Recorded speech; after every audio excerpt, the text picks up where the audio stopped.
All right, everybody, come on in. Grab yourself a seat. We'll be starting here shortly. Hey, what's up, Kylie Jane 79? How you doing? Hoorah. Everybody get relaxed. We will be starting the show shortly. So enjoy some music. Wait for a few more people to come in. I am waiting for my esteemed brethren to show up here before we kick things off. As usual, everybody, give me a one if you can hear me in the chat room. Let's do a sound test.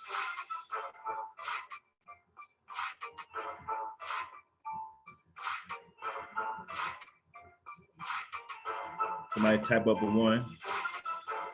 Kylie, hit a one in the chat room if you can hear me. All right, all right, all right. I'm coming in good. Okay. All right. As you can see, the topic, does pro-blackness start with loving the black woman? We will be talking about that topic tonight. But we're going to give people some time to come in. So until then, enjoy a little bit of the copyright-free music here. I'll be right back.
It's the classical folk art. Urban Blackness, the gold song.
All right, everybody. What's going on? Welcome to tonight's show.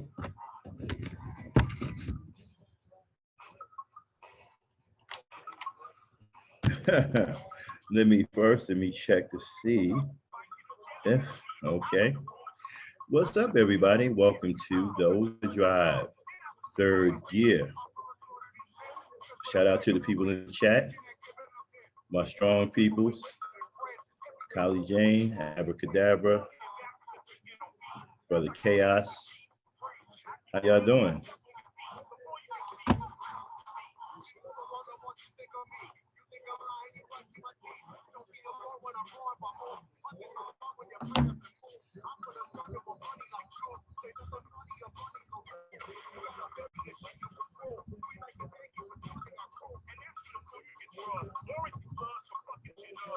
I'm gonna give a big hoorah to everybody in the chat.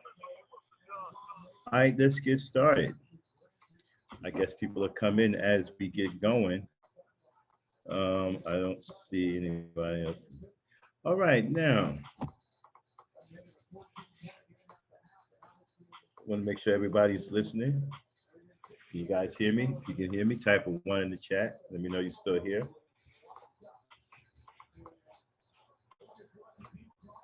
All right, all right, all right. I'm fine, Kylie. How you doing? All right, let's get into it. Let's get started. A different approach tonight for the topic. You know, we want to invoke conversation tonight. I will even put the link in the chat room in case people want to come up and give their take on the topic as we get knee deep into it. Because I know my esteemed brother Cerulean has a different take on this topic. He'll be along shortly to give his take on it. But here's the deal, okay? You know, pro black, what does pro blackness mean? Okay, does it mean that you're for your people, you're by your people, you're with your people no matter what, right? And so, being from the conscious community, we was always told that, and coming from the background I come from back in the day, that it all starts with the woman, right? Even Malcolm X himself said that a nation can rise no higher than its woman. Okay, so my thing is this here: if you don't love the black woman, now this is my personal take, and it's up to be challenged by anyone and everyone, but this is my personal feeling. My personal feeling that if you don't love the black woman, then you can't possibly be pro-black. Because to me, pro-blackness starts with the women that are the mothers of your race. If you don't love them, then you don't love the people, period. Because without them, there is no people. There is no our race. So you can't be pro-black if you are against the black woman. This is my personal take. Now, I'm sure other people will sit up here and say something different.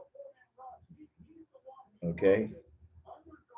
But this is the way I look at it. I look at it this way. If you are anti-black woman, then you can't be pro-black.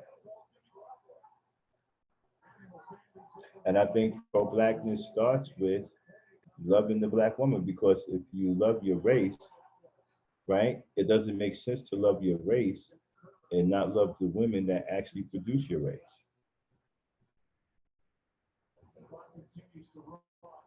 But that's the way I look at things. This is why I always say to people who are railing against black women and saying that they hate black women and that black women are park apes and porch monkeys and stuff like that, I see these people as anti-black simply because they are negative towards the black woman. So if you're negative towards the black woman, then to me, you're negative towards black people, period. So in my opinion, you are anti-black. If you're an anti-black woman, you're anti-black. If you are anti-black male man, then you're also anti-black. It works both ways.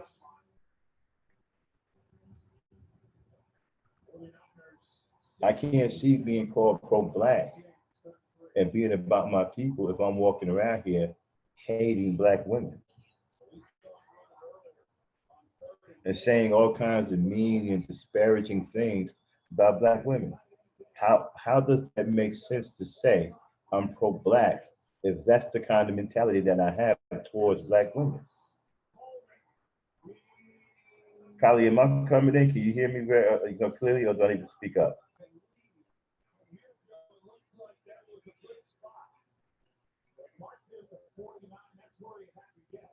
'Cause I am kind of like low key today because I have a really bad headache. So let me know if you guys can hear me. Do you need me to speak up?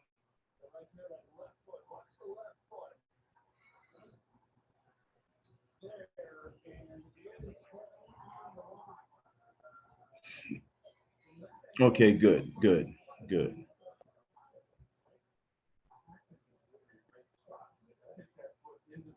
Well, loving Africa first, I'm gonna tell you. See, my thing about Africans, I don't care about Africans. I'm not African, even though I'm of African descent, and my forefathers may have come from Africa, but I am not African. I was born here in America. I was not raised in an African culture, nor do I know anything about African culture.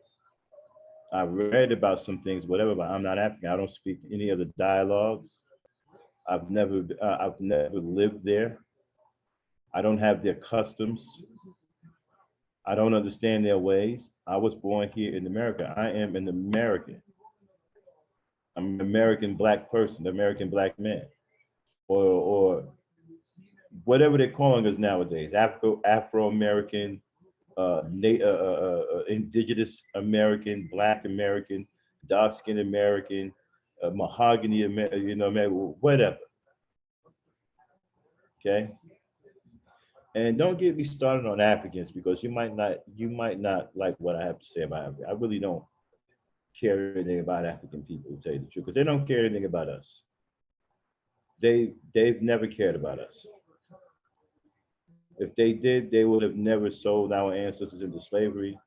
And if they gave an ounce about us, they would have came back and got us when our ancestors were being brutalized and grossly mistreated in inhumane ways. Some of the most unspeakable and unthinkable things took place against our ancestors.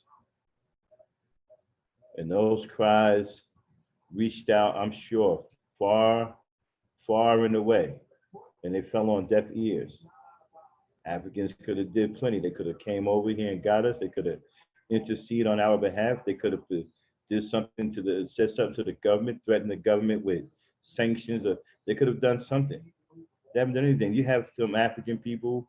What was it? Kofi Annan was, I think he was the secretary of the UN for a minute. He never cared about what happened to us here in America. Africans don't care nothing about us. They come over here, they get their things or whatever, and they make fun of us. So that tells you right there, they don't care. So I don't care anything about it. No, I don't love Africa. I don't love Africans, no. But I do love my black brothers and sisters here in America. That's where my love falls. That's where my love lies. That's where my loyalties are. I don't care anything about Ghana apologizing because that doesn't do anything. Okay, that's just rhetoric. If you really want to apologize, come over here and do something. Come over here and fight against the injustices that are going on. I don't listen. That whole they're not all like that argument does nothing for me. Like I said, if they really about that life, come over here, do something about the injustices that are going on. Come over here, speak out against mass incarceration. Come over here and come to the ghetto, come to the hood, help us build up our schools. If you really care, if you're really apologetic and all. I can't tell, okay? They can take that apology and they can stick it where the sun don't shine. Okay?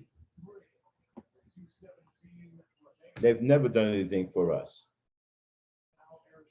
And now that they found out that we supposedly spend what, $1.2 trillion a year, all of a sudden they're interested.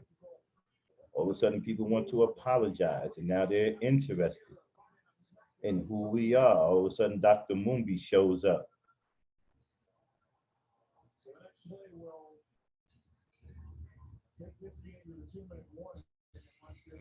And where is these somebody's doing something? Because I'm in the neighborhoods. I don't see any Africans in the neighborhood doing anything. What neighborhoods are these? They don't have to be on white television. If they're doing something, we'll know about it because we're all in the ghetto, we're all in the hoods, most of us anyhow way. So if they're doing something in the neighborhoods, we would know about it. I don't know of anything that they're doing in any neighborhood I've ever been in, nor have I heard about anything that they're doing. So where's this neighborhood that they're doing stuff at? And exactly what are they doing? I haven't heard one African person speak out about anything in this country that had to do with us and the way we are being mistreated. I've heard Africans speak out on behalf of other Africans.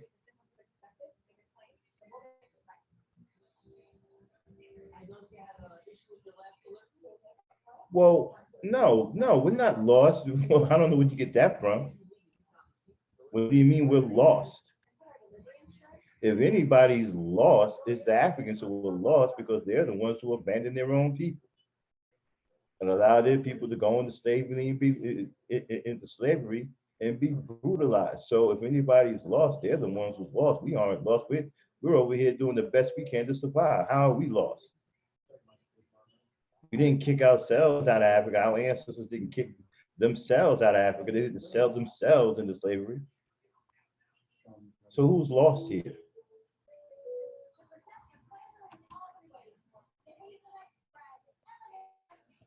And I don't buy into this, oh, this Mother Africa is going to save everything. Like I said, if they was really about it, they'd be over here already united with us. They wouldn't listen to what white people tell them when they come into this country. They tell them things like, don't go over there with the blacks. Don't fraternize with black people. Leave the niggas alone. That's exactly what they do. They come over here, they ignore us, they stand with white people, they call us names, okay, they ridicule us, and they go and they care about white folks. That's why I have the mixed emotions about Botham John. Everybody keeps talking about he's black. Really? Is he?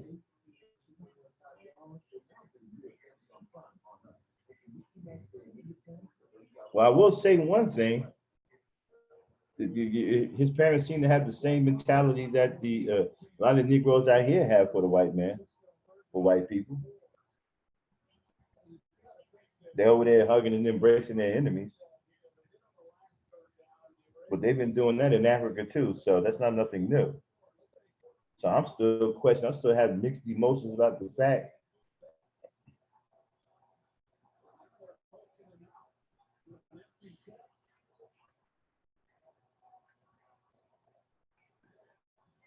something against it, like what? Do something against what?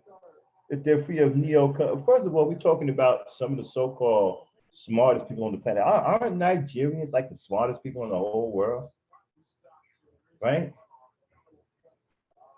And all of these resources that Africa got, I mean, everybody pretty much lives off of Africa. Their economies are based off of the resources that they get from Africa. And you're going to tell me that some of the smartest people in the world, or the smartest people on this planet, right, allow themselves to be caught up in neo-colonialism?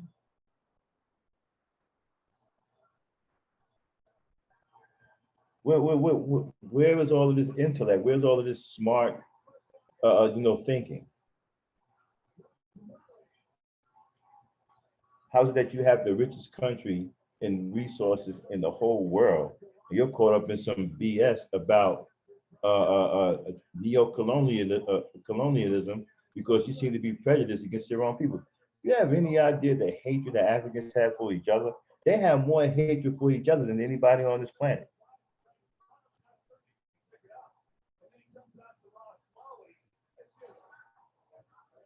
No. See, I don't buy into stuff like that. I don't buy into everybody is like that. No. Simply because we have some kind of personal issue or feeling towards somebody that we may have some endearment towards. Okay, we fall back into this. Oh, everybody's like that on Earth. Okay, because we don't agree with what somebody is saying about the people that we may feel that we're endeared to. No, I don't. I don't ride that way. Everybody on Earth isn't like that. No, we're not going to be on Africa because I see something completely different than you do about Africa. Matter of fact, Africa they hate each other more than anything on this. You have any idea what they do to each other over there? You think this white man is the savage? Do you have any idea what they do to each other? They murder whole family.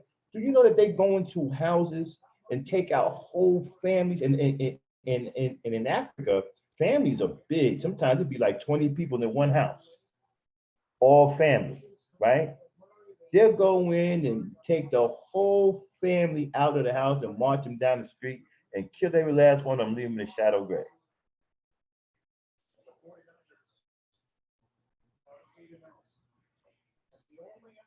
Are you kidding me? They don't even care about their own people. They're doing stuff like that, putting what they call it, a necktie, when they put the tire around the head of someone and set it on fire, or cut someone 1,000 times, pour gasoline on their wounds, set them on fire, and while they running around screaming from being burnt alive, they stabbing them with spears and beating them in the head with sticks and hitting them with rocks. And we supposed to, they don't care about each other, and we supposed to wait on them to come over here and do something for us. I mean, look at what they're doing to each other. You see, these are the stories that don't get told about Africa, because nobody wants to hear it, because we on this this Mother Africa thing, right? Since our ancestors come from Africa, and Black folks over here want to have a false sense of hold on one second, let me see. Because Black folks over here, right, don't have anything, aren't in charge of anything, and want this false sense of security. So they want to be attached to something famous, right? They want to be attached to something that means something. So we run around here talking about some Mother Africa, when in fact the people on that continent don't give a rat's ass about us. They don't even care about each other. They hate the hell out of each other. They do worse things to each other than I've ever. You haven't seen savagery yet.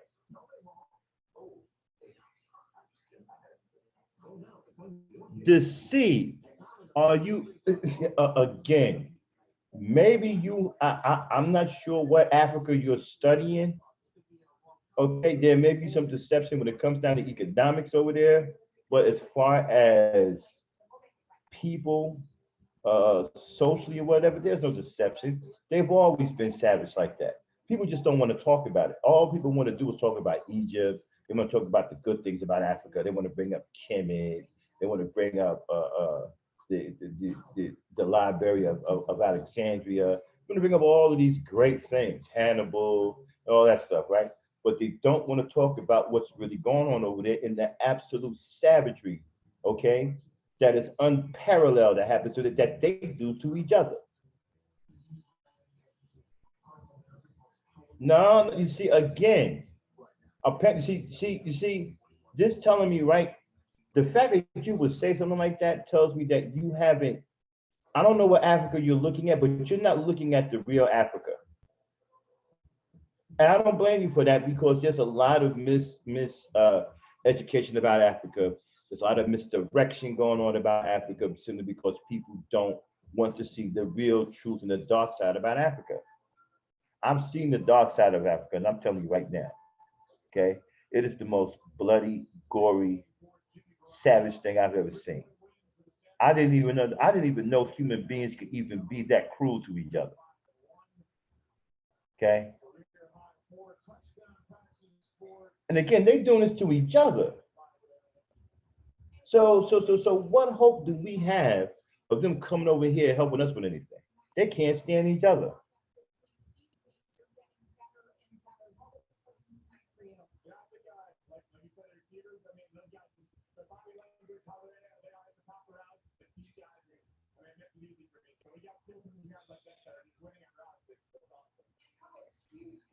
I'm not saying Europeans aren't barbaric. I'm not saying that at all. Okay, but again, we don't want to see the truth about Africa.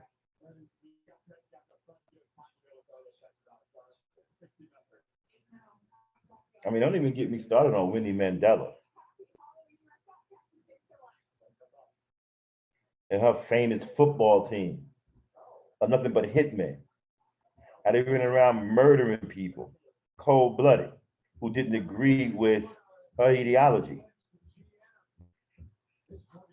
Kids too. They were murdering kids too.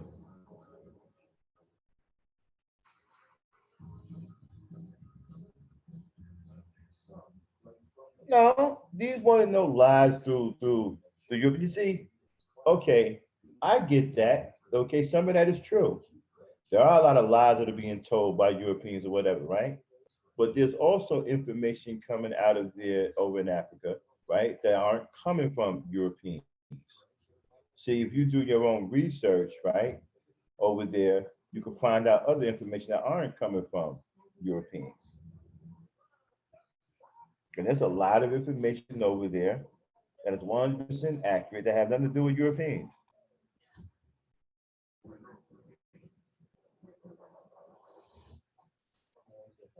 I mean, they got cops over there, man, that just flat out murder you.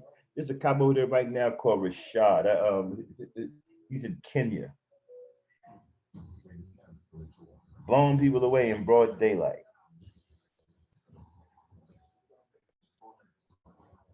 So, like I said, I'm not on the Africa train until they come over here and do something significant for us to show us that they're on our side and show us that they're really sorry about our ancestors being sold in slavery or whatever. I don't want to hear nothing about Africa. I don't care nothing about Africa because they don't care anything about us. Like I said, they don't even care about each other. So why are we waiting for them to? And when is this supposed to take place? Because they had a whole lot of time to come over here and do something.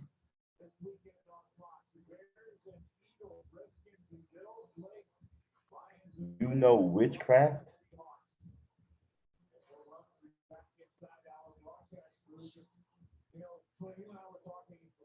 Really? Give me an example of what's worse than putting a tire around a child's head and filling it with gasoline and setting it on fire and tying the kid's hands behind his back so he can't get the tire, which is now inflamed, and burning his skull to a crisp. He can't get the tire off of him.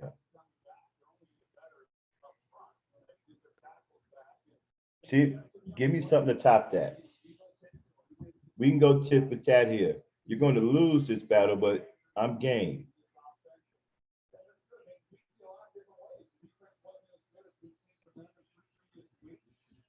Hitler?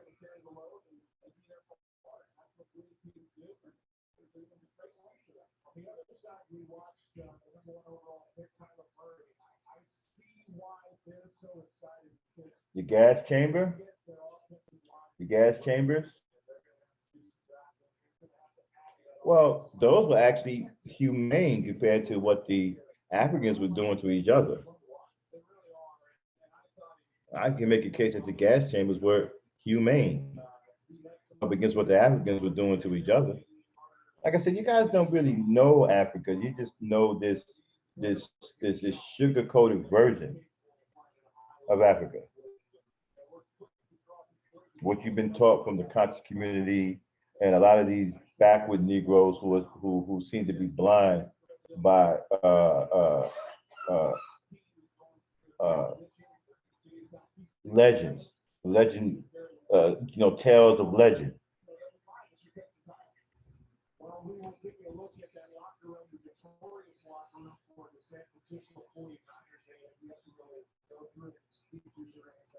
A Roman king.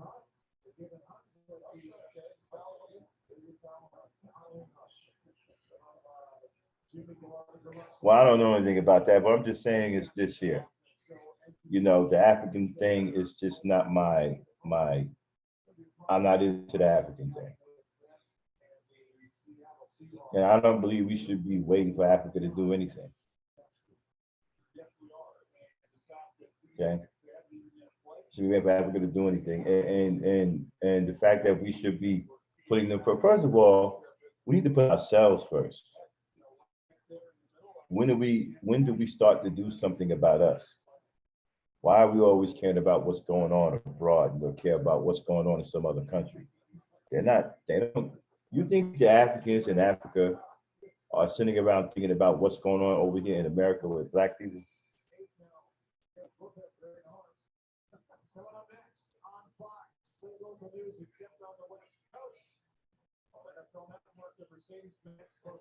Well, I guess I would have to see evidence of that.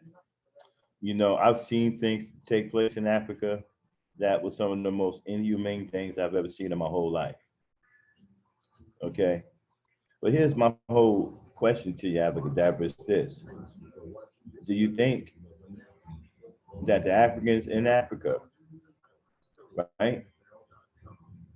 Care about what's going on over here in America with black people. Do you think that's what they're over there worried about? Do you think they're over there having sessions? These talking sessions talking about, yo, man, yo, conscious this, conscious that. The black Americans, man, they this and they that. Think they having no conversations? Nah, they don't care nothing about us. A lot of Africans over there right now don't even know we exist. You know that? You can go over there to Africa, right, and run into a bunch of Africans, right, that don't even know we exist or don't have no idea that we ever went through slavery. Today, you can go over there and there's Africans over there right now that don't know anything about us going through slavery or don't know anything about our history over here, don't even know that we even exist.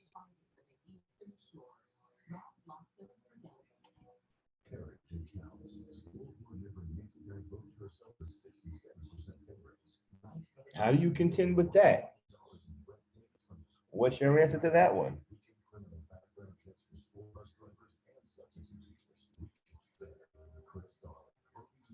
Well, again, that's their issue. I'm not even sure why we're involved in what they have to solve with Europe. That's none of our business. What about what we have to do here for ourselves? That's a problem that we need to solve over here right now. And no one is helping us solve this problem. No one is helping us figure out this puzzle, especially Africans. There are no Africans over here talking about some, hey, let's come and help our fellow brothers and sisters, you know, our brothers and sisters from another mother, our brothers and sisters from, our ancestors. Where is this at? Again, when Trayvon Martin got murdered, when these murders take place, right? Where are the Africans speaking out again? I don't hear any Africans speak out.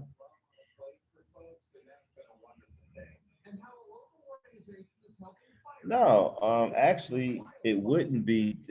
Racism is not a white thing, really. Racism is a life thing. People are going to have differences with each other. It's just that some people take their differences to the extreme. So the reason why it's so famous with us with white folks, because white folks are very savage with their differences. Their differences have manifested into all out hatred. Okay, and they don't care anything about. They don't have any regard for our life. So it's different. But this racism everywhere you go. There's racism in Africa amongst Africans. You got Nigerians that hate Ethiopians.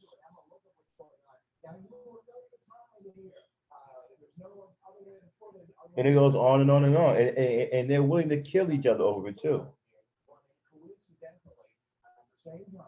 Again, they will march into your house, take the whole family out and walk them down the street and blow everybody's brains out and don't care anything about it. I know, I just said that. It's actually worse. Matter of fact, where do you think it came from? See, people don't want to have this conversation. And people keep talking about, oh, well, the whites, they did it. Yeah, they messed up, whatever, right? But where did it really come from? Who was doing this stuff first? They're still doing it.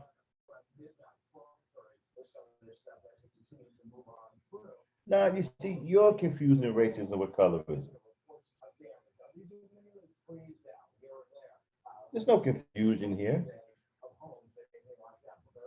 Nigerians don't think they're the same as Ethiopians.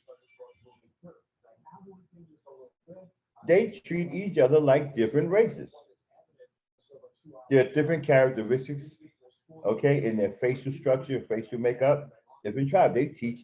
The Nigerians don't like Ethiopians.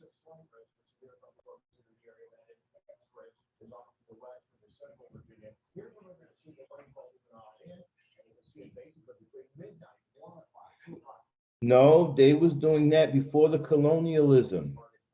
You see, you guys are under the impression that Africa was this happy place, right? And we were all kings and queens, and there was no problem, and everybody was cool and all of that. Oh no, that's wrong. There was hella conflict in Africa way before colonialism.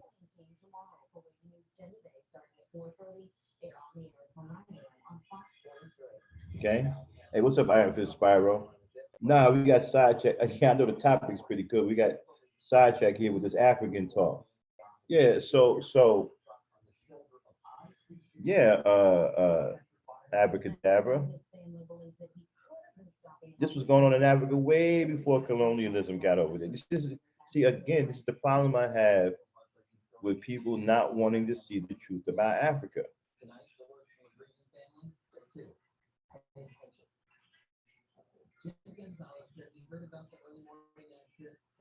Okay, but here's the thing though. The Nigerians are willing to brutalize and murder Ethiopians, and Ethiopians are willing to do the same. As a matter of fact, you really don't want to go there with me, man, because I can bring up clips. Hey, what's going on, Iron Spyro? I can bring up clips that will show you different tribes and factions, people who are in charge, have gone to take people of different tribes and have murdered them based off of what they were. That's no different than being racist. If you're from the Abubu tribe and you don't like the three knee tribe, and you go kill everybody in the three knee tribe simply because they're from the three knee tribe, that's no different than racism. It's no different. It's the same thing. And I'm telling you, this has been going on in Africa way before colonialism, way before all this other stuff. You got to understand something, right? If Africans are the original people, then they are also the ones original when it comes down to sin. If they are the original, that means that they are the first. They are the first ones to sin. They are the first ones to murder. They're the first ones to do bad things as well. Where do you think people learn this stuff from?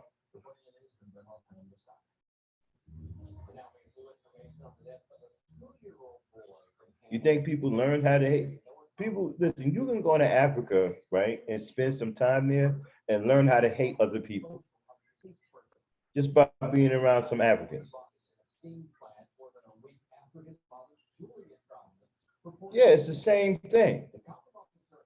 If, like I said, if you're from the Wabubu tribe and this guy's from the Mama Waldy tribe, and you go murder him and his family simply because they Mama Waldians, well, how is that different from racism?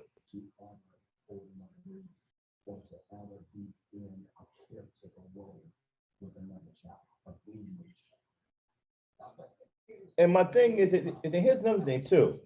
What kills me is you guys get caught up in this glorification of Africa. You know, it's always about the Nile and Egypt and Kemet and the who know how to build the pyramids or who can figure out who built the pyramid, all this other cool stuff, right? But they don't talk about the real things that go on in Africa.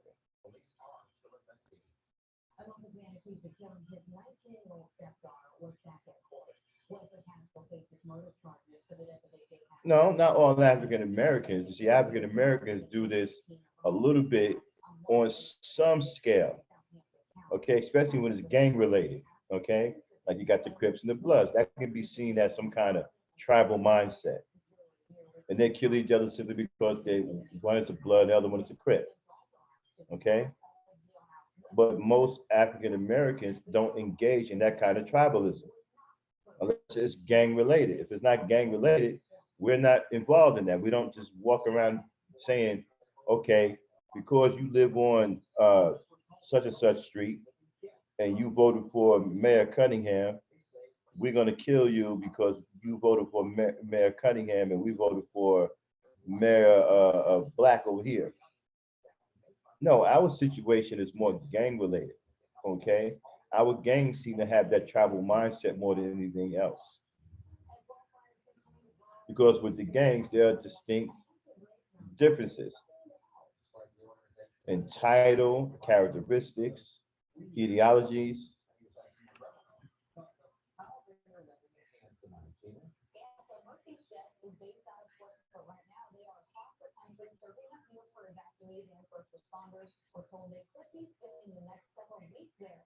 Well. Hey, Christine, how you doing? No problem.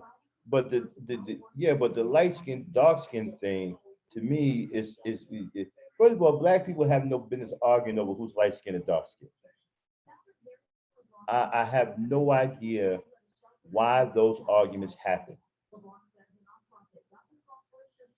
That's one of the most confusing things to me when I hear people arguing over light skin and dark skin. That's crazy to me. What are you arguing over light skin and dark skin?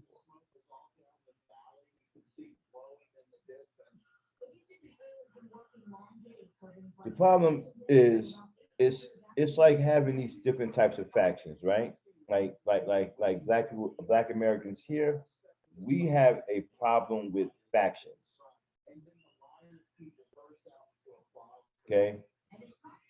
The problem with us is gangs and factions. Okay.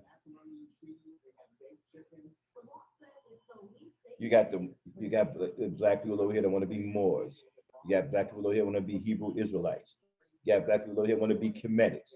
You got black people over here they want to follow the Torah. You got black people over here that want to be guerrilla Hebrews and and so forth and whatever and da da da da da da da da. Okay. You got somebody from the conscious community, right? Like shout out to young Pharaoh, man, cool brother from the conscious community. He was giving a lecture one night, right? And because he's not in agreement with Noble Jew Ali, who happens to be the so-called head of this Moorish movement over here by these black Negroes, even though he didn't start this movement, right? These Negroes over here seem to be dedicated to Noble Jew Ali. One of the so-called Moors over here, who is delusional, came into that man's presentation that he had rented out, okay, and started calling him all kinds of names and talking about stop speaking on Noble Jew Ali, and he was ready to fight the man. See, this is the issue that we have when it comes down to tribalism. This is our tribalism, stuff like that. With these different factions being confused as to who we are. And we don't have any, first of all, we don't have any business having a tribal mindset amongst each other in the first place. There are no different tribes among us as Black Americans. We're all Black Americans. Well, the ones that they would consider ADOS, the American descendants of slaves. If you're an ADOS, then yeah, you're not all different tribes.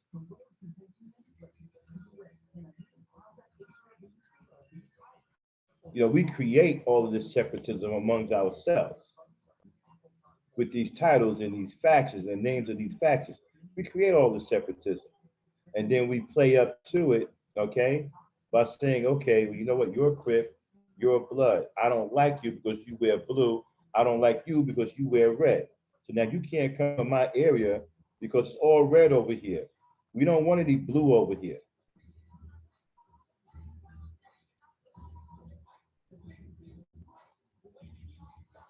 It's the same angle, bro. It's still a form of tribalism, which we don't have any business doing.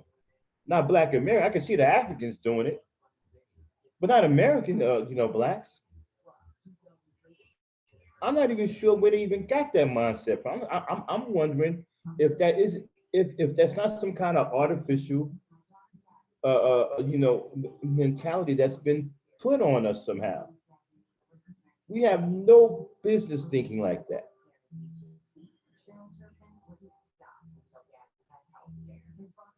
And then if you're not gang banging, right? Then you're arguing and fighting with different factions are at war with each other. Like the Hebrews are at war with the Kemetics. The Kemetics don't like the Moors. or the Hebrews?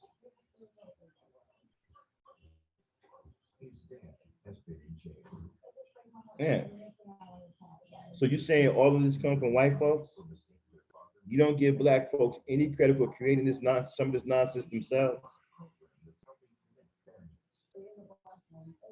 Are you saying that black folks are incapable of making bad choices? They all have to come from white folks? Now I do agree some of the stuff comes from white folks, but not all of it. I don't know what percentage is what, but all of it didn't come from white folks. Now I hate to say that because I don't want to sound like I'm defending white folks, because I'm not. I don't like white people. I'm just saying it didn't all come from a good portion of it did, but not all of it.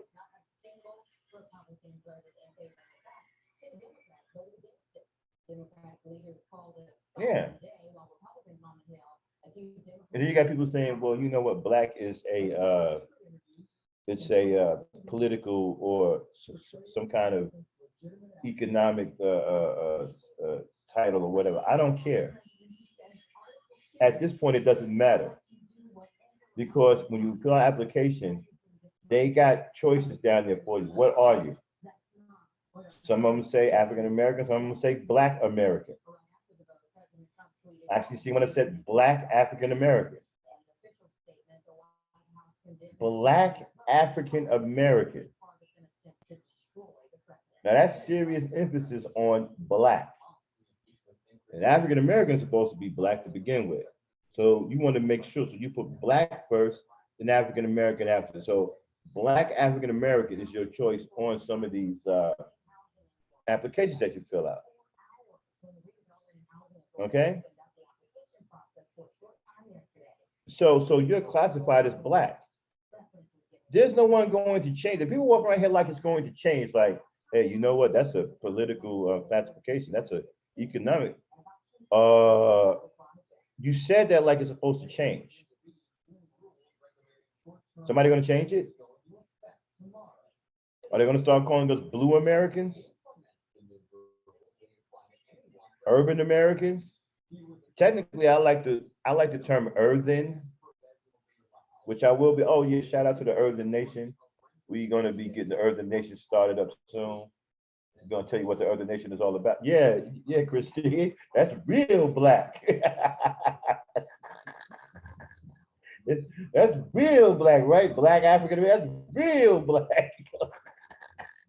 That's what they call, I guess that would be blue black on paper, right? That's real black right there. So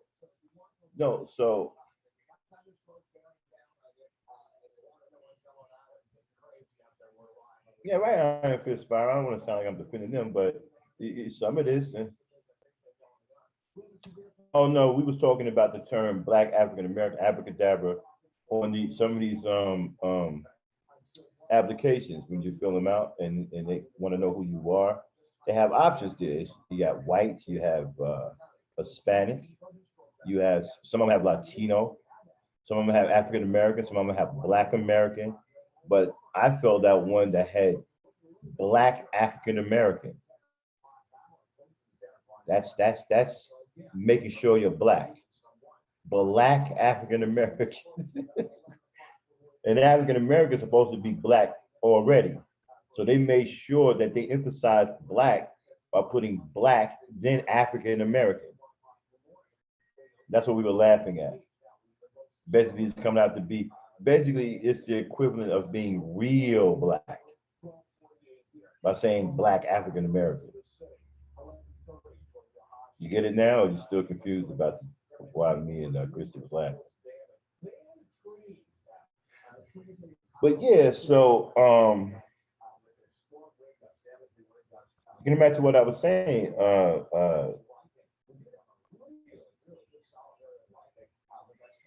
yeah, they did.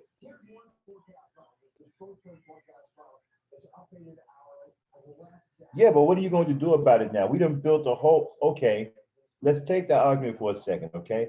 The white man called us black. for we know, right? Even though even though we were being called black way before the white man existed, because there is historical evidence that goes all the way back to what they was calling us. They were calling us black for a long time. But anyway, matter of fact, I think that's where the white man gets it from. He gets it from our history. But anyway, uh, okay, let's go with it. He's calling us black. Okay, so what? He's not going to change, as long as he's in power, he's not going to change that classification.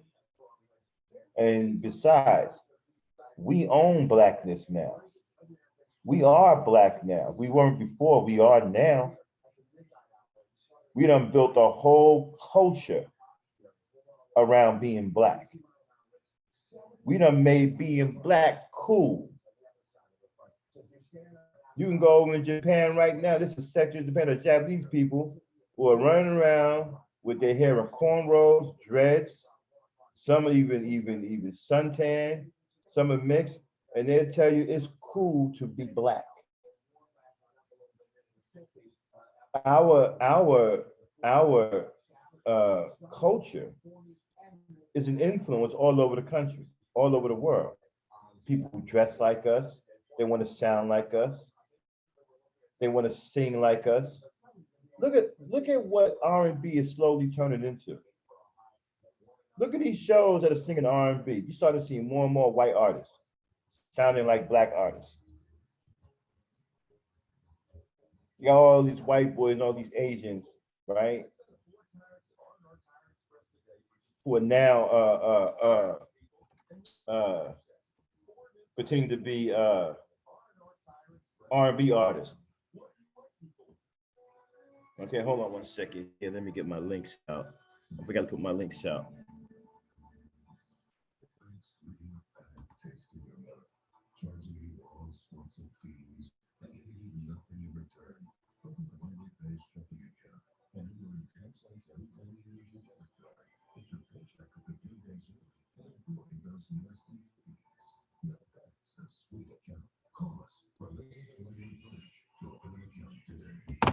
Yeah, don't forget to support the show. So help us grow, help us grow. Anyway, so like I was saying, right? So yeah. Uh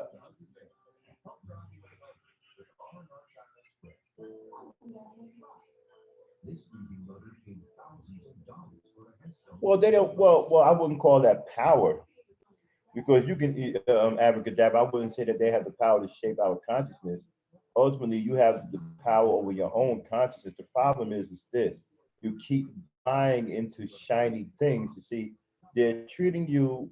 They they they think that we have the mentality of a monkey. Okay, monkeys are attracted to big, awkwardly big and shiny things and things that stick out. Okay, things that look like really different from the norm. Monkeys are very attracted to stuff like that, right? And so black people, because we like gold and we like to dress so snazzy and pizzazzy or whatever, they believe that we have the same mentality as a monkey. So basically what they do is they throw stuff out there that's big and shiny and they attach these subliminal messages to it.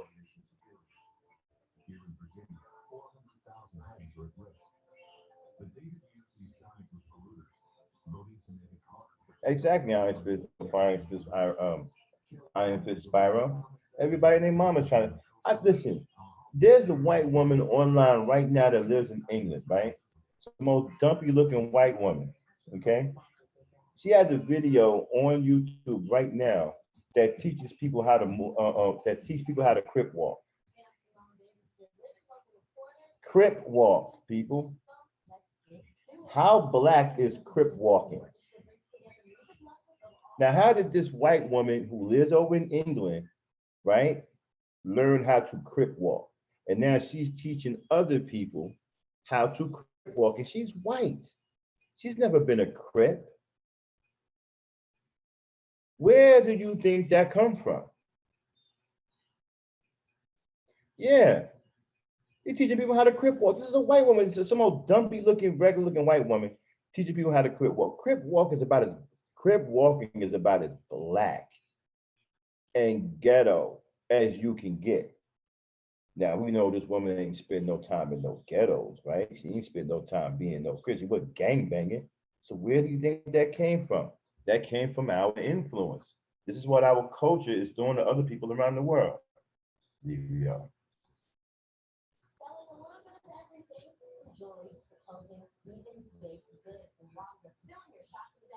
Here we are. The Matrix.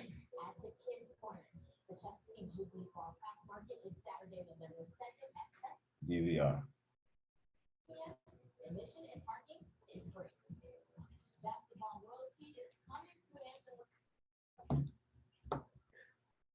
Well, the whole Matrix thing to me is, I don't know. I'm gonna do the Matrix. Welcome to the panel, my esteemed brother Cerulean Gray. Yeah, so getting back to what I was saying, I am for Spiral, yeah. So she's teaching people how to crip walk. She lives in England, okay?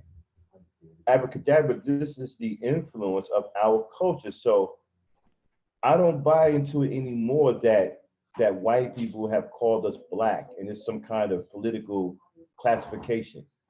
That's all out the window now. Okay? We own blackness now. We are black. We've become black. If we weren't before, we're black now.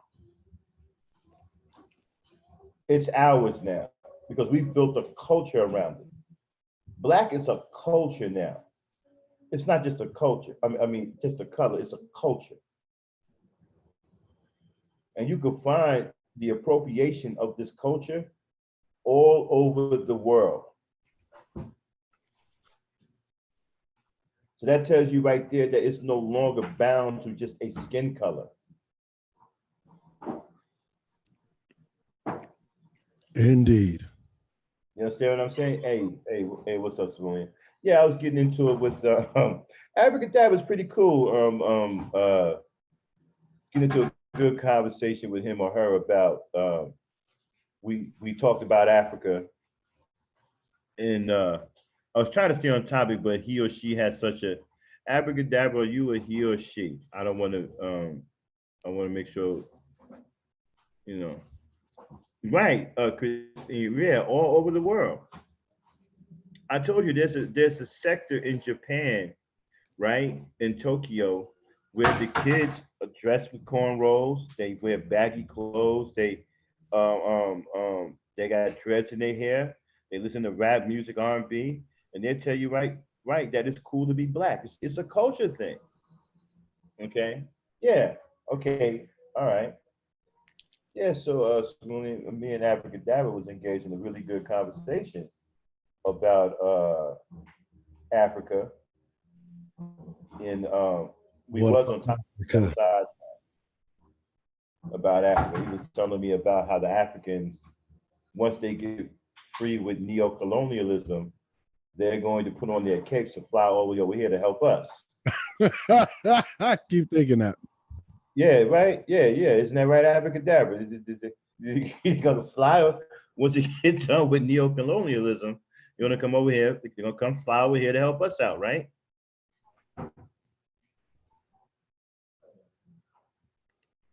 Yeah. So, and then we got into it about colorism and racism within Africans, and the hatred that they have for each other, and how I don't know waiting on. First of all, they hate each other like I don't know, like nobody's business. They're over there putting tires around each other's head, set them on fire. Okay, I don't understand how we're supposed to wait for them to come over here and help us. They can't stand each other. Well, let's back up. Well, let me ask Abracadabra something. So, Abracadabra, have you been to Africa? That's one. I don't think he has. And I'll put the link in the chat. Ab, come on up and hang out. Well, you can talk to us now. Ain't nobody gonna bite you. You know, click on the link and come on up, and you're welcome. We can have a good conversation.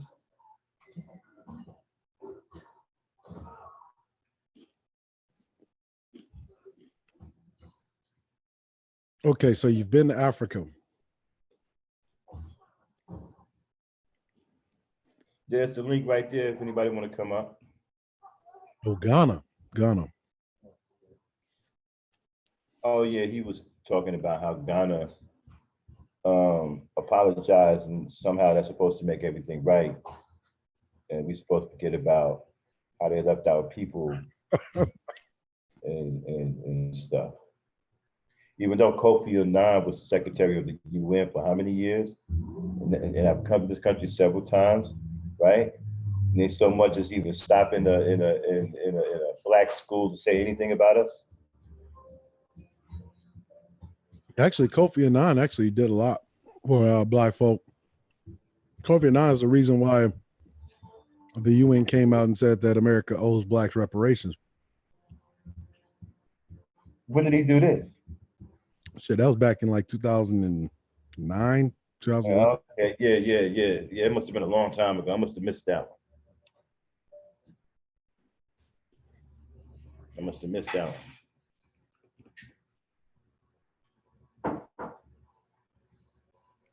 Yeah, Ghana gets U.S. funds, doesn't it, Cerulean? They give government welfare, right? Yeah, Ghana definitely gets foreign aid / welfare. Mm-hmm. Yeah, Kofi Annan did a lot for as far as like getting the needs of African Americans heard before a broader audience. I mean, mind you, he was doing that. He was doing that as part of a national, well, not even a national, but an international movement, which is why you started seeing people like Haiti demanding reparations from France. Abigail, this is a good conversation, man. Come on up and kick it with us, man. You're welcome. I just put the link right there in the chat. Just click on the link I put here in the chat. See where it says Zoom. Yeah, man, you got good conversation, man. Really enjoy talking to you. Come on up, man, and chat with us. Consider it an honor. We don't just ask anybody to come up here, man. But you got good you're talking good stuff, man. I like to build with you. Come on up. You see the link there in the chat? But Ghana really didn't. As overall, Ghana didn't do much of anything. Like literally, Ghana gives more permanent residency to, well, whites. Yeah. I'm still trying to figure out their own brethren. You know how hard it is for a black American to repatriate to Ghana? Well, when you click on the link, Abracadabra, what it's going to do is you see on the screen where it says Zoom. That's a program that we run. Now you hear Cerulean talking. He's on Zoom with me. Okay, he's up here on the panel with me. So when you click that on, it's going to bring you up here. It's going to, yeah, but we can't hear you. We want you to come and talk. See how you hear Cerulean talking? If you click on that link that I put there, you'll be able to come up here on the panel with us and talk. People can actually hear you. And we can converse back and forth with you and have a conversation with you in real time versus typing back and forth in the chat. Because when we get into these real big discussions, nobody wants to type 1,000 words in the chat all the time. We rather sit and have a regular conversation. That's why we have the link so people can come up and talk rather than sit there and type 30,000 words every time you turn around. Nervous about what? You have a great conversation. There's nothing to be nervous about. You're not going to sit up here and talk about some boo. Boo. We're going to say boo, abracadabra. Nah, man. There's nothing to be nervous about. Come on up here, man. Africans have no intent on organizing with us, on sharing any kind of wealth with us, fighting our political movements. They don't mind using our ideology, right, to fight for things like reparations from countries that have colonized them.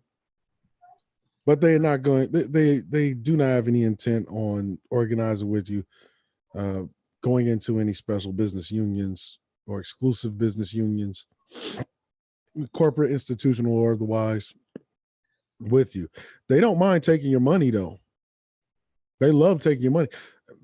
As a matter of fact, whenever you talk about Pan-Africanism, now the Dems know this very well. Pan-Africanism has basically been co-opted to basically mean mass immigration. And when you understand that, you'll understand why you have, say, for instance, non-ADOS people playing historically Black roles.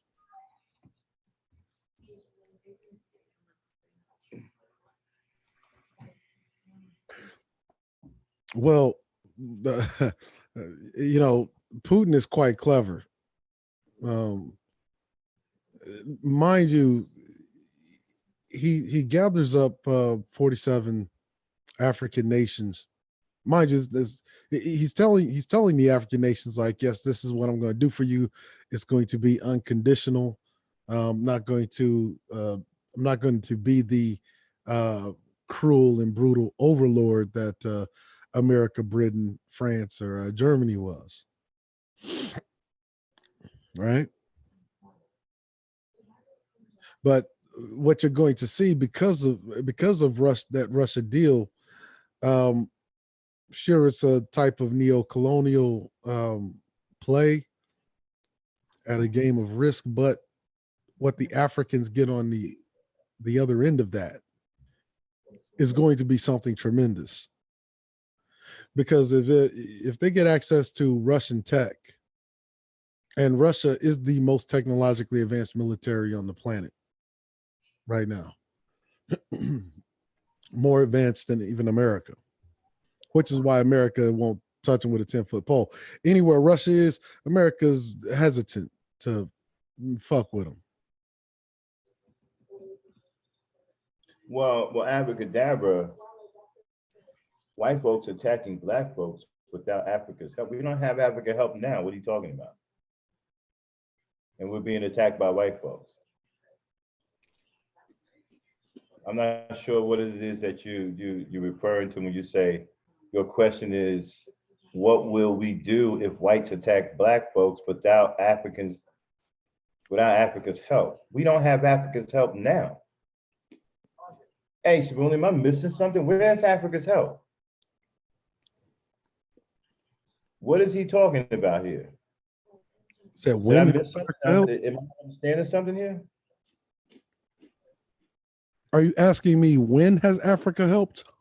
No, he's saying, okay, his question is this. It says, his question is, what will we do if whites attack Black folks without Africa's help? What help is he talking about?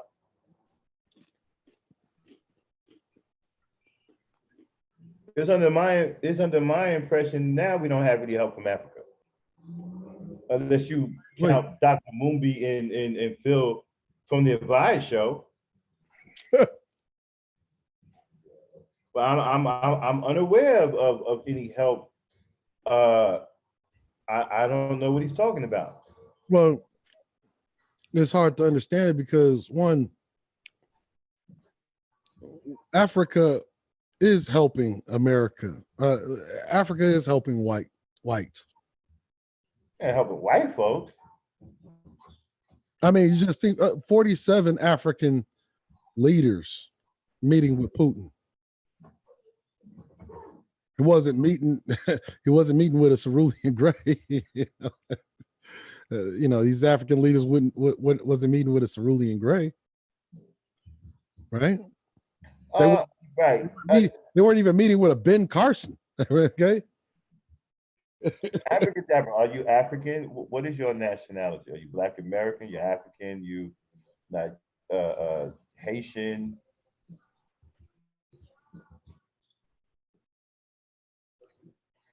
No, blacks aren't powerless to against whites. First of all, whites are losing empire by the moment.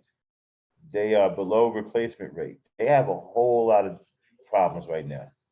We're not powerless against them.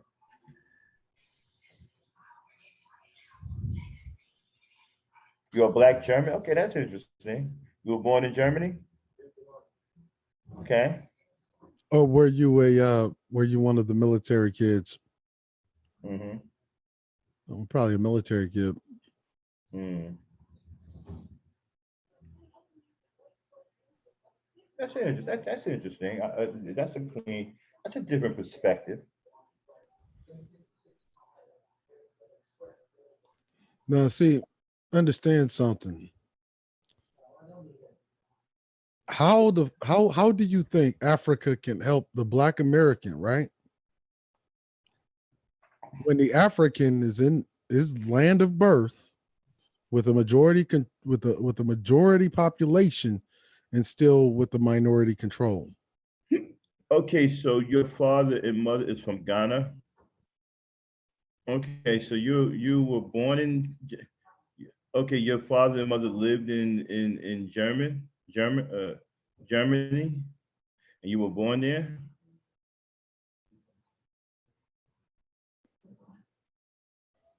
Yeah, Dr. Mumbi is such a fraud. I mean, I don't even want to get started. Oh yeah, let's see when they get this. Look, Okay, so yeah, okay, realize, so really, niggas this don't even, parable, oh, wait, huh? niggas don't even realize when like a massive, the real scam. You never heard of the Nigerian prince scam? Yeah, Mm-mm. niggas don't even realize when they're being scammed by their own.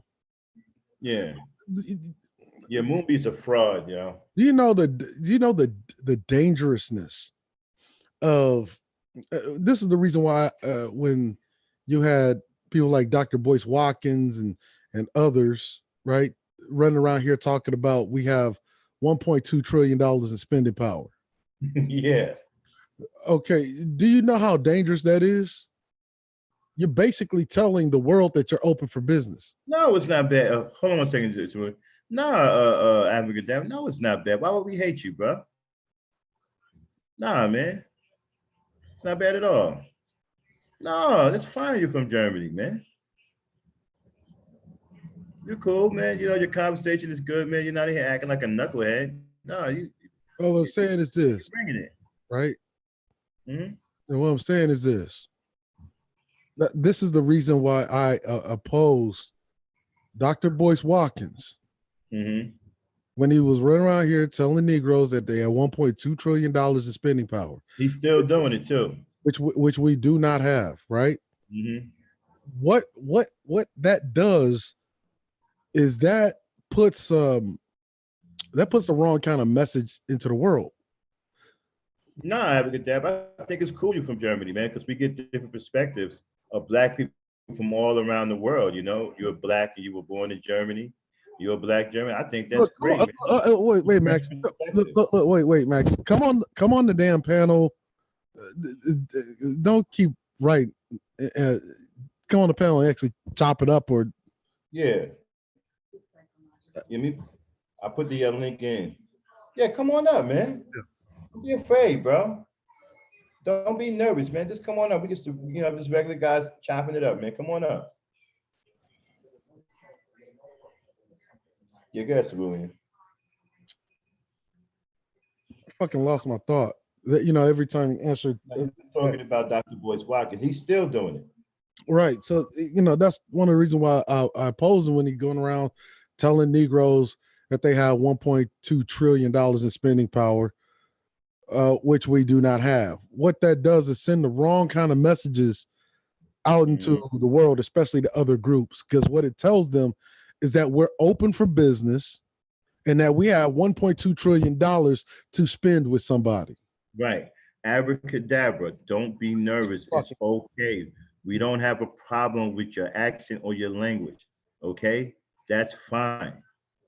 You can come up here and you can just speak the way you speak. We will figure it out. You don't have to be nervous. No one's going to make fun of you or anything like that because your accent is different or you don't speak the King's English.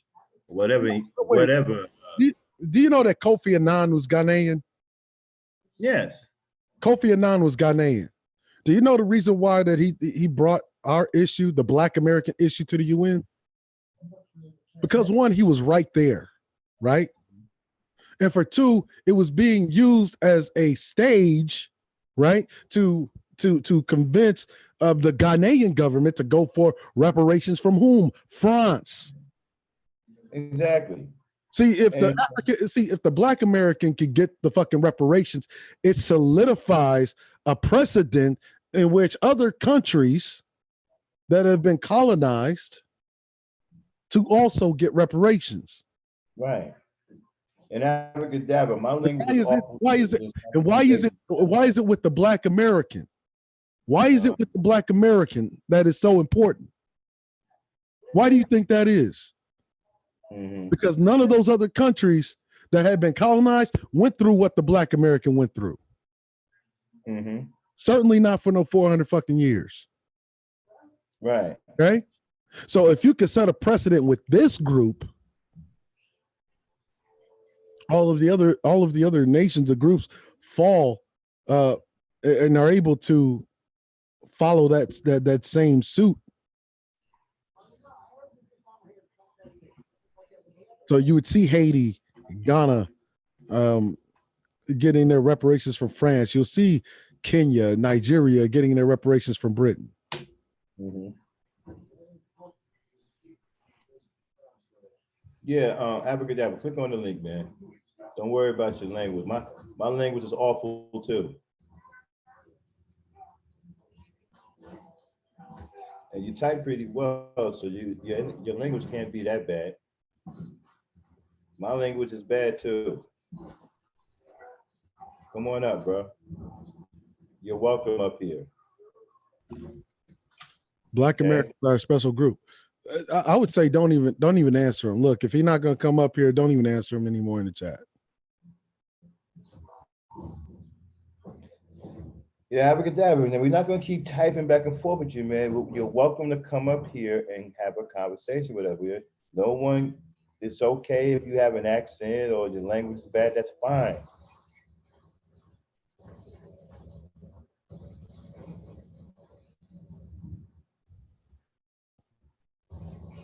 All right, anyway, go ahead, Sabrina. All right, so every time that shit happens, I lose my thought process, Max. That's why I don't even be like an answer to chat all the time. So Okay, yeah, I'm gonna stop doing it too. Go ahead. I'm starting to think that this is some kind of a troll. Well, actually, we was having a good conversation, man. He brought up one about we got into it about first I was talking about being pro-black and loving the black woman, and we got into it about Africa. He brought up some good things. He brought up some good points about Africa, and we've been on that. That's it. I don't think he was trolling because he had some good points. We actually had a dialogue back and forth. It wasn't think that like he was just trolling to be trolling. We actually had a good dialogue back and forth. No, I don't think you're a troll either. He's saying you're trolling now is because you won't come up here and conversate with most people at this point would have came up here already. Whether they sound bad or not. We don't care about you sounding bad, okay? Or your accent. That's fine. We understand.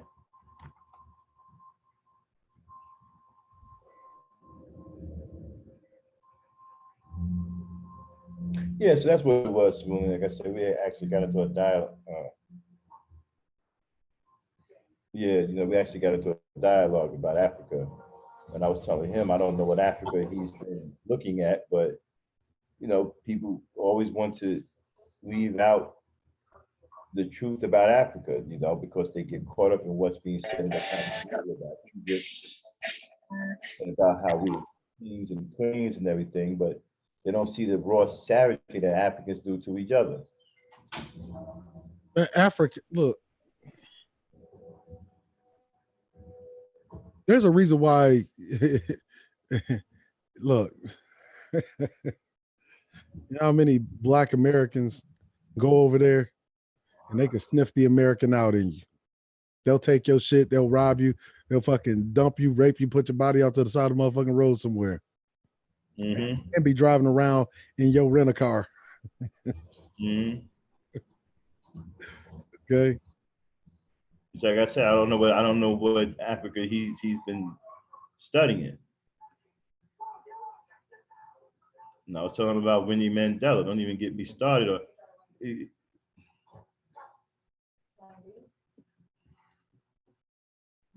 Like I said, they listen to these Negroes over here, and all they want to Africa, how you talk about the joining up with a landmass that hasn't joined up with itself yet, and that Nope. that constantly betrays itself. African Union that constantly betrays the Union. But he blames that on neo-colonialism. It can't be blamed on neo-colonialism at this point. I mean, they have the majority of the population with the minority of the control. What does that tell you?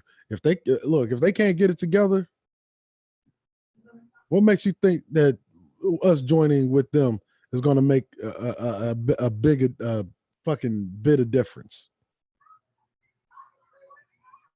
Well, according to him, they're helping us. How, Sway? I have no idea. I thought he was going to tell me at some point how are they helping us. I told you I'm unaware of this so-called help. I don't know anything of it. No, they help themselves whenever they come here, and then they like to eat off of the black social capital that we've developed. Right, and look down like they always like to pretend to be black. Look, when I was in Japan in the late 90s, there's so many motherfucking Africans there, Nigerians. And do you know what they used to do? They would swear they was from New York, every single one of them. See, they love it when you're spending money, right? See, don't think that your repatriation to Africa, do you know how hard it is? Even to repatriate to Ghana or Liberia, that shit is not unconditional. It is contingent on that you become a part of the economy, which means you better be bringing some dollars. Okay. I don't know what they teach in the conscious community. I know they teach you that Hollywood history. You know, they like to focus on Egypt, a place that most of them have never even been. But you got Turkish Arabs, right, that run the country of Egypt. And they digging, and if Egyptians are our ancestors, they've been digging your fucking ancestors out of their goddamn grave, desecrating those graveyards like bone pickers. That's what those Arab Turks are doing. Yeah, getting all of you know what they do with those bones? They sell them to people like, and they eat them too. Well, they sell them. They sell them to places like Germany, Britain, France. That's why, one of the biggest Egyptians exhibits is the Guggenheim, right? It's a German museum. One of the biggest Egyptian. As a matter of fact, you should probably check out a book called Forged Egyptian Antiquities. It was written in 1912.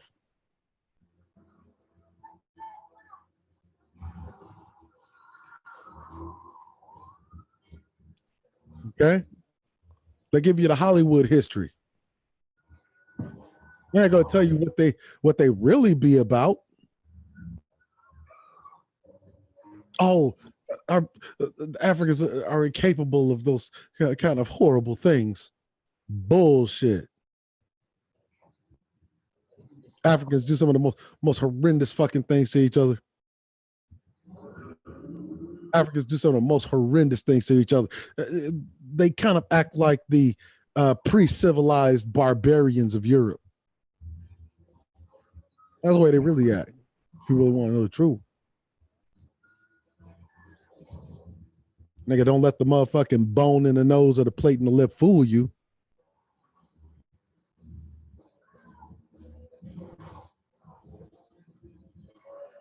But see, that's the thing about Black Americans. We easily fooled by a lot of this shit. The Guggenheim Museum, huh? The Guggenheim Museum has one of the biggest Egyptian exhibits. Another was the British Museum of London, the Smithsonian. Those are the big three as far as museums go. When it comes to Egyptian artifacts, those three museums split up all of those damn artifacts.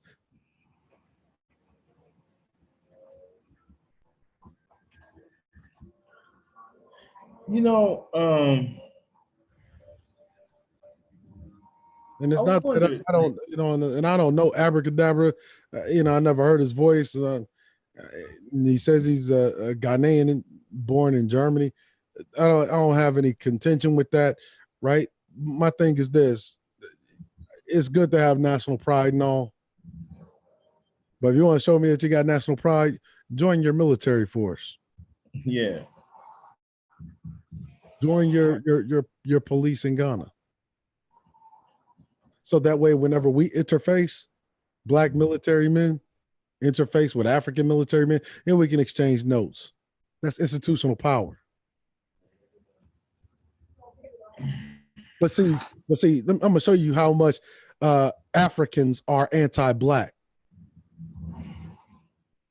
United States Africa Command, otherwise known as AFRICOM,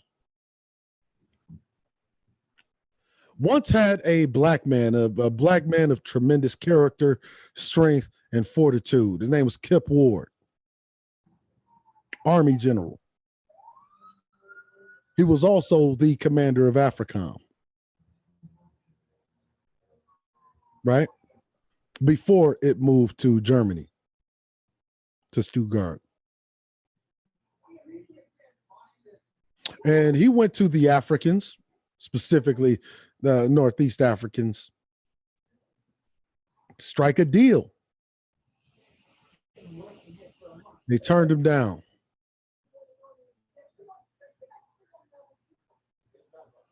They turned him the fuck down. And the few countries that were going to take a deal, and it was contingent on all of the countries that that America was going to train their police forces. There were like two countries that took the deal, and what happened was the Pentagon shooed him out of the way real quick, had him reassigned. The other countries wouldn't come on unless the commander was white. They wouldn't do business with anybody representing America unless it was a white man. Better ask. Look, if Kip Ward wrote a book, sure. No.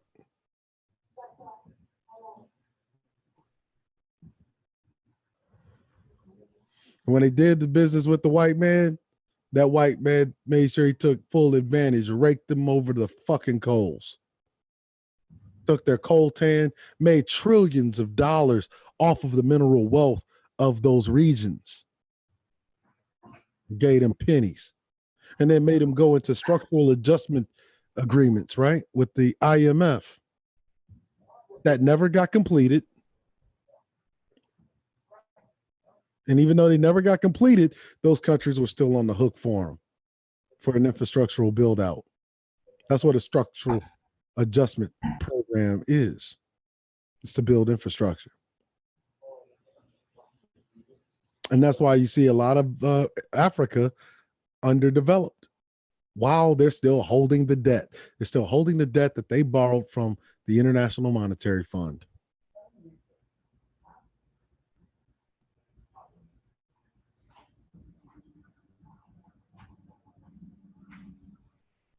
While having made trillions off of the minerals that they bought for pennies, literally pennies.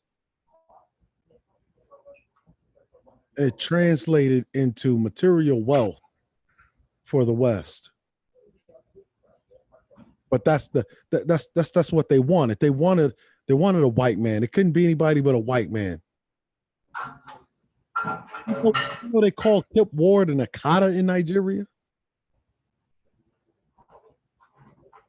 You know, Kip Ward is one of the greatest military leaders America has had in this recent century. If Colin Powell would be considered the Louverture of modern black military history, Kip Ward would be considered Dessalines. Phenomenal strategist.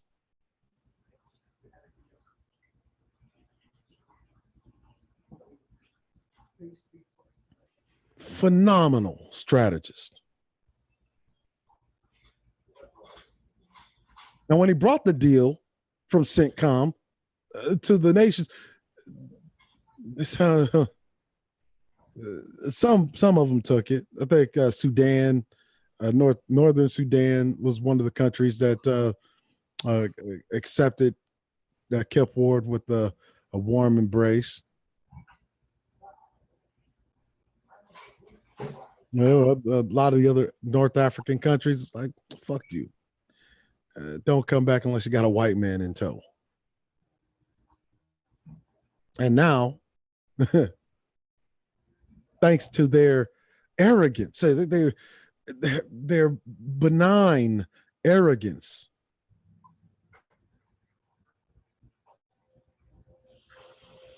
now they're in debt to the IMF still. And the IMF, understand, IMF is just a trades and holding firm. It's kind of like a title. It's kind of like a title company, right? Because all of the money that's used for, say, a infrastructural build out, it actually doesn't come from the IMF itself.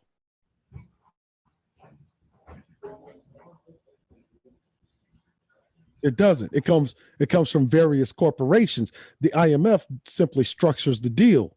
And then whenever it's to be paid back, the debt, it's not paid back directly to the IMF. It is paid back to the Bank of International Settlements.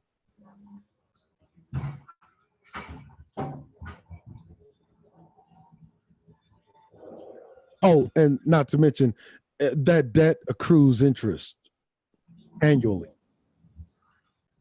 Kind of like a 30-year subprime mortgage. So these people mortgage their futures, allows the Western corporations to rape them and rake them over the coals financially. And then after the fact, then they want the Negro's help, the noble Negro of America. Now, do you want to know whose story I just told you? What country specifically?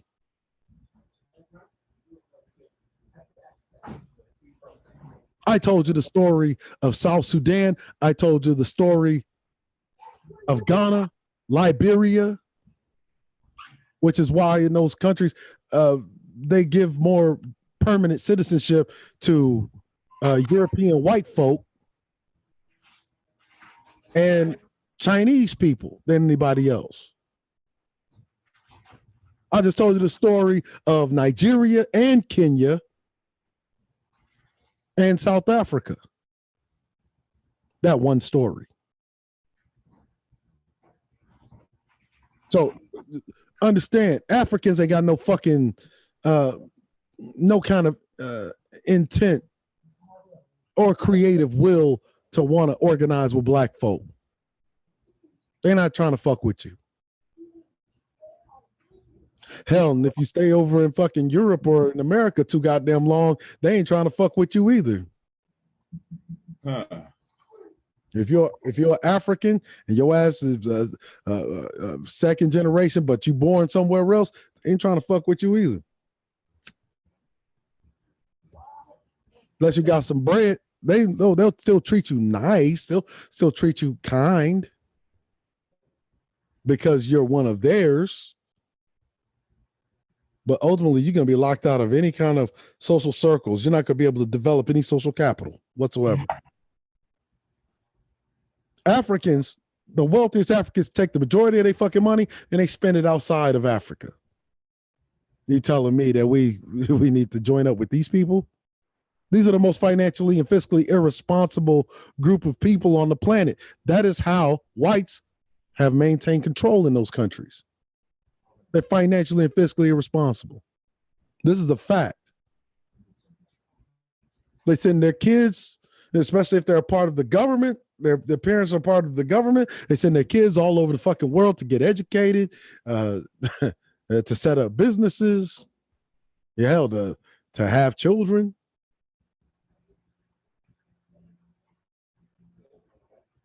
And in the process, the second generation becomes a hyper consumer in whatever country they find themselves into. And then whenever they try to go back, your kids want to go back, get treated like second-class citizens in a country of their origin, which is the country of their origin.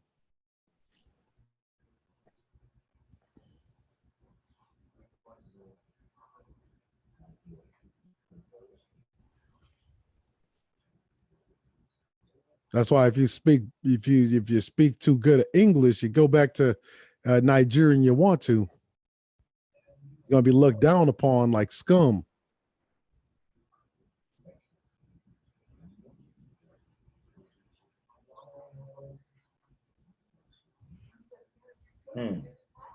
Why you think Putin called Africa a fucking graveyard for Africa's wealthy?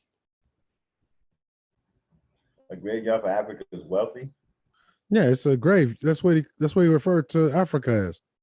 Africa is a graveyard for the rich. Even he said it. They go and spend their money with they buy European and Japanese cars. They send their kids all over the world to get educated. That gets some of them end up staying in these countries, having children, second generation, have no intent on coming back to their own country.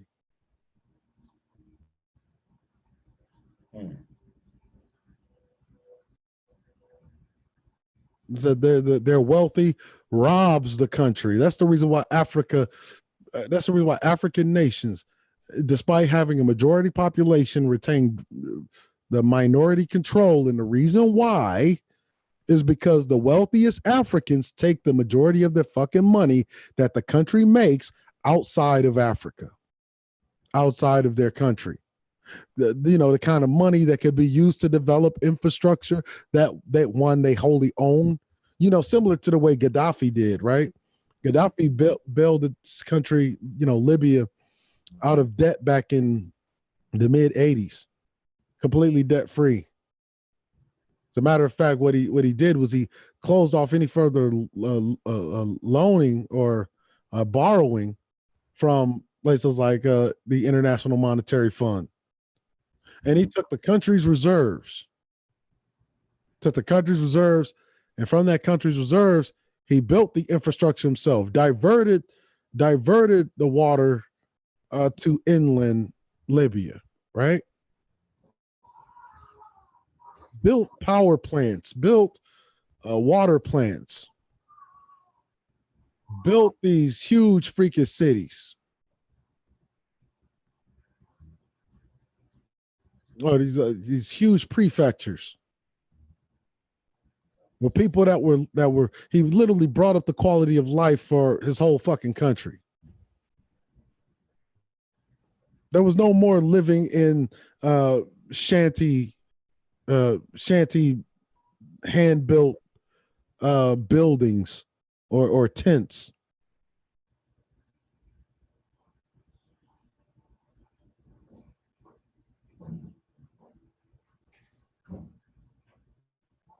You see?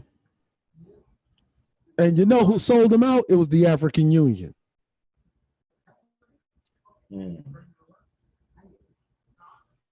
No good niggas. And he was the last ally, to the pro-black Pan-African. He was the last ally, Gaddafi. So then when you talk about this pro-black stuff, that's why niggas. Yeah, I would say we got way off into the, but it's hard to, Schooling gets on the road, you don't want to stop him because he be dropping so much knowledge. But yeah, we didn't want to go in that direction. We went way off topic. But come on, Max. Yeah. If I was talking about the love of black women, what's going on here, man, Max? That's what I was What's that? If I was talking about the love of black women, what's going on here, Max? We're going all. Yeah. No. We got into we got sidetracked with another discussion. That's all. That's why ladies came here. They want to hear how the black man loves them. You see him drawing. Yeah. Right. Hey, I never told you this, Max. Cynthia put your last show on her, I think, thumb tag on YouTube, like a little billboard. That's what's up, man. So come on, man. Gotta talk about the black woman here. Okay. Yeah. Thanks for giving. Okay, yeah. So Sabrina, let me ask you this question, bro. You there? Yes. Okay, so in your opinion, give me your take of this, because I think I know where you you are with this, and you know where I kind of see it. So, I want everybody to see what you think about this. In your opinion, does pro-blackness start with loving the black woman? No, pro-blackness starts with economics. Okay. Mm-hmm. Hold on, bro. One, you don't have the damn economics. It don't matter how much love you got for someone, it's not going to fucking work out. And understand families. What breaks up a family?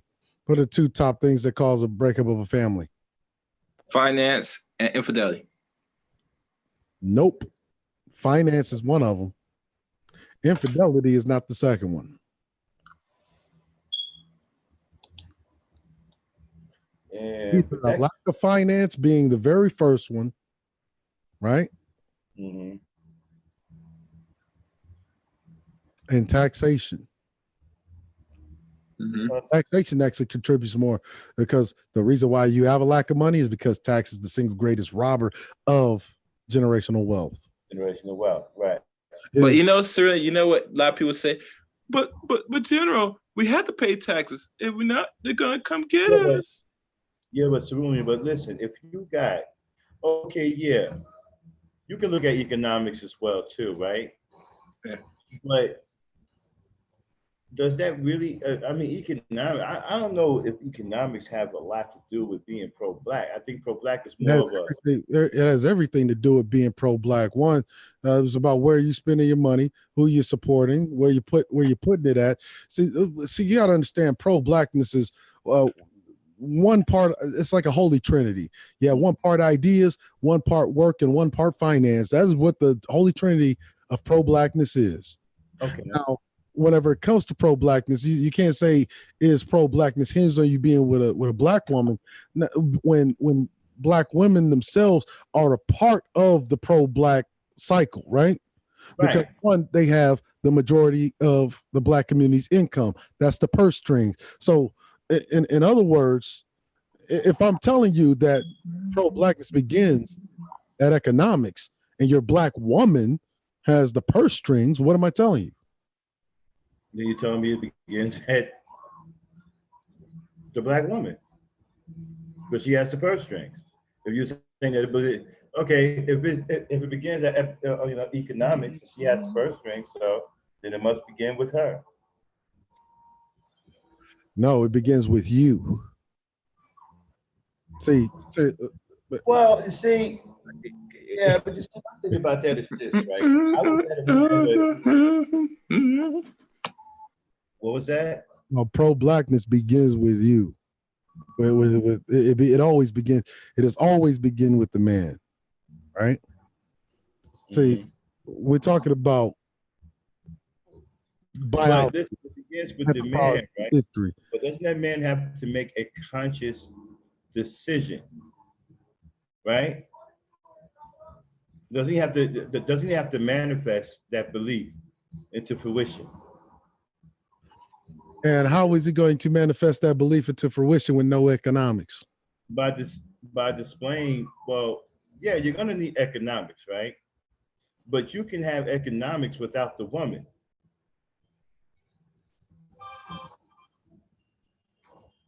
See, what I'm saying is, to me, I think it's more of a loyalty thing. Yeah, economics have a lot to do with it, right? But I think it's more of a who you're loyal to as a race rather than economics, because a lot of us are living broke right now. Let me tell you something, Max. And Max, you didn't read Daughter of the Trade, have you? You need to read that book. Max, let me tell you something. Max. Like I said, right? All the motherfucking love in the world don't add up to a hill of fucking beans. Yep. If your children inherit dust. Oh, no doubt, because to start with, you're right. You gotta. As a matter of fact, your love has everything to do with the fact that your children eat dust or not. Your love has everything to do with that. No, your love. See. Your love is where you spend your money at. Your loyalty is whom you spend your money with. Right. Your love is contingent on economics, my nigga. You're living in a capitalist society. Look, I said this in A Soldier in Every Home, structure and stability. You cannot have structure and stability when you're broke. Exactly. See, you can find love through wait. You can find love through structure and stability, but you'll never get structure and stability through love. You can have all the motherfucking love you want. Okay, so if whatever union you go in is not structured and stable, and those things are hinged on economics, you ain't got nothing. All you got is some shallow, skin deep feelings that won't add up to a hill of beans, bro. Okay, so all right, so basically, you're saying that Phil from the Phil Advice show, that he's pro-black because his wife isn't black. Because it was white and black because he picked his wife. Max, you forgot he picked that Mexican. He has the money. Well, actually, he's with Dr. We'll put it like this, Max. Pro-blackness. This is why people they create these straw mans about pro-blackness. Mm-hmm. Pro-blackness is not what you feel; it is what you do. Right. Mm-hmm. Pro-blackness, and being a black woman is something that you do. Pro-blackness is a verb, not a noun. Right, and being with a black woman is something. Action. Isn't that something that you do? I'll put it like this: Joy Reid married to a black man. That coonette pro-black. Mm-hmm. Are you pro-black? You married to a black woman, but everything about you says that you are anti-black. Mm-hmm. Obsidian cries, pouts, and whines about black women all day, and then whenever you challenge, say, "Why don't you just go to another group of women?" Says, "I don't want to go to another group of women. I want black women." Is he also pro-black? He absolutely is not. But God, see, from his mind. See, if we just say for like at a basic level, we say just love for the black woman. Well, love has to translate into something. Yep, it has to be something you do. Well, look, if you look at what Ali said, right? Ali said, "Why wouldn't he want his children to look like him?" Isn't that loyalty, right? Isn't that pro-black loyalty? In order to have that, in order for him to say that, have that kind of mentality, he has to be married to a black woman. If that were all it was, Max, if that were all it was, then I would have to charge the entire fucking race with being some disloyal motherfuckers. Facts. A great deal of us are. No, I'm saying is that if that were the case, if that's the only prerequisite, I would have to say that we are all some disloyal motherfuckers. Here's the thing. Mm-hmm. The reason why we don't have any institutions. Yeah, we got people that be with black women all the time, right? Mm-hmm.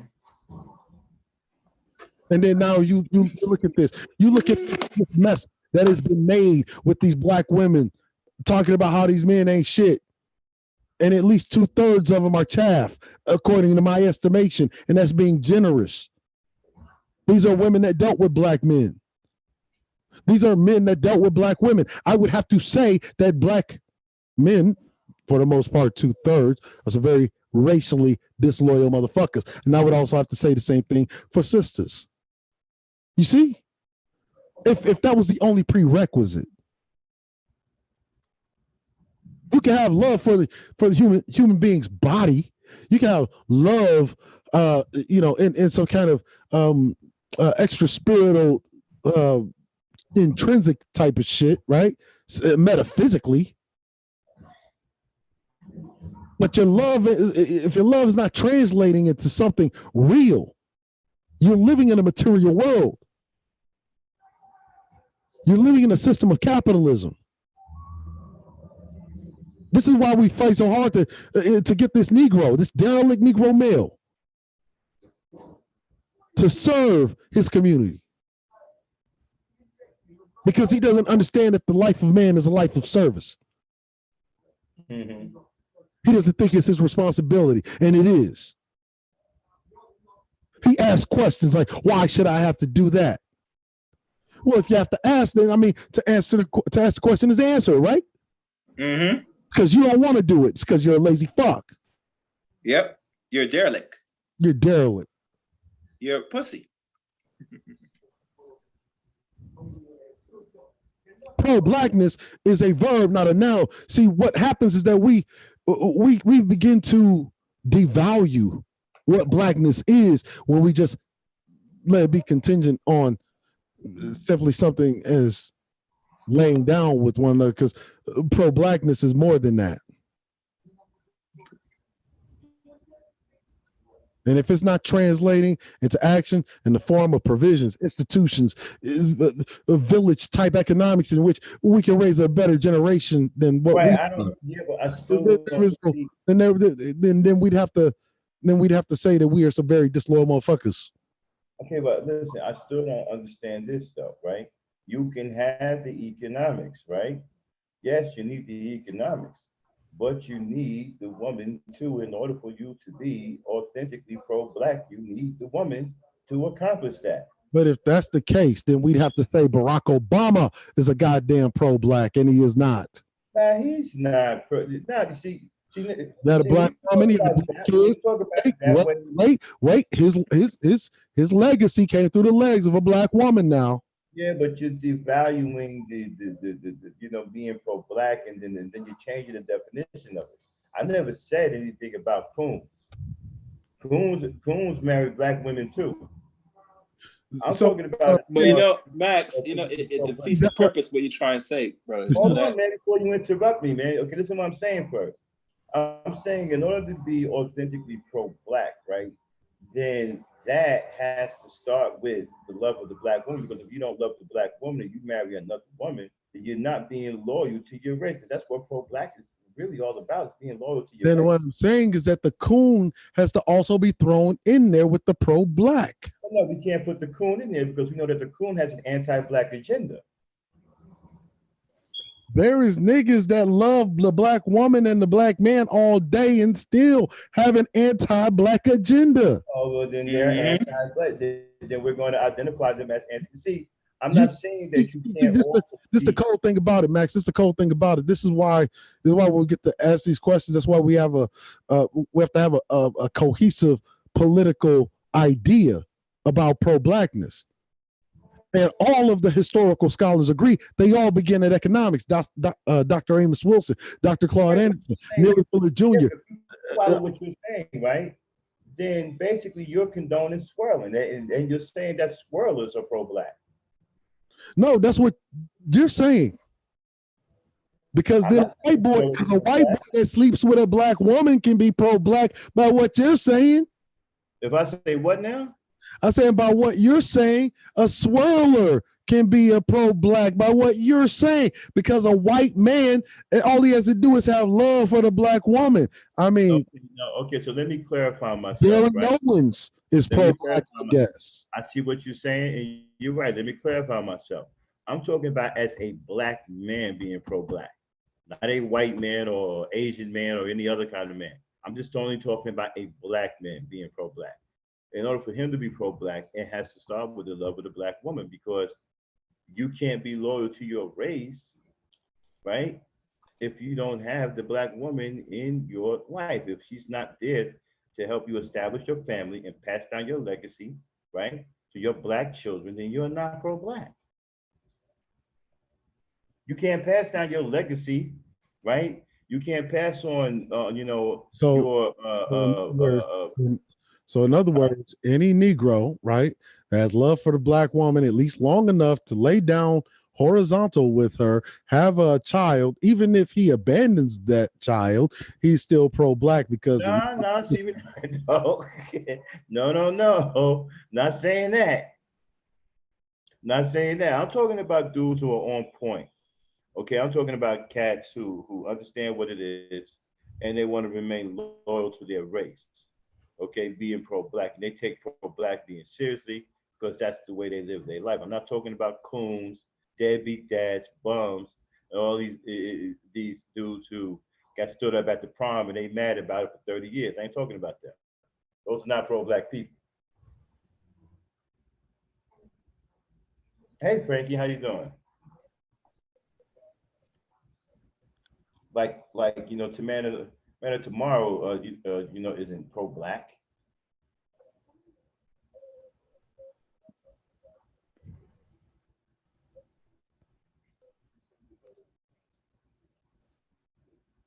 What happened? You fell off there? I'm saying is not, the esteemed lady Christine said it. Nothing can be built without economics, not even love, my nigga. I don't know about that because you I'm can, just saying, love don't look, okay, what do look. you do? Okay, check this out. Love don't conquer everything. Look, People in families, right, who stay together, who don't have a penny, don't have a dime in the bank, pot to piss. I can show you some families right now, right, that don't have a nickel in the bank. They straight up broke, but they're all still together.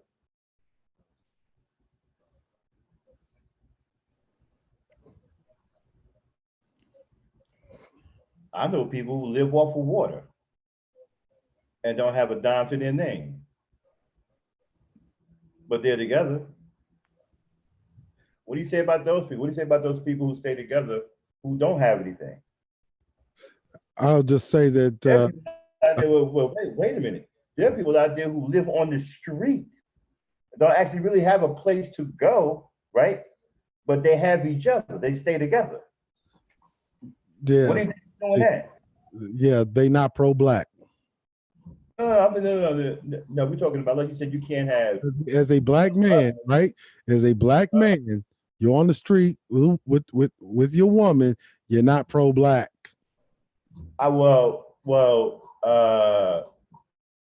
There's some truth to that because you're not providing What you the are in is in a relationship of convenience.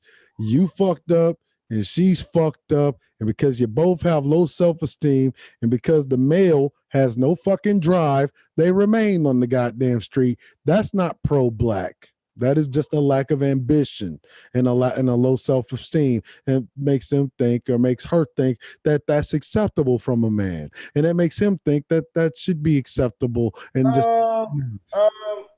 wait a minute now. You're assuming, right, that they've been that way from the time they met. Now, if they were that way from the time they met and he was on the street and they didn't do anything, follow him around, whatever, then yeah, I agree with you. But if they had already had something and they fell from grace, and she already knows what he's made out of, what he's capable of, and what they're going through is just a little bit, of bad luck, and she trusts that he's going to get them back on their feet, then no, that's a whole different ballgame. Of course, she's going to stick by his side because she knows what he's made out of. She's seen him do it before.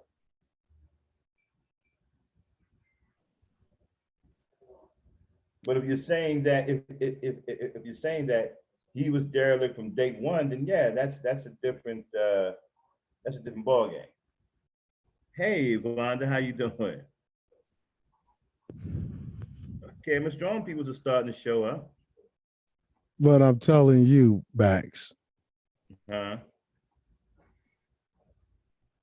love is not unconditional. Well, only from a mother it is. Love and respect are the most conditional commodities human beings ever will have. I don't know if you can do that because you see now you're talking like a scientist again. See, this is the problem I have No, with you, scientists. I'm talking. No, see, I'm talking as a I'm talking as a human being, right? Mm-hmm. There are 6 things that every human needs to live and thrive in the modern era: food, clothing, shelter, education, employment, and security. Mm-hmm. Okay. Yep. It is contingent. A woman's love is contingent on you provide, brother. All right. I mean, that's just what it is.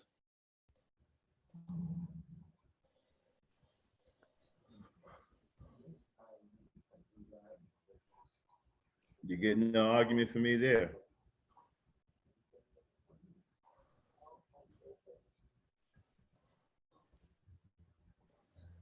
Let me put this link in the chat here real quick. Okay, so basically what you're saying is pro-blackness doesn't start with that's Bible study? What's Bible study?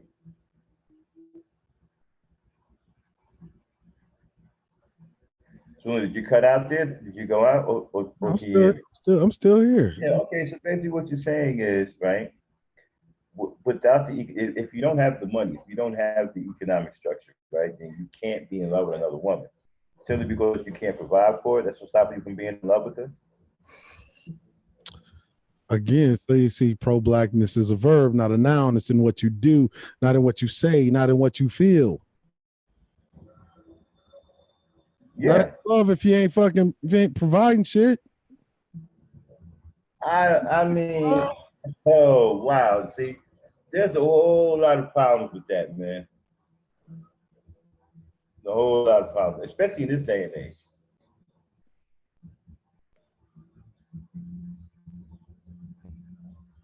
About who?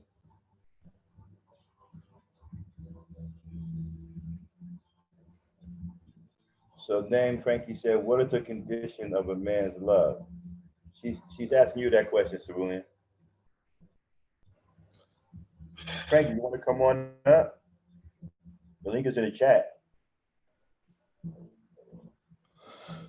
Look, a woman's gonna love what she loves. She likes what she likes.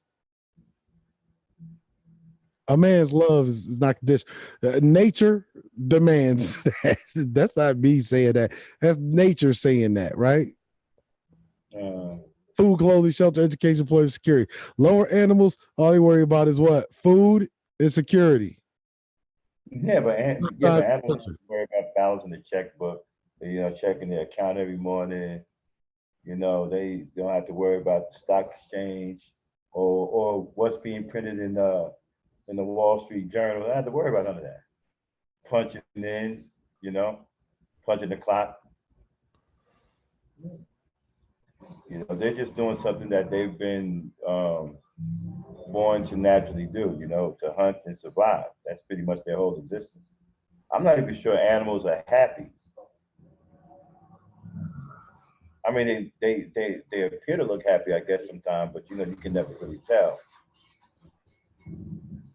Well, we know their existence could be absolutely miserable because of what they are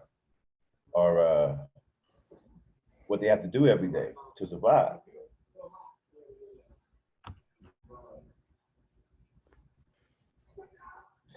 Frankie, what's the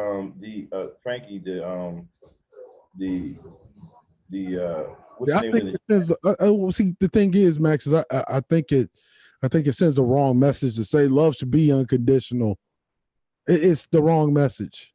Well, I wouldn't say it has to be unconditional. Because if it just starts with wait. See, because if it just starts with love, right? That just gives too much leeway for one the men to start walking over the women. Wait a minute, what now? It just gives too much leeway and low standards for men to just start walking over the women.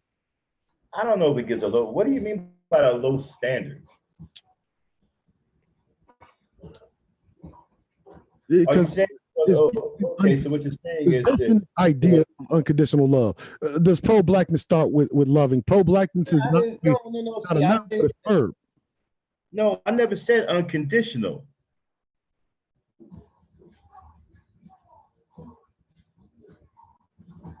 Oh, but wait a minute.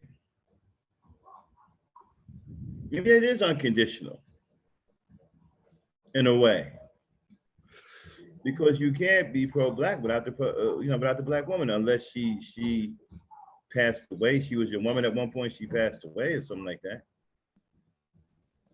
How are you being pro-black without her? Frankie, hit the link in the chat so you can come on up, because he's not going to do a lot of answering people in the chat because there's been a lot of typing today. So come on up and chew it up. See, here's the thing, right? We've been going at these niggas about this gynocracy thing, right? Right. They said that they can't do anything because the black woman. See, because this is almost like an advocation for a gynocracy. Mm-hmm.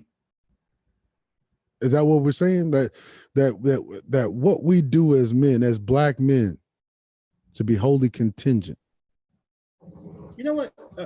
Yeah, Christine makes a good point too, right? That's Bible study taught unconditional love. You think that's where we got it from? That's a good point. That's a valid point. You think that's where the term even came from? What did I do, Christine?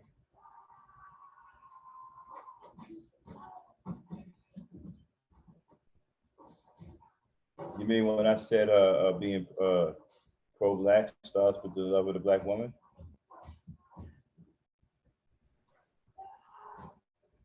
I think it does.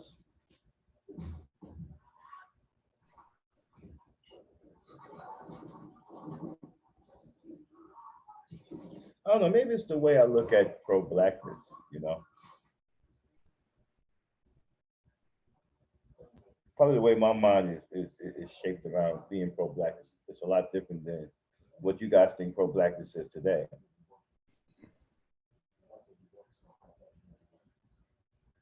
Hold on one second.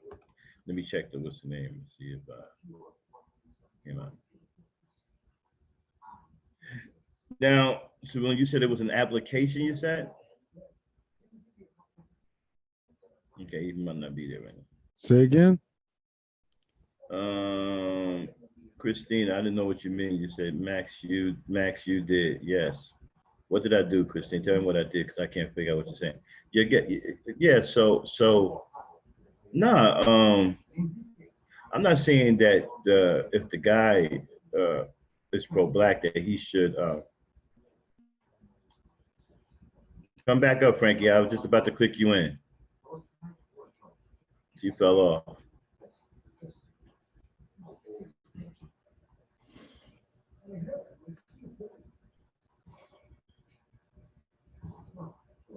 Oh, yes, I did. I don't know, did I say that?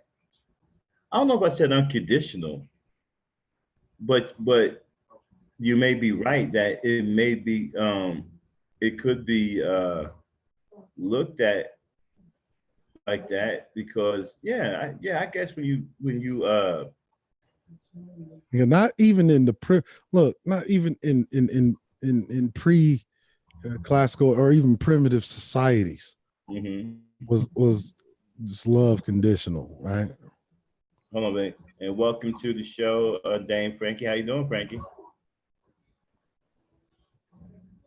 She's up on the panel with it. I guess her mic is still muted. Go ahead, Cerulean. Not even in primitive man, as a thing called love. This whole idea of love is very, very new.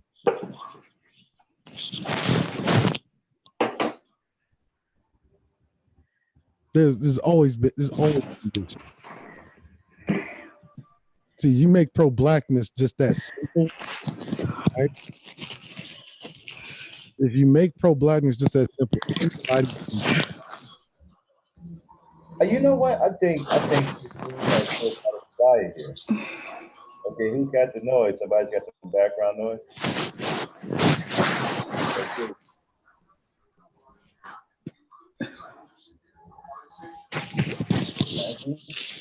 Hello? Okay, there you go. Okay. Are you still picking up background noise? No. Okay. Yeah.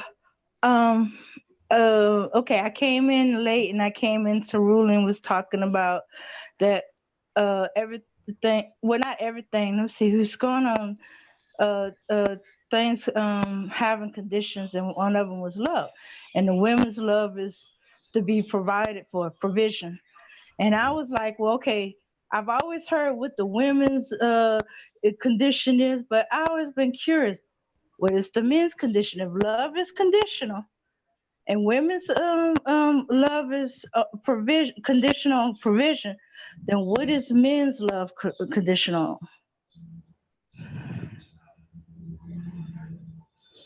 Well, you want it in a primitive sense? How raw you want me to get? Let's start off with the primitive and work our way up. Yeah, okay. A lot of the stuff that I hear is like a lot of new age stuff that really don't got nothing to do with it, right? Mm-hmm. We talk about a marriage condition is very simple. Do you fuck them? Do you feed them? That's it. That don't always Yeah, that's mean love. It just means that's what he likes. this That's is what he wants. because see, this is my thing, right? This is Uh-huh. my thing. It's actually a universal thing. Love is temporary. Mm-hmm. All right. So, in other words, since it's temporary, when the provision goes, the woman go. When the sex and the food goes for the man, or she no longer cooks for him, he's gone. He's gone too. That's the simple. That's because that's all we are. We are primitive at our core. Okay. All right. Now let's get to the next level. We're above the animal level now.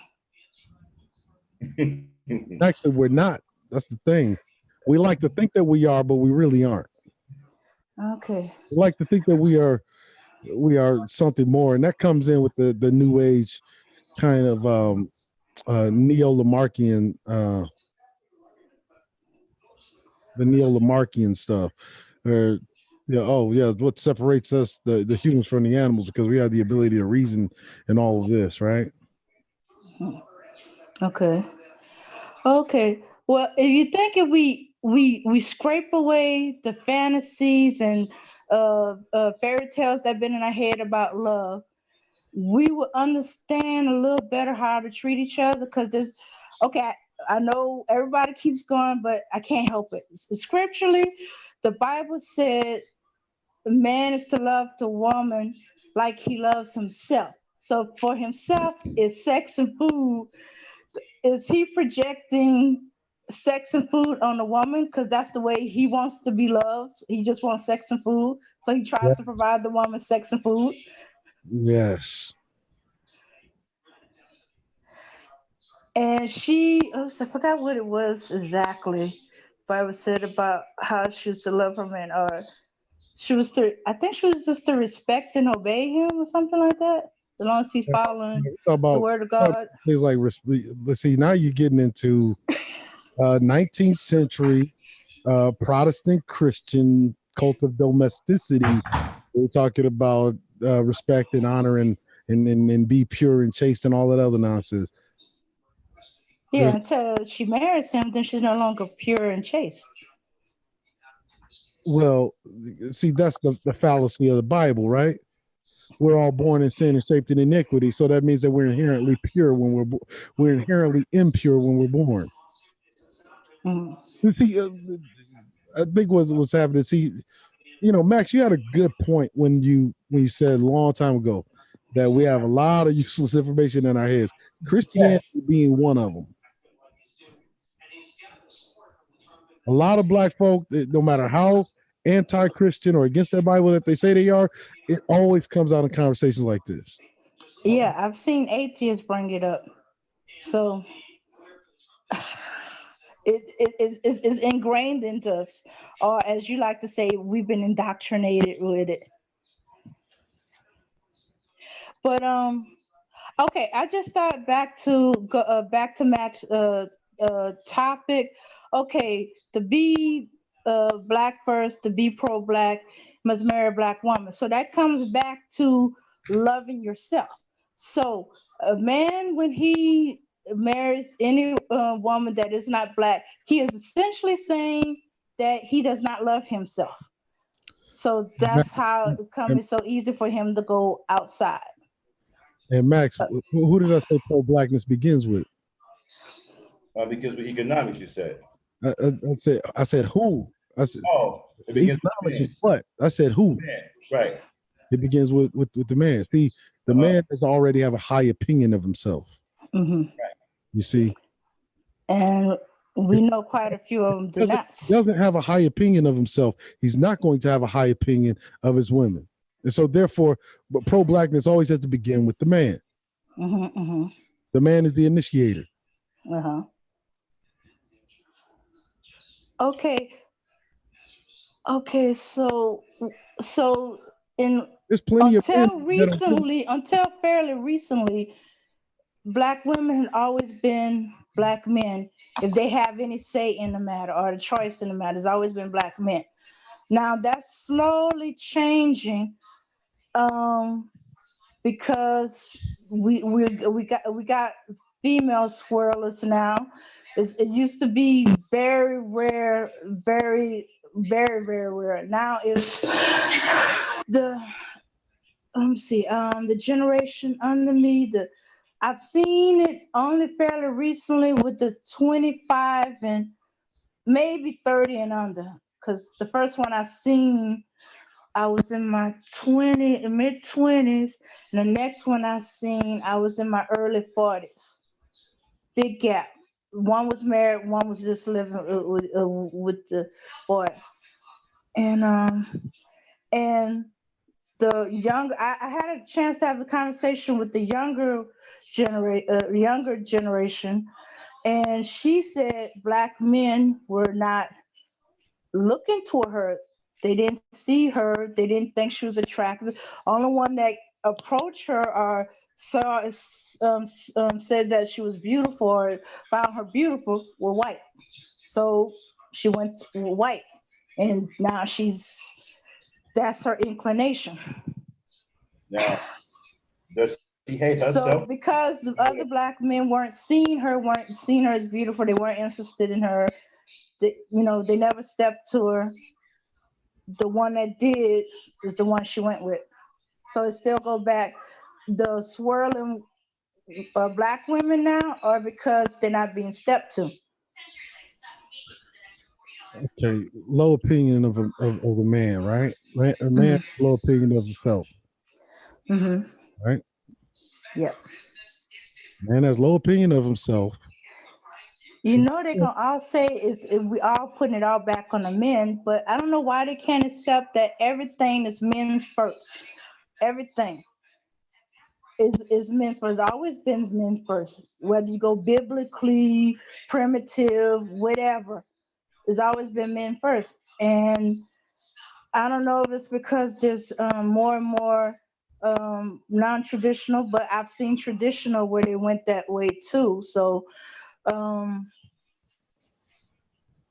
they, it, I only see it mostly I only see it in YouTube. I've never really seen it out where I'm at, where this everything's the woman's fault. Oh, hold on a second. I'm sorry. Well, the derelict Negro male will make it all the woman's fault, won't they? Yeah, yeah, yeah. No, I was just surprised how many older ones was like that, my age and closer. It's like, oh my goodness. I expected to hear that nonsense from younger, but when you're getting into mid 40s and 50s and 60s, I was like, okay, was I not hearing this, seeing this? I've only kind of heard it one time, and that's one of my cousins, and he's I, I guess, what would you call? I forgot. A beta male. He wouldn't call himself that. He wouldn't think of himself. He wouldn't refer to him as that.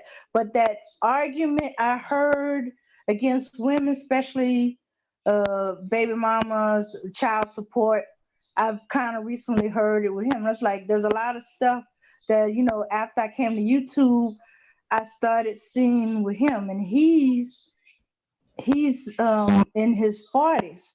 And I was like, okay, why am I not hearing this a lot more with the younger men unless they been influenced by the older men? But I'm seeing buku with the older men on YouTube. My cousin was the only one I saw outside of YouTube that was close to some of the stuff I seen in YouTube. And I know he ain't a YouTube person.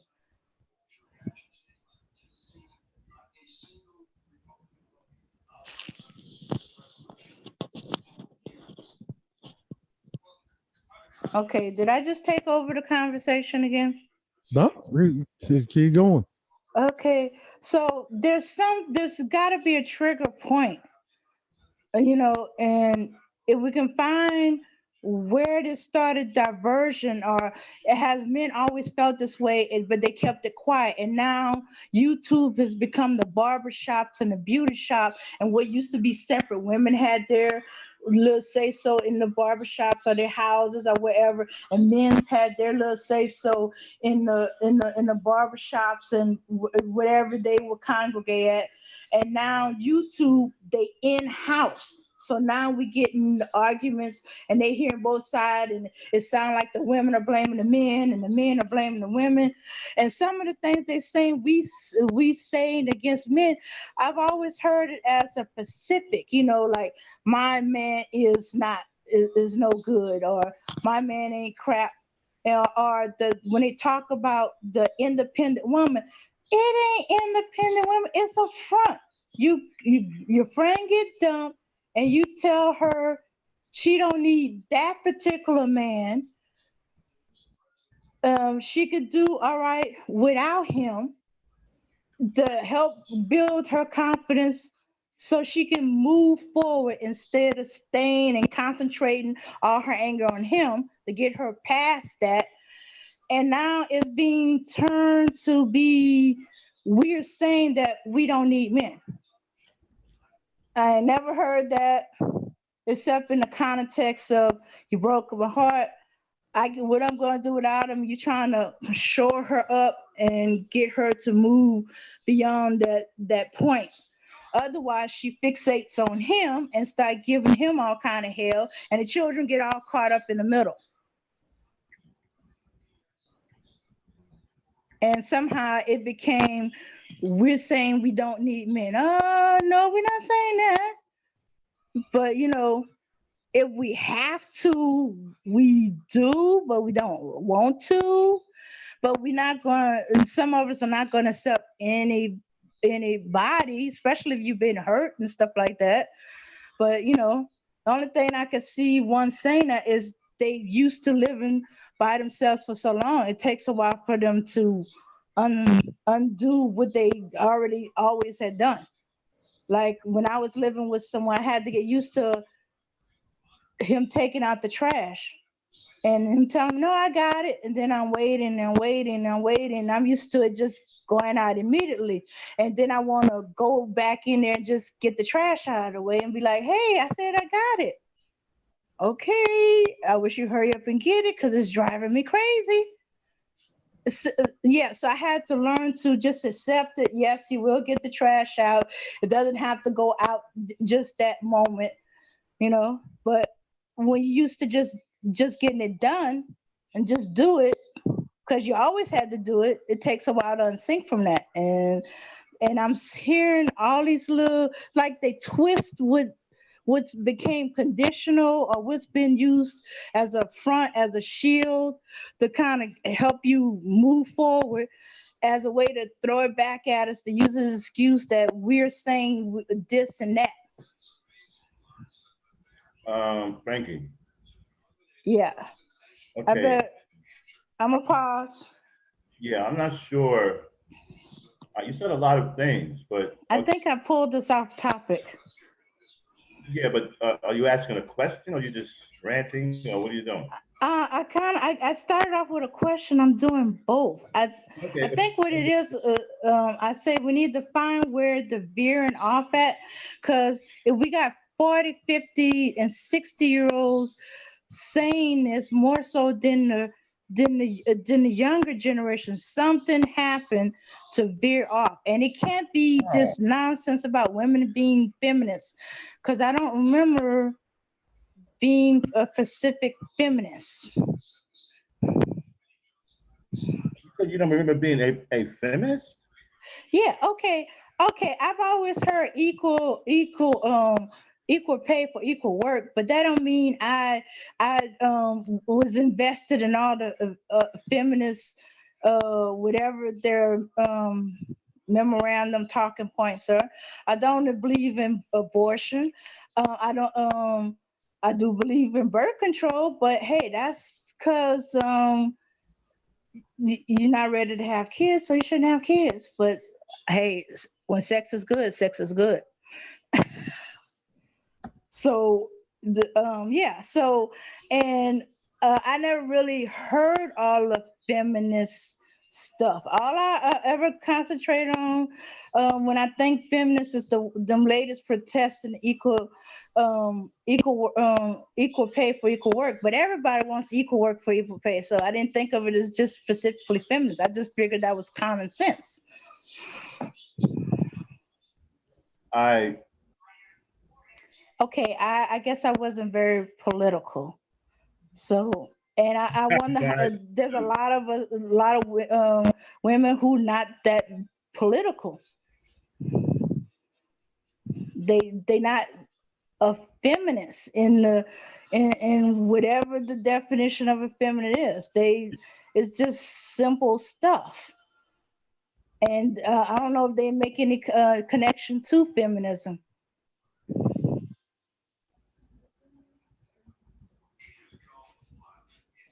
um Okay, I lost y'all, didn't I? I'm trying.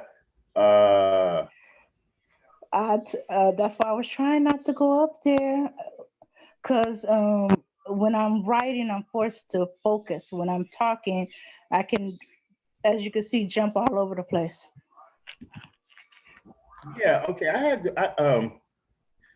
had one question though. Yeah, You started off. You said that. Um, I think you said that. I was asking what was the condition for men's love, since women's are conditional.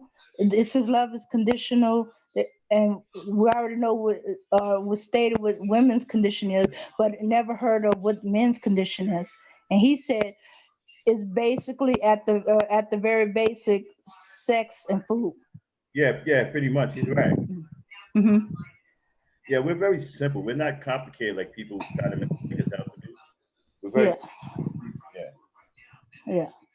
We're very primitive. Very simple.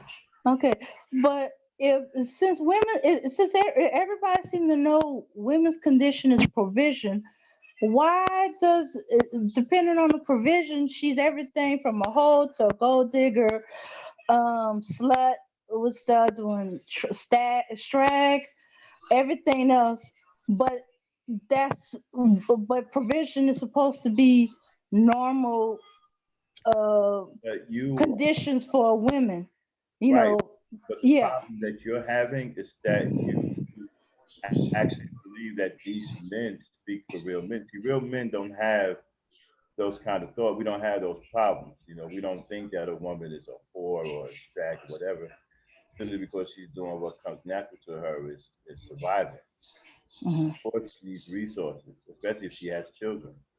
The real men understand that, but these guys out here who are awkward, don't know how to talk to women, don't know how to deal with women, have bad luck with women, always into some issue with a woman, they don't understand that. They don't care anything about that. And those are the ones that are barking about you're a whore, you're a slut, you're a gold digger, and all this other stuff. But they want that too. They who? Yeah. They I, I who? I seem to notice the ones that scream the most about that. That's what they want. I think they becoming like women in the sense that sometimes we don't always know or very clear about or articulate what we want because we lie to ourselves to a certain extent. But I it doesn't won't, matter I if won't, you I are. won't. And now the men are starting to do that, which is creating confusion for the Yeah, woman hold because on for we a second we here. we've altered over the years to adjust Yeah, to getting a you hear me? man. Can you Hmm. hear me? Hold Oh, on I'm for one sorry. second. Yeah, don't just go off on a long thing, okay? Listen to what I'm saying, right? Okay, all right. It's about who articulates what or whatever. You can articulate something well or whatever, right? It depends on what it is that you're articulating. It's the kind of thing, okay? Oh, dang it. Okay. All right. It's about who articulates what or whatever. Sorry about Like that, that. echo. Let's get me on the echo. Okay, yeah. Yeah, it depends. So it doesn't matter what they articulate. It's how they articulate. It's what they're saying. Okay, these guys, a lot of these guys, right? They are Mm. socially awkward. They don't know how to talk to women. They have bad luck with women. Okay, and they want a woman to already be made a certain way, and that's just not realistic. Okay, and because they can't have the woman that they want, they get upset. They throw tantrums. They act like little kids. They act like little sissies. A lot of them are probably closet homosexuals. Okay, Mhm. this is who you're having a problem with. You're not having a problem with women. You're not having a problem with me or Stephen Gray or Charles Crawford Jr. You're not having a problem with us. We're not sitting here talking on your gold digger. We understand what your nature is. We know that you are going to have to survive. We know that you're going to have to meet certain means to get by in this world, whether you're a mother or you're a single woman. Okay, so you won't hear these things coming from us. It's only going to come from the obsidians and these weak dudes who are feminine and socially awkward and they don't know how to talk to women. That's where all that's going to come from. Okay. The, And I think it's the creating. problem that hold on, Okay. the problem that guys like me and Celine are having with women is that y'all think that these guys see all. That's the What you biggest said? problem. Huh? What was that last bit? The problem is the problem that we're having is that you know a lot of you women think that these type of guys, these weak dudes, they speak for all of us. And they don't. Coincidentally, we as for I was thinking the same thing. Uh, the think the craziness that some of the men are dealing with, they using it to represent all of us women, and they keep trying to beat us over the head with it. And any example that they see that matches what they believe, they use that to beat us over the head with. So two sides, same coin. Yeah, well, you're gonna get that from those type of brothers. They have some issues with women. They're mad at women for whatever reason. A lot of them hate their own mothers. I've seen panels to where they had groups of guys sitting on the panel hating their own black mothers and talking Mm-hmm. about hating their mothers. I mean, Mm-hmm. really hating their mothers. Okay, so these are the type of men you're gonna get this kind of rhetoric from. Them women, black women can do nothing right. They hate black women. That's why many of them are homosexual and call themselves going their own way. They can sniff each other's butts. That's really Okay. what they want to do. Mm-hmm. But I think a new problem is starting to show up. I don't know. I've only been on YouTube to the chat channels um uh around the last year or so. Um, I think what it is, the men who are not like that, that are secure in themselves, they're attracting a lot of women, which is creating a lot of jealousy for the ones that do not. And as more and more women gravitate to those men's channels that, well, they're men, you know. um, is creating jealousy because all of a sudden I'm seeing select this and all that stuff going on, and alpha male and all these different things. And because we're gravitating to men that seem more straightforward, that don't seem effeminized, or as some like to say, fuck boys or dusties, you know, are not trying to beat us up over the head with stuff that most of us had nothing to do with. Hmm. Hmm. I agree. Hmm. Or are they not whining and crying? Uh, Agree. Sometimes they do. Sometimes they sound like they're having a legitimate rant. Okay, but it's happening over and over and over again, and you can almost pinpoint when they're gonna break it up. I almost be watching the clock and doing a countdown. 5, 4, 3, 2, 1. It's back to women again. Well, you won't get that over here. We don't do that over here. And my thing is, some of the arguments that I think the biggest one that they seem to be going over is the child support one. Okay. That seems to be their biggest pet peeve, the child support. Yeah, yeah, yeah. I've had family members on child support. I had the women who had their children. Some of them try to manipulate the system. I seen them how they work to keep from it. They learn the system real well. They talk to other men who went through this, and learn what to do and what not to do. Uh, yeah, and they just push through it. Yeah, they do vent, and but they move on. The only time it comes up again is when they trying to teach another man, hey, you need to do this, this, and this. Make sure you have receipts on everything and stuff like that. Go to everything with the court. Learn what you can and can't do to make sure to ensure your visitation rights, and what you can and can't do, stuff like that. And that's when you hear it again. But otherwise, after they have their vent and they learn what they learned, it don't come up again until they trying to show another man what to do. But this, it's getting, some of it's getting ridiculous. I still laugh to this day about the dude that says it's her fault for not making him wear a condom, or and I was like, what did he say? And I know for a fact of a 22-year-old boy about to get him some from his girlfriend. He ran out of condoms. She was saying it was okay, and she was trying to encourage him to have sex with her without the condom. He walked away. If a 22-year-old who's supposed to have little self-control can walk away from having sex with a woman because he does not have condoms, because he knows he don't want to have any kids, why can't a grown ass man do the same thing? Well, they can't do the same thing. These guys just want to make excuses.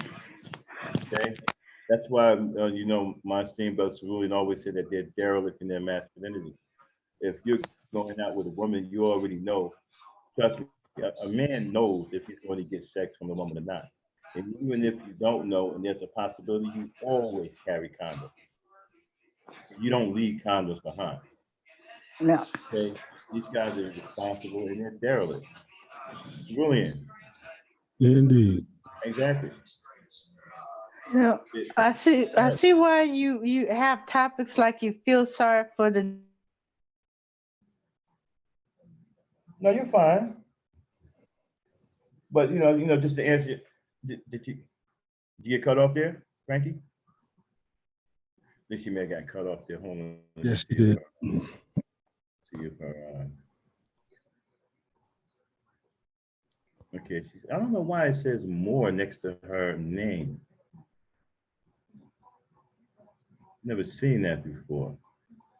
Chaos. Yeah. Okay, chime in here, man. Don't just come up here and go to sleep on us, bro. Chime in here. Yeah, well, I'm listening right now. I have nothing to say right now.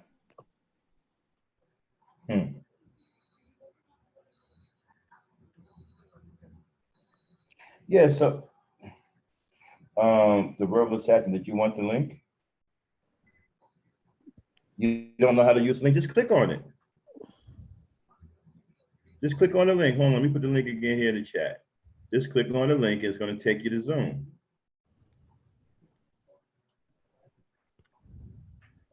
Yeah, just click on it and follow the instructions. It's going to take you right here.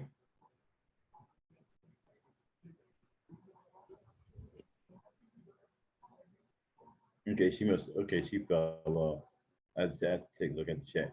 But yeah, so when you heard the stuff, she said, what do you think, I guess the part that she was all over the place, but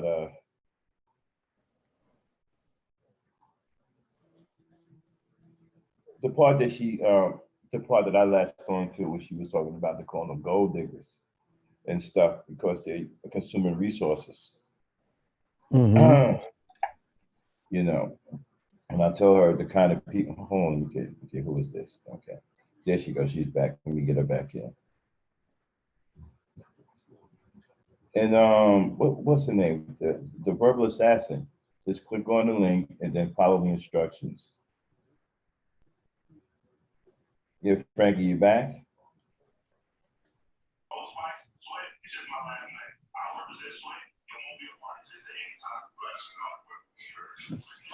You back, Frankie? You back? Yeah, I'm back. I don't know when I cut out. Yeah, you cut out. Sure. Sorry, I must have accidentally did it when I went to switch back to see what was going on in the chat. What I was saying was that you're fine. For the topic, the thing about it is that those guys are derelict. They're doing nothing but make it. And the guy who told you that is extremely derelict because as men you have a period, okay? And you always bring condoms.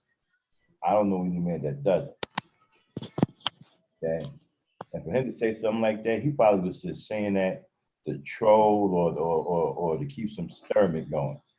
Mm-hmm. Okay. Because you don't leave it up to no girl. You make sure you cover your own self. Okay. That's for your own protection. Forget about what she's doing. Mm-hmm. I can't think of the verbal assassin. We bring her in. Yeah. Welcome to the show, Verbal Assassin. How you doing? Can you hear us?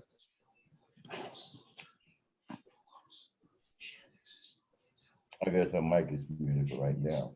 You're wrong, Verbal Assassin. You're wrong with us. Can you hear us?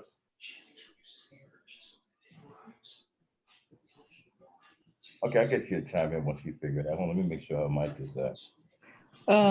Max, you was talking to me? Dane? No, the Verbal Assassin is with us too. I don't see her. All right, I'm gonna mute up then. No, I see her. I see her now on video. I see you now on the video, Verbal Assassin, but I don't see your mic. Is your mic on?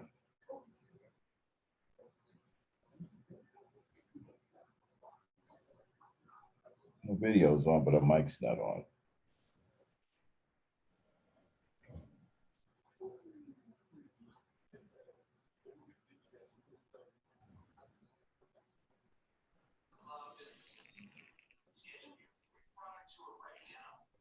Okay, can you hear me now, Verbal Assassin? Oh, not. Frankie, yeah, so Frankie, to answer your question, like I was saying, right? Yeah, the man is supposed to make sure he has the protection for himself. I mean, that's what you do. You don't go put your protection in the hands of someone else. Yeah, but I wonder if anybody's teaching the next generation, but I remember my mom and my uncle had I have an uncle 6 years older than me, and she gave him a talk because my grandfather, the idea of the sex talk was to give him some condom and tell him don't come back with any kids. So my mom went to a more thorough talk about him always having condoms. Don't trust the girl. Yes, my mom went there. She don't trust the girl for your birth control unless you planning on having kids.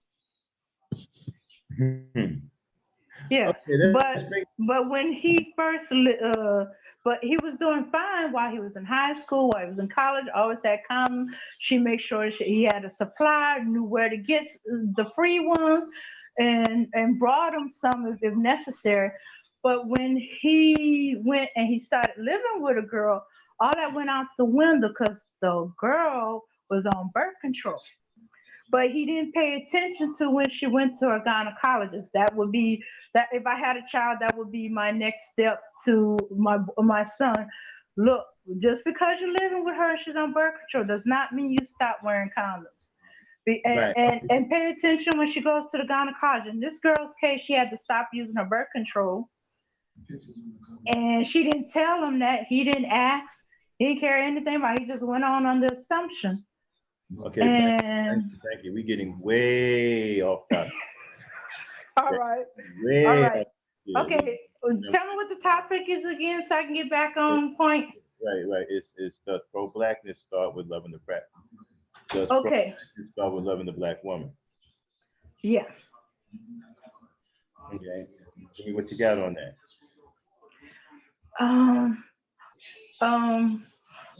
Well, over the years, okay, always before, it was always considered, going to a white girl was considered that you couldn't get no black woman, so you had to go to the bottom of the barrel to a white girl. Before let me ask you a question. Before we go there, right? Uh-huh. You hear what Cerulean said that pro-blackness, right, starts with economics.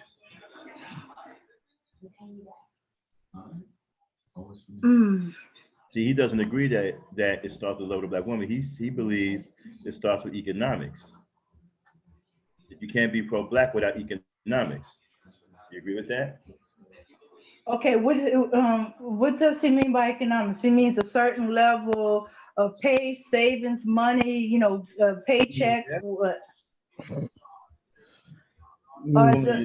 No. Cerulean? None of those things.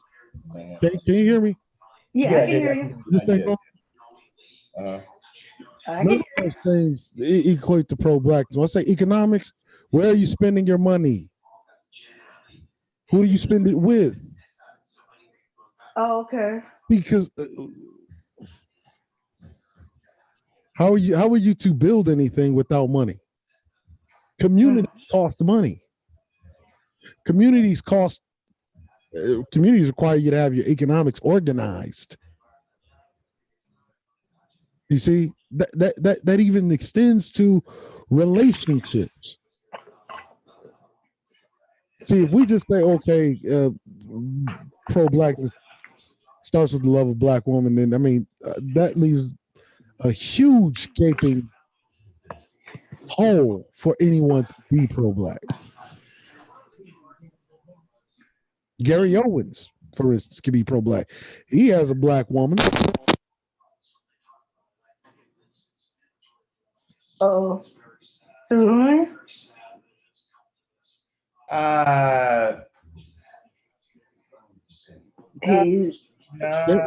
Owens, that racist piece of shit comedian that's married to a black woman. Yeah, he's black about that estimation. Yeah, but he's automatically disqualified. I think somebody, verbal assassin.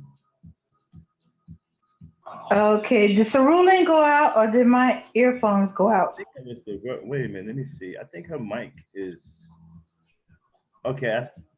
Okay, there go her mic. Her mic's on now. Okay, we talking about me or the other woman? The other woman, the verbal assassin. Her mic is on now. Okay, I'll go on mute so she can speak. Yeah, verbal assassin, can you hear us?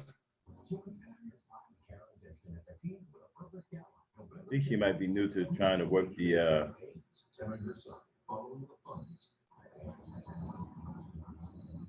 Nah, Frankie, you're okay. You don't have to mute because somebody's mic on. I'm a talker. Sometimes I do. Oh, I didn't know that.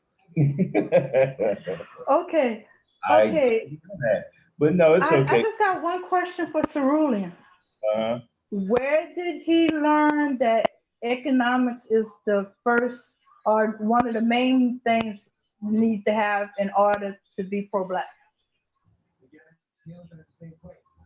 So, did you hear it? So where did I learn that? Yes. Just name any one of the pro-black scholars in the last 30, 40 years. Okay, how old are you? I don't mean to get personal, but how old are you again, Cerulean? I'm 39. Okay.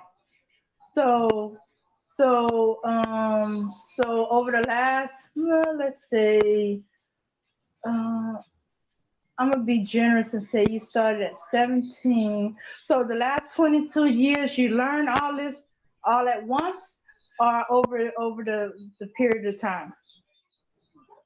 Well, nobody learns anything all at once. It's a gradual progression. Okay. But Okay. there's a certain understanding in which my argument is so airtight that it's never been debunked.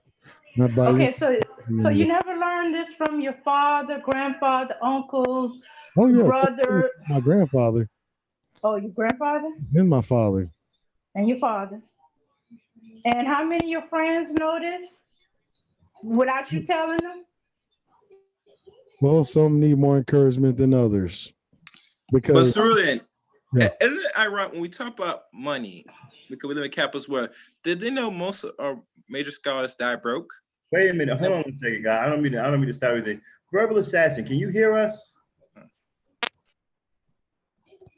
you didn't. Wasn't that her just asking me that question? No. That was Dame Frankie.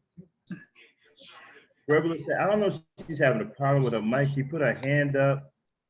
She raised Tell her her to jump hand. off and jump back in. It might be her Zoom. She has to exit out. I'm not sure what her issue is. Max, you hear me? Yeah, I can hear you, Chaos. She has to exit and come back in because I had the same thing when I came in. I couldn't hear nobody. Okay. So verbal assassin. Try leaving and coming back. I'll put the link back in the chat if you can hear me. There go my man right there. Bottom to the top. What's up, my man? Glad you can make it.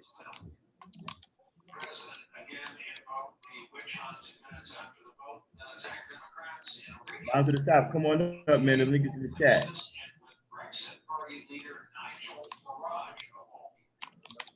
I'm trying to work for help. My bad, guys. I'm Hello? trying to. There you go. That's you, verbal assassin. Can you hear me? Yes. Yeah, that's me. Verbal assassin. Yeah. That's me. Mm-mm. I had my earplugs in, and I guess maybe the speaker isn't working, but I heard everything y'all said. So what are we talking about? I just was able to chime in. I had class.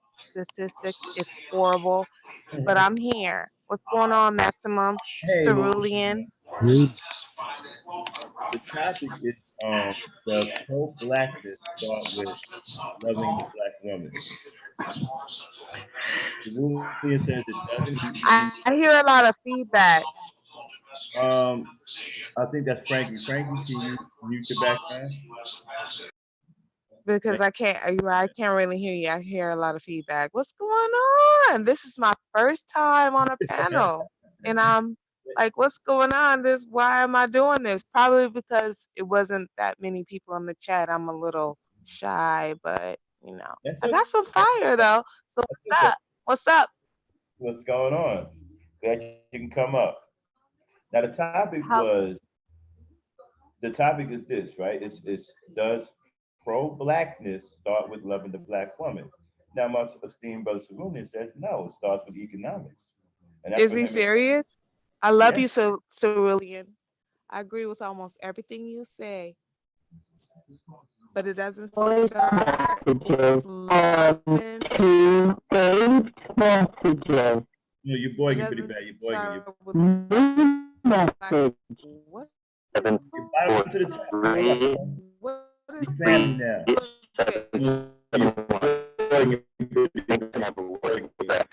Somebody Can boying. y'all hear that? This message, press 1. To delete, press 7. To save, press 9. For more options, press 6. Now, Yeah, what is that? No, what happened? What is going on? I don't know. It's probably me. I'm brand new. Just treat me like a baby, a newborn. Okay. Okay, Yeah. that was probably me. Wanda. Yeah, go ahead, Cerulean. You was responding to verbal assassin. Well, I was waiting for her response. So basically, what I heard Maximum say is that Cerulean says that it starts with economics and not the Black woman. Okay. Right. And why is that? I need to understand why. Because I'm late. I'm late to the chat. Okay, You want to know why he says that, or you want to know why I say it's talking? See, I say it's talking with the Black woman. Me and him are opposed on this issue. He says it starts with economics. I understand what he's saying, but I still say it starts with the Black woman, even over economics. okay. So, how well versed is anyone on the panel in history? I need to know that, because I'm not going to give I am not going to give some kind of false presentation that invokes narcissistic response in women, though if they are narcissistic, that have this sense of endowment that they should have their asses kissed. I am not going to do that. Where's all that coming from? Just go ahead and explain your position, brother. I'm with you. Just explain your position. It's not about narcissism or anything like that, which I'm well versed in also. But yeah, go ahead. Explain your position. Are in history. I mean, I'm not a historian. I'm always willing and ready to learn. So let's go. Okay, so when you look at pro-Black movements of history, recent and distant, right? Mm-hmm. What were they based on? I'm sorry, what say that one more time. When you look at any pro-Black movement from history, our history in this country, whether recent or distant, what were they hinged on? What was the thing that sparked those pro-Black movements? Poverty. And poverty is what? Disenfranchisement. Wait. Poverty, disenfranchisement, all of those things were what? I don't know. Go ahead, Cerulean. You school me. All of those things were economical. Okay. They had nothing to do with love. See, Black folk understand that during Reconstruction, Black folk had love, but didn't have any resources, wealth, opportunity. Their children inherited dust. When we get up to the pro-Black era of the 50s and 60s, or what became civil rights, those were all economic things. What is the problem that we're having in the Black community now? Lack of what? Wealth, resources, opportunity. What do those things affect? Those things affect relationships. You can have all of the love you want for the Black woman. You do not have wealth, resources, and opportunity, right? Or if you do not come with some kind of provision, there will be no love, because wealth, resource, and opportunity, those are the things that really ground family, ground the institution of family. It's the thing that communities are built on, because you're living in America. If you don't have economics, you don't have community. Let's look at the community as it stands. Some of the communities that are still impoverished, what are they lacking? They have all the Black love they want, but they're living in impoverished conditions. Why? Because we spend the majority of our money where? Outside of the community. So if Black love begins with the Black woman, how is it that we have all of this love and we don't have the community that we once had? See, back before 1965, we like to always go back to the past to show how past performance is indicative of future and present performance, right? Mm-hmm. Why are Black families falling apart? Lack of economics. Oh, is the love gone? People turn on each other because of a lack of economics.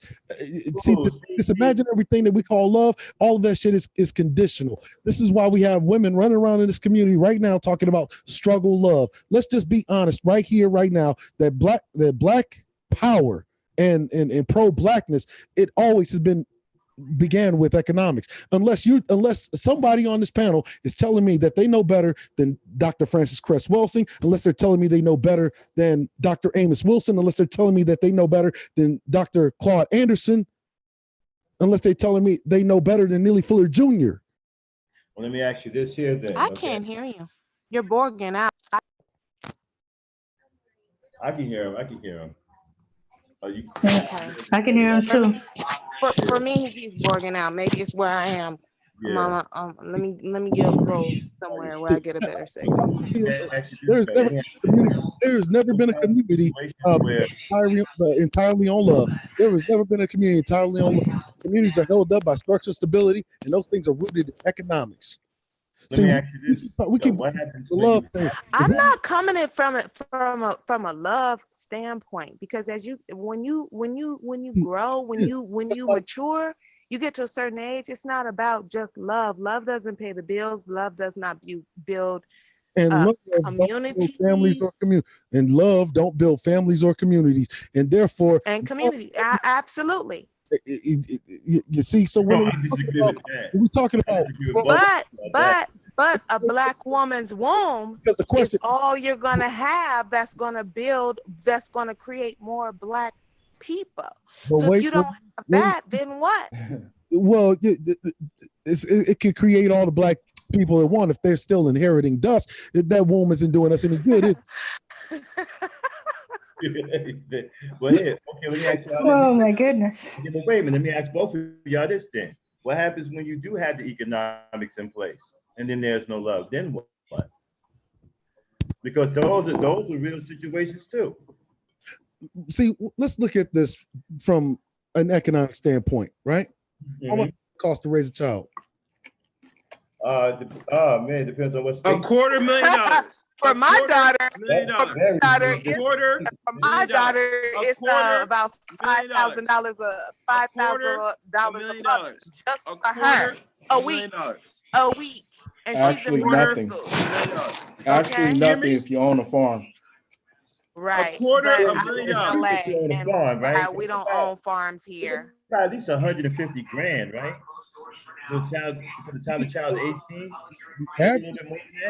The average cost, this is the national average cost of raising a child in America is $265,000 from the age of a newborn to the age of 18. Because you talked about economics, what about bargaining with them? Yeah, but that depends on, like, if you're living in a metropolis, something like New York, or where the cost of living is very high. That's the national average, Max. It wouldn't cost that much down south, like in New Orleans. Well, I live in Los Angeles. Yeah, but the cost of living may be lower, but the wages is lower too. Yeah, exactly. So you're still in the same predicament.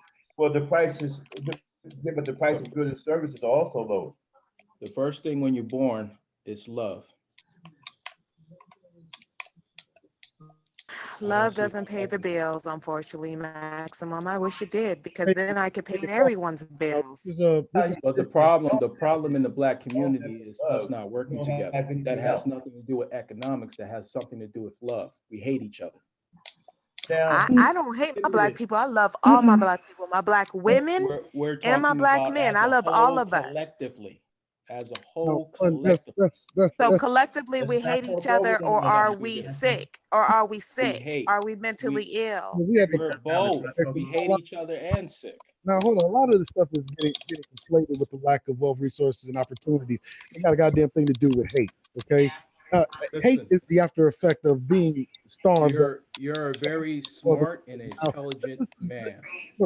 But if we did not hate each other, then we would be able to. Okay, now Cerulean is Borgen. People like, look, unless you're telling me you know better than the greats who are of greater minds than me, like Neely Fuller Jr. I mean, look, it is all rooted in economics. Do you understand what structural? Yeah, but nobody's teaching this the economics to the next generation. Well, wait. If you're going to make this, see, this is the same pathway that I was trying to prevent Maxim going down. Where say, okay, it's just based on love and hate. Now, see, one hate over. It is. Black men hate other Black men. Now, that is what it is. Another thing. Talking about the hate another Black man. Hold on, guys. $1 more hold on. than the next man. Do you hear me? love and hate ain't got a goddamn thing to do with any of that. All that shit is new age fucking Aquarian gospel bullshit. Oh, we're not gossiping. If we go to a job interview and there's a white man and a black man standing together, stop. Turn your mic up a little bit. We can barely hear you, man. You talking to me? Yeah, you can barely hear you. Turn your mic up. Oh, can you hear me now? There you go. Religious shit. Okay. People love it, hate. All right, so it doesn't matter. Like whoever's hiring for that position, whatever race they are, they're gonna give it to the same race. So that's love. That ain't got shit to do with economics. Economics. That's not actually love. That's tribalism. That's tribalism. Hey, and that is actually something that we as black people, but it's not love. It's tribalism. And they hate you more than they hate their own kind. That's not love. It's tribalism. And I think that we as black people need to practice it. It has nothing to do with economics. It has everything to do with economics. It has everything to do with economics and keeping their people above yours.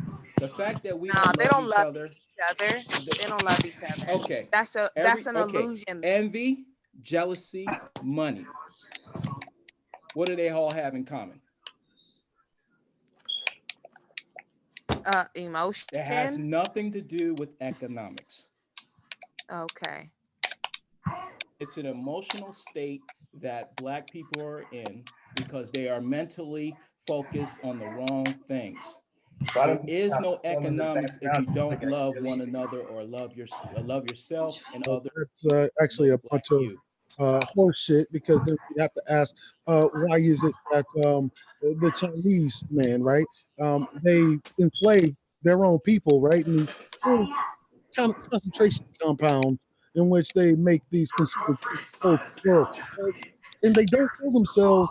And in case they do kill themselves, the Chinese people, they love their labor. That's why they nets over the side of the building. They got a goddamn thing to do with love. That's all economics. Okay, who's the biggest enemy in America for black people? Poverty. Hey, look at the background noise. Yeah, I'm gonna have to agree with that. Why? Poverty. Background noise. Why? I can give all you guys $1 million right now, and within maybe 5 years, you guys be broke again. Negative. Okay, name Frankie. Yeah. Frankie, I'm gonna need your background. Wait, hold on, real quick, Matt. Because did you hear what he just said? Understand? I can't, because James Frankie got a background playing. Okay. You have okay. Hi, Max. Yeah, go ahead. I'm sorry, go ahead, Cerulean. Right, if you just heard what he just said, right? We gotta examine the things that people say, because he said he said I could give you each of you $1 million and you'd all be broke within a year, right? That's not true. Wouldn't be me. That's not true. Well, that lets me know that one, you're making an assumption based on your low opinion, not only of black people but of black people. See, so that's not love. See, so if the number one problem is that we hate ourselves, then the problem, and like I said in the beginning, the problem fixing it begins with you, the black man. That's right. See, look, what you told me was that not only do you hate yourself, that you hate black folk. Yeah, you have a low opinion of black people if you think that you could give $1 million to each one of us right now, we'd be broke. What did you say tomorrow? Knock it off. Knock it off. If you allow me to. I'm gonna give him a pass for now. He's bought into a stereotype. Okay. Can you allow me to explain myself? Yeah. Sure. Okay. Go ahead. All right. So here's the thing. We are at the bottom, and quite frankly, man, it's very disgusting because it's not about hating myself. It's about as a whole, as a collective group, we've been here the longest. I hate the position we are in. And I know it has to do with a lot with hate. And if you can say I can hate myself, but that's the first thing that needs to be conquered would be hate and love. Then you can get to economics, because if I spend $1 with my brother and he spends $1 with me, we keep that. That's economics. That keeps the money within our community. That keeps the money within our circle. That's economics right there. When you spend outside your community, you're losing monies and you're losing valuable dollars. And so if we have the same concept that here, I give you $1 million, you're still going to go out and spend it for what? Nike or anything that goes out of the community. See, we can rotate $1 billion amongst ourselves and everyone can win. But we don't do that because we're so worried about this jealousy and envy of this next person. So there's a lot more to go to this, not just what I'm saying or how I fall into certain categories. I know what you said adds up to a hill of fucking beans. Yeah, I didn't understand that. I didn't really get that. And the reason I am saying that is because you are talking about systemically, structurally, institutionally, created, manufactured circumstances that were inherited generationally. You're not going to fucking fix that with some modern new age prosperity gospel bullshit that you picked up over there at Boyce Watkins channel. I told you if we just spend our money with each other, this is an institutional thing. You see, out of the I'm not listening to Boyce Watkins. Of the upper you see, do you ever find it interesting? You ever find it interesting? White folk been telling the Negro stop looking for a handout while he's living off of a fucking handout. You ever find that interesting? It robs the Negro of his Americanness. See, my philosophy is that I can see a Mexican come over here without any English, without writing the language, without knowing how to go right turns or left turns and navigate through this structural infrastructure that was created for them. That's still able to succeed. That's an illusion. He's guided through this infrastructure. He's not navigating anything. So can I ask a question to you, brothers, not to cut you off or be disrespectful or anything, but I heard Cerulean's point about it being economics, correct? Being our main, and Maximum, you say the Black woman. So I heard Cerulean's point, and what is your point what is your side of it as far as the Black woman being the, what, I can't remember exactly what you said. So can we figure that out? Mm-hmm. Maximum. Yeah. I believe that the pro-Blackness starts with the Black woman. It can start with you as a Black man, right? But it can't come into fruition unless you have someone to bring it into reality with. In order to bring that into reality and make it stand for what it means, you have to have a Black woman, because she's the one that's actually going to bring in other Black people, such as children, to carry on your legacy and your bloodline as a Black man, okay? And then your pro-Blackness, right, is your loyalty to your race, right, which is the Black woman, because she is what? She is the one that gives birth to your race. Right. So you're loyal to your race. This is what pro-Blackness is all about. And you're going to be pro-Black whether you have a dime in your pocket or not. Being broke doesn't change the fact that I'm loyal to my race. Mm-hmm. It doesn't change the fact that I'm loyal to my people or my children. Okay, what it does is it puts me in a bad bind that I got to work my way out of. But it does not change my loyalty one bit. Right. See, pro-Black, even if I'm broke, penniless, with holes in my pocket, I'm still pro-Black. I'm still loyal to my race. That's why I say it starts with the Black woman. And I say negative. I say that it begins with the Black man. See, here's the thing. Yeah, you're right about that. But you can't bring that into fruition without the Black woman, though. You see, without her, it just remains a thought in your head. See, here's the problem, right? Mm-hmm. When you say loyalty to the race, yes, that should encompass something greater than just laying horizontal or having some kind of deep feeling or proclivity towards the opposite sex of your group. Loyalty is not contingent on that. We're talking about loyalty is what you. Loyalty. No, see, I'm not saying that loyalty depends on sex. See, because the way I look at it, you say that pro-blackness begins with the love of the black woman. You have that love for the black woman. If you guys have a child from that union, and that child inherit, if that child inherits dust, you did not love that black woman. If that child inherits dust, then I did not love that black child. It is my responsibility to make sure that woman and that child are provided for. So I think you're both right. I think it goes together.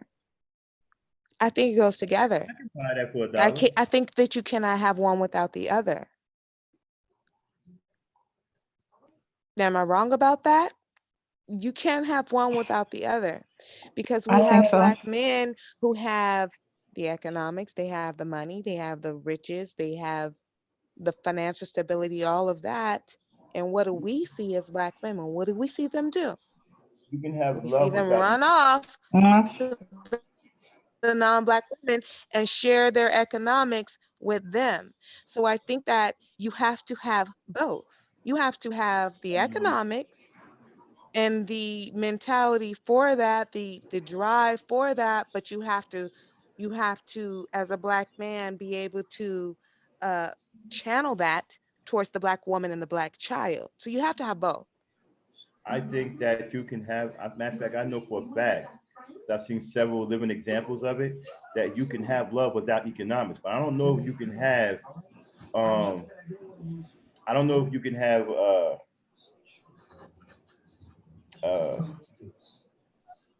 I don't know if it's the, I don't know if you can Have you had love without economics, Maximum? Yes. Have you had love without economics? Absolutely. What did that look like? What did that look like? Economics before, yes, I was broke. I was on the street, and and I had my woman, and we stayed together, and we wrote it out, and we built. Are you still with that same woman now? Yeah. You are. Okay, well, that's great. That's wonderful. But as a hypergamous woman, and when you understand your nature as a woman and being hypergamous, you understand that love without economics doesn't really work. It doesn't really work for a hypergamous woman who understands her nature. It doesn't work for any woman. That's why that's why most of the damn relationships are failing. The focus should be on the black man. That's what I believe. I believe the focus should be on the black man. Who's saying this? Black Who's man. saying this? It's only see how you get the economics is from an organized body of black men. In fact, it's only ever been organized groups of men that have ever established anything. When you talk about, okay, if it starts with the black woman, okay, what is that black woman going to inherit? What is that legacy going to inherit? Is it going to inherit dust, or is it going to be inheriting the things that organized bodies of men created? As long as black men work together, the women will fall in line. Most black women were not raised with hypergamy. Agrees on something. But we have to understand that that is our nature at this point now. We are hypergamous, we are women, and that is our nature, period. That's biological.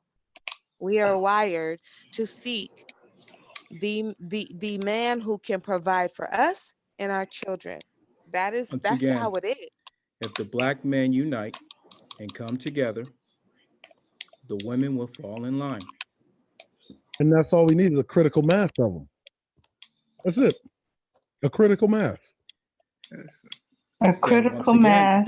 That goes back to the love. Economically we have to love each other. Stable. We have to love each other. Men who's not running from the black community. Right, Dame. Who's not making the black woman the scapegoat for his fucking failure and inadequacy. That too. I disagree with Stassin that women are hypergamous now. I don't know if that rings true for all women. That women are hypergamous now? What is considered poor? Women have always been hypergamous. What is going on and what y'all are not understanding, and not necessarily on the panel, is that it is it is within our nature. It is biological for us to seek out the best provider. When you say hypergamous, are you pertaining to class? What is considered poor?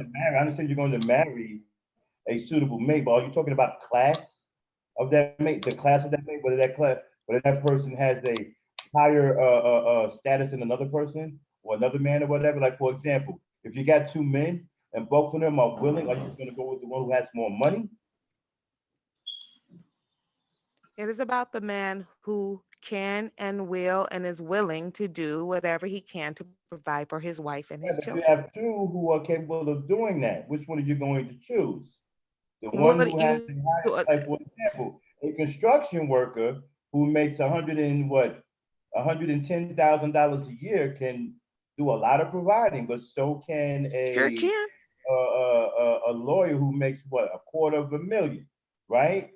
Or he, Yes. maybe more than that, maybe he makes like $1 million a year, right? Are you going to go with him? Is your hypergamous nature going to choose the lawyer because he makes $1 million? No. Or is it No. really just about being provided for? It's not just about money. It's about providing. It's not just about how much you make. Right, but you It's about said how much you hypergamous. provide, how what your mindset is as far as Hey, you know what? providing. This is Right, but Okay, Maximus. Okay, You can get Matt. you can Max, hear me? get 20 Hear me? brothers that make Hold on. Wait, let me say something. $50,000 a year. Okay, Bring them Let together. me say That's $1 something. million. Let me say something. These are okay, poor brothers. it's gonna be different because I know a woman who I'm chose waiting a till y'all farmer finish. Say because he had his own land, and she feel that he can always provide food for her and her children. It's I know right. another Exactly. woman who chose a mechanic because he always have a job. Somebody's always gonna need a vehicle to be repaired. If not anybody else, her vehicle will be repaired. And I know another one that chose a man that was he did a lot of handiwork. He eventually had his own property and was renting out. All these different women chose it. It just that they provide. Women It choose. wasn't Women about how much choose. money he made. Right. It's individual. It's a woman's individual choice of what providing looks like for her. Nobody's choices. I'm not trying to take away nobody's choices. I'm saying you said hypergamy, Yeah. right? Isn't that Yes. the art of marrying someone of a superior class or something like that? Yes, hypergamy is dating Okay, up, okay, but so then, hypergamy is also dating at your own level too, and not dating dusties or marrying dusties well, who I you don't as know. a woman have to provide for. Hypergamy is dating at least at your own level.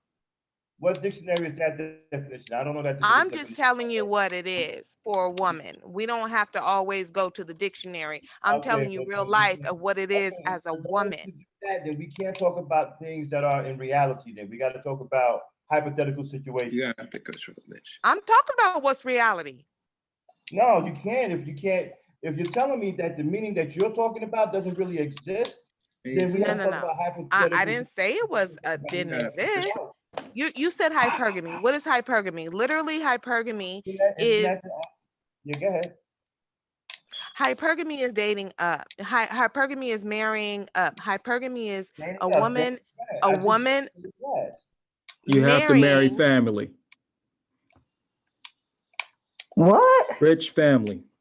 Right. You know, someone of superior class, someone with upper class, upper mobile, upper this, upper that, upper married to wealth. Right. Well, Bell 4148, what do you think hypergamy is? Who? In the chat, Bell 4148 says, LOL, that's not what hypergamy is. And I don't know what she is talking about. What is hypergamy?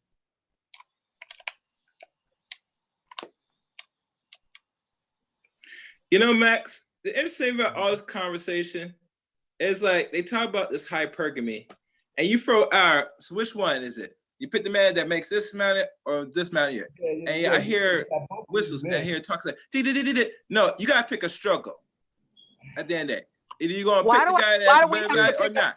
Why do you have to stick with your choice? We ain't got to struggle. We don't have to struggle though. This is about pro-blackness, right? Is this about individuality or this is about a group? Pick that lawyer. You know what I'm saying? Marrying up. You're absolutely right, Bell 4148. But for some people, this is not about pro-blackness. This is about individuality. Or not. The choice is yours. Who's yelling? Who's yelling? I think that's Chaos Ranch. Oh, Chaos. He's not yelling. You don't have to yell, dear. He's not yelling. It's okay. Verbal says he's always like that. He's not yelling. That's his natural. Oh, yeah. I've seen him before, but he just seems a little loud right now on my phone. Yeah, he's allowed always.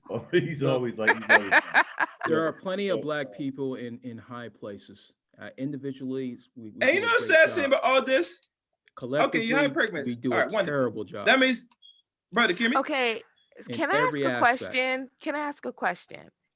Because it seems that whenever I listen to, look at, read anything that involves Black men and Black women in hypergamy, there's a pushback and there's a problem. Is there a problem with Black women specifically being hypergamous? Because there doesn't seem to be a No, problem this is your with agenda. women being hypergamous. It gives the. That's your because a lot agenda. of people see that as it's just Nobody another way cares. for them to say we gold diggers, hoes, nobody sluts, cares. tramp. Exactly. And they ain't No, got to be honest with you, That's nobody exactly cares. gold what to you're dig. saying. When They you don't have no Nobody gold to cares. a certain dig. pay or a certain amount. No, Just got nobody through cares. telling you it's the man that can provide in every way she sees provision is. If it means having food Right. and your own land, that's hers. If it means a job, mechanical, whatever, that's gonna constantly be Right. used, no matter That what. That's satisfies her. No, That's but no, hypergamy. you want a if specific dollar your amount man, or a any man specific out Not here, a class. specific dollar any man amount. out Exactly. here, any man out here can feed y'all. Okay, any man No, out here can that's feed not what y'all. it Now, is. if you And want, then he if you want to wants drive us to around in a speak it for Mercedes every or a Benz, woman. that's up to you. Right. He Right, wants Dave. to group you us know all what I'm saying? together. Come out of here. You're right, Dave. Right. It's, Now, the reason why I asked her that question, right, is because she said. okay, well, I'm to answering the question. Hold on We're now, not don't run me over. grouping us together. Don't run me Is an over. I was individual that asking her a question, right?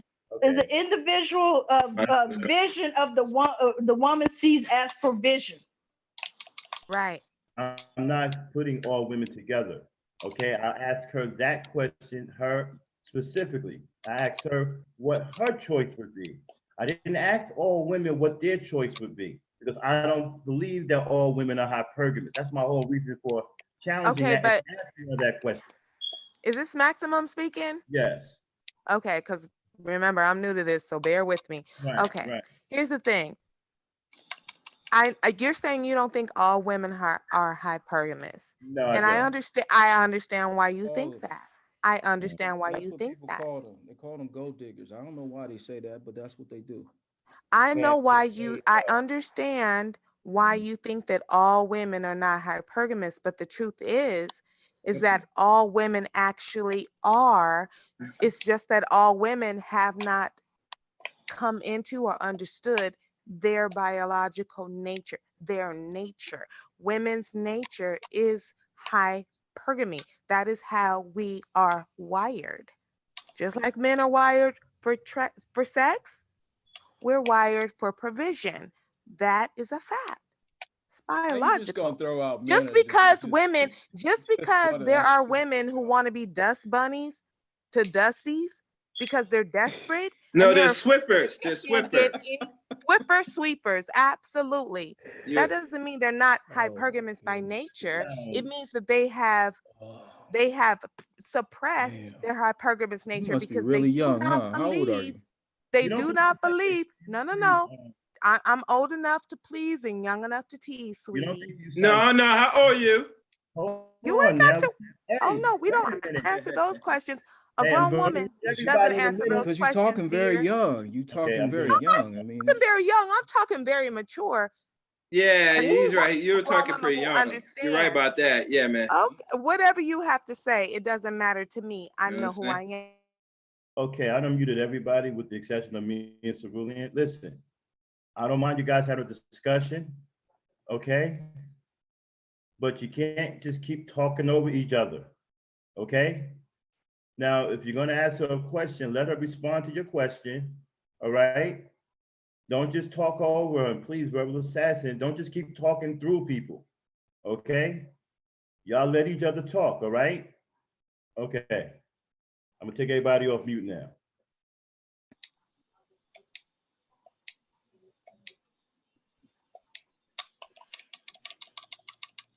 Okay, guys.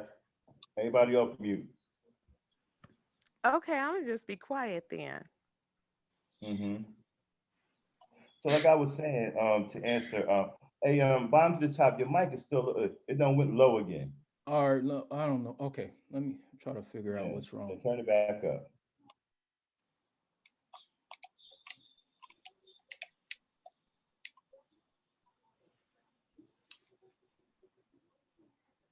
Say something now, bottom to the top. Looks like I probably have to scream at this mic or something. Mm-hmm. Can you hear me? Yeah. So what I was saying, was that, no, I don't believe all women are hypergamous. He's saying that women have to come into the understanding that they're hypergamous. I don't know. I'm not a woman. I will have to ask other women that, but I don't know. Even the women I've come in contact with aren't hypergamous. Because a woman wants the best for herself or the best for her children doesn't mean that she's hypergamous. I mean, that's just a natural. That's exactly hypergamy, though. That's literally Well, what it hypergamy, is. hypergamy is like really judgmental, and it's like, you know, you're picking someone over someone else that can provide the same thing. Okay. So the question is, do you want to have like money or do you of, want family structure? hold on, again, I just asked y'all not to talk through people, man. This is what I'm saying now. I'm almost done. What I'm saying is, to me, it's like a form of discrimination. Okay, I yield the mic. I just wanted to get that last comment in there. Go ahead, y'all.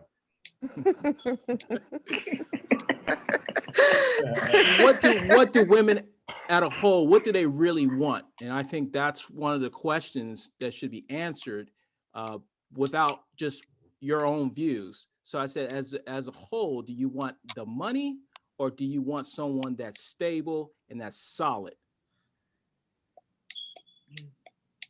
Who are you addressing the question to? I'm addressing it to the lady. Okay, she's called the verbal assassin. Are you talking about, are you asking the verbal or are you asking Dame? Because I was told by the men not to speak, so No, I'm gonna let. That's you because that. you're the one that's saying told that, you that? you know, you want the money first. So I didn't say that. I never said that though. I never said let's play it back. When did I say I want the money first, Knuckles? When did I say that? I want to know who told you not to speak. I didn't say that. Who told you not to speak? All right, so instead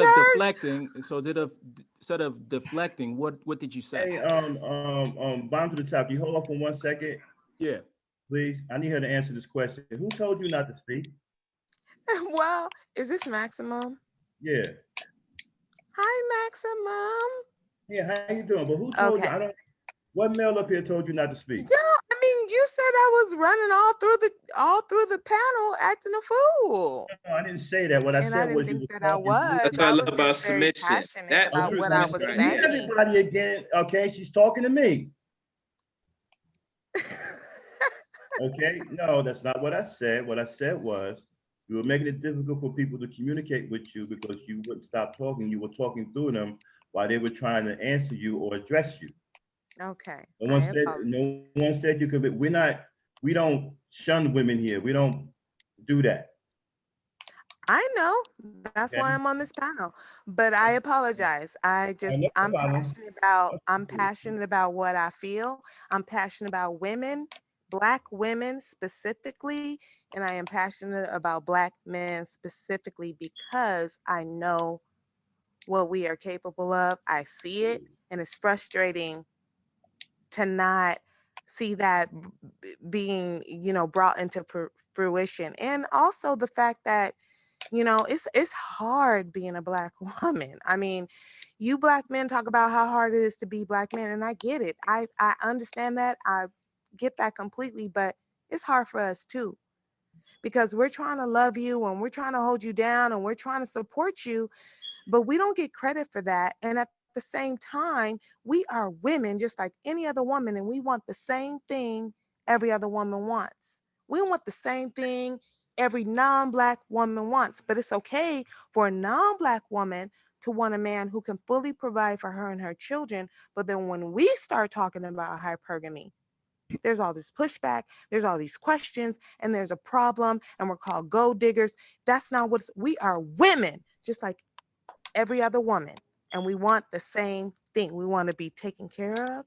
We want to be provided for. We want to be adored, loved, and protected. And we will do our part. But can you do yours? And can you stop asking us to come out of our nature? That's all I'm saying.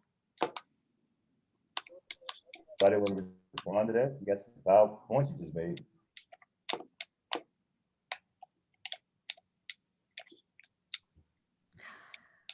Listen, I hear you about you're saying that Hello, anybody else on the panel? Like, Oh, I don't know. sure. Sounds She like people said. dropped She off. said. It sounded like she said it all. I didn't either add anything to it or put anything on it. The So you question is, believe- did she answer your question to you? Go ahead, keep they want to going. respond to what she said. So what do you believe is the woman's natural state? I thought it was being caring and loving. You think that's all it is for a woman? I think if you go back to that, I think we would change a lot of things in the community. Okay. Who said we ever stopped? Right.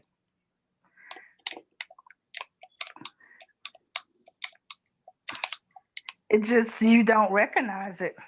You don't see it.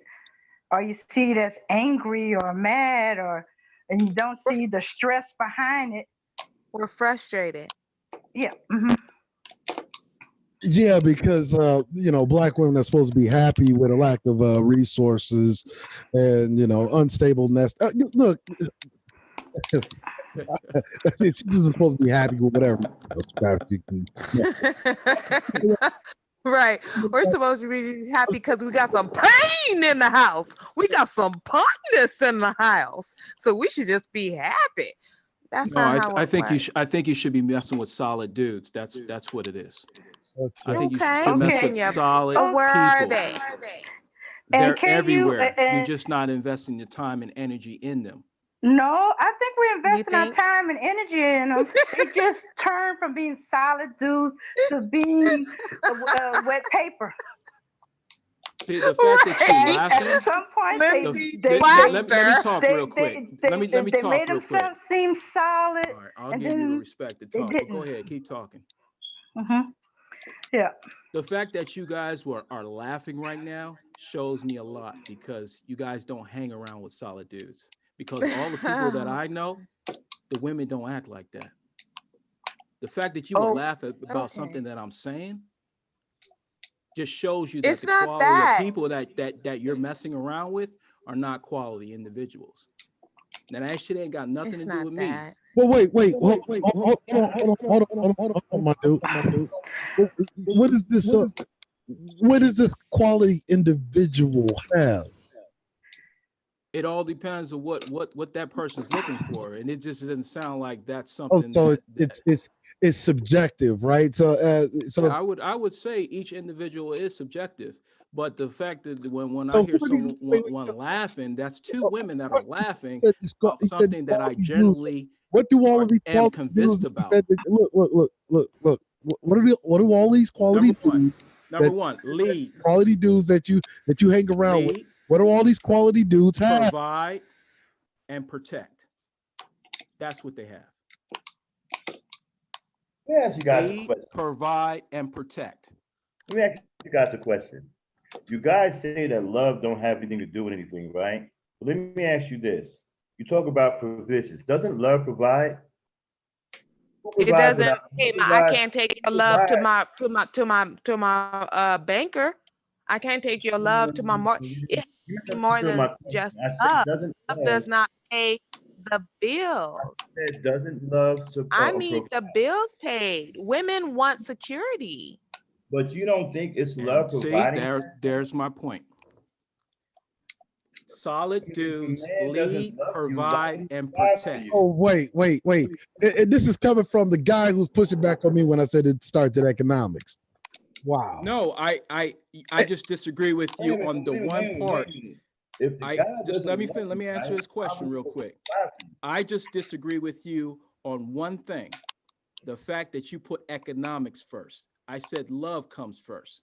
Because once that child is born, that child needs love. The child doesn't care about how much money you got in the bank account. Okay, but listen, but That's all. doesn't That's the just that love little lead portion. to, That's it. doesn't the love lead to the economics? Because who is going to provide for someone that they don't love? Can you repeat that or you broke up? I said, doesn't the love lead to the economics? Because if you love the woman, then what you're going to do? You're going to provide for her, right? Are you going to provide for her before you love her? No. I mean, why do we even listen? Why would he care? Like when you take a woman out, right? Why are you taking her out? You're taking her out because what? You like her, right? No. You're taking her out because you want to I'm get some asking him a question. vagina. I'm asking him a question. Let's keep I'm it asking 100. him a Okay, I'm question. sorry. I Yeah, apologize. that too, but you apologize. also want to see if she's the one for you. Right. Hold on, man. So you're taking a woman out because you like her, right? And at that particular point, you're providing for her, right? You're taking her out because there's something about her that you like. Like is a lesser form of love. So if you like her, you take her out and you treat her to what? Either lunch, dinner, or breakfast in some cases, right? You take her to show her a good time because what? You like her. There's something about her you like. Are you doing those things because you don't like her? Asking me that question? Yeah. No. No. I wouldn't Are you do those providing for her? Because now let's step it up to love, right? Are you providing for her because you don't love her? I would assume no. Niggas provide for hoes all the time, Max, that they don't love. And now we're not talking about Right. No. They provide for hoes for one night to get it. But the whole problem that they're having is love is not going to pay my bills. Like, what kind of bills do you have? But love, the same ones you have. Exactly. So the same ones you have. So if we're getting this together, so if we're getting, because if we're getting, if I'm paying my own bills by myself, and then we're getting together, and you don't have nothing on it, what do I need you for? A dick? I have a vibrator. I can do that. Like, that's not. Yeah, what you are gonna you? tear your wall You're a whole entire man. But you're a whole entire man, though. You're a whole entire man. When you surround yourself around a man, you feel like you lacking something, and that's what you need. Okay. Let's get back to the trick. The first thing the child needs whenever it comes out of the womb is love. I disagree with that too. The first thing the child needs is a leaking breast and a dry diaper. And so, because there will be no leaking breast if the mother isn't nourished, and that nourishment depends on it gets kind of economics. Whatever. See, there we go. All right. So when a child is born, the man is doing what?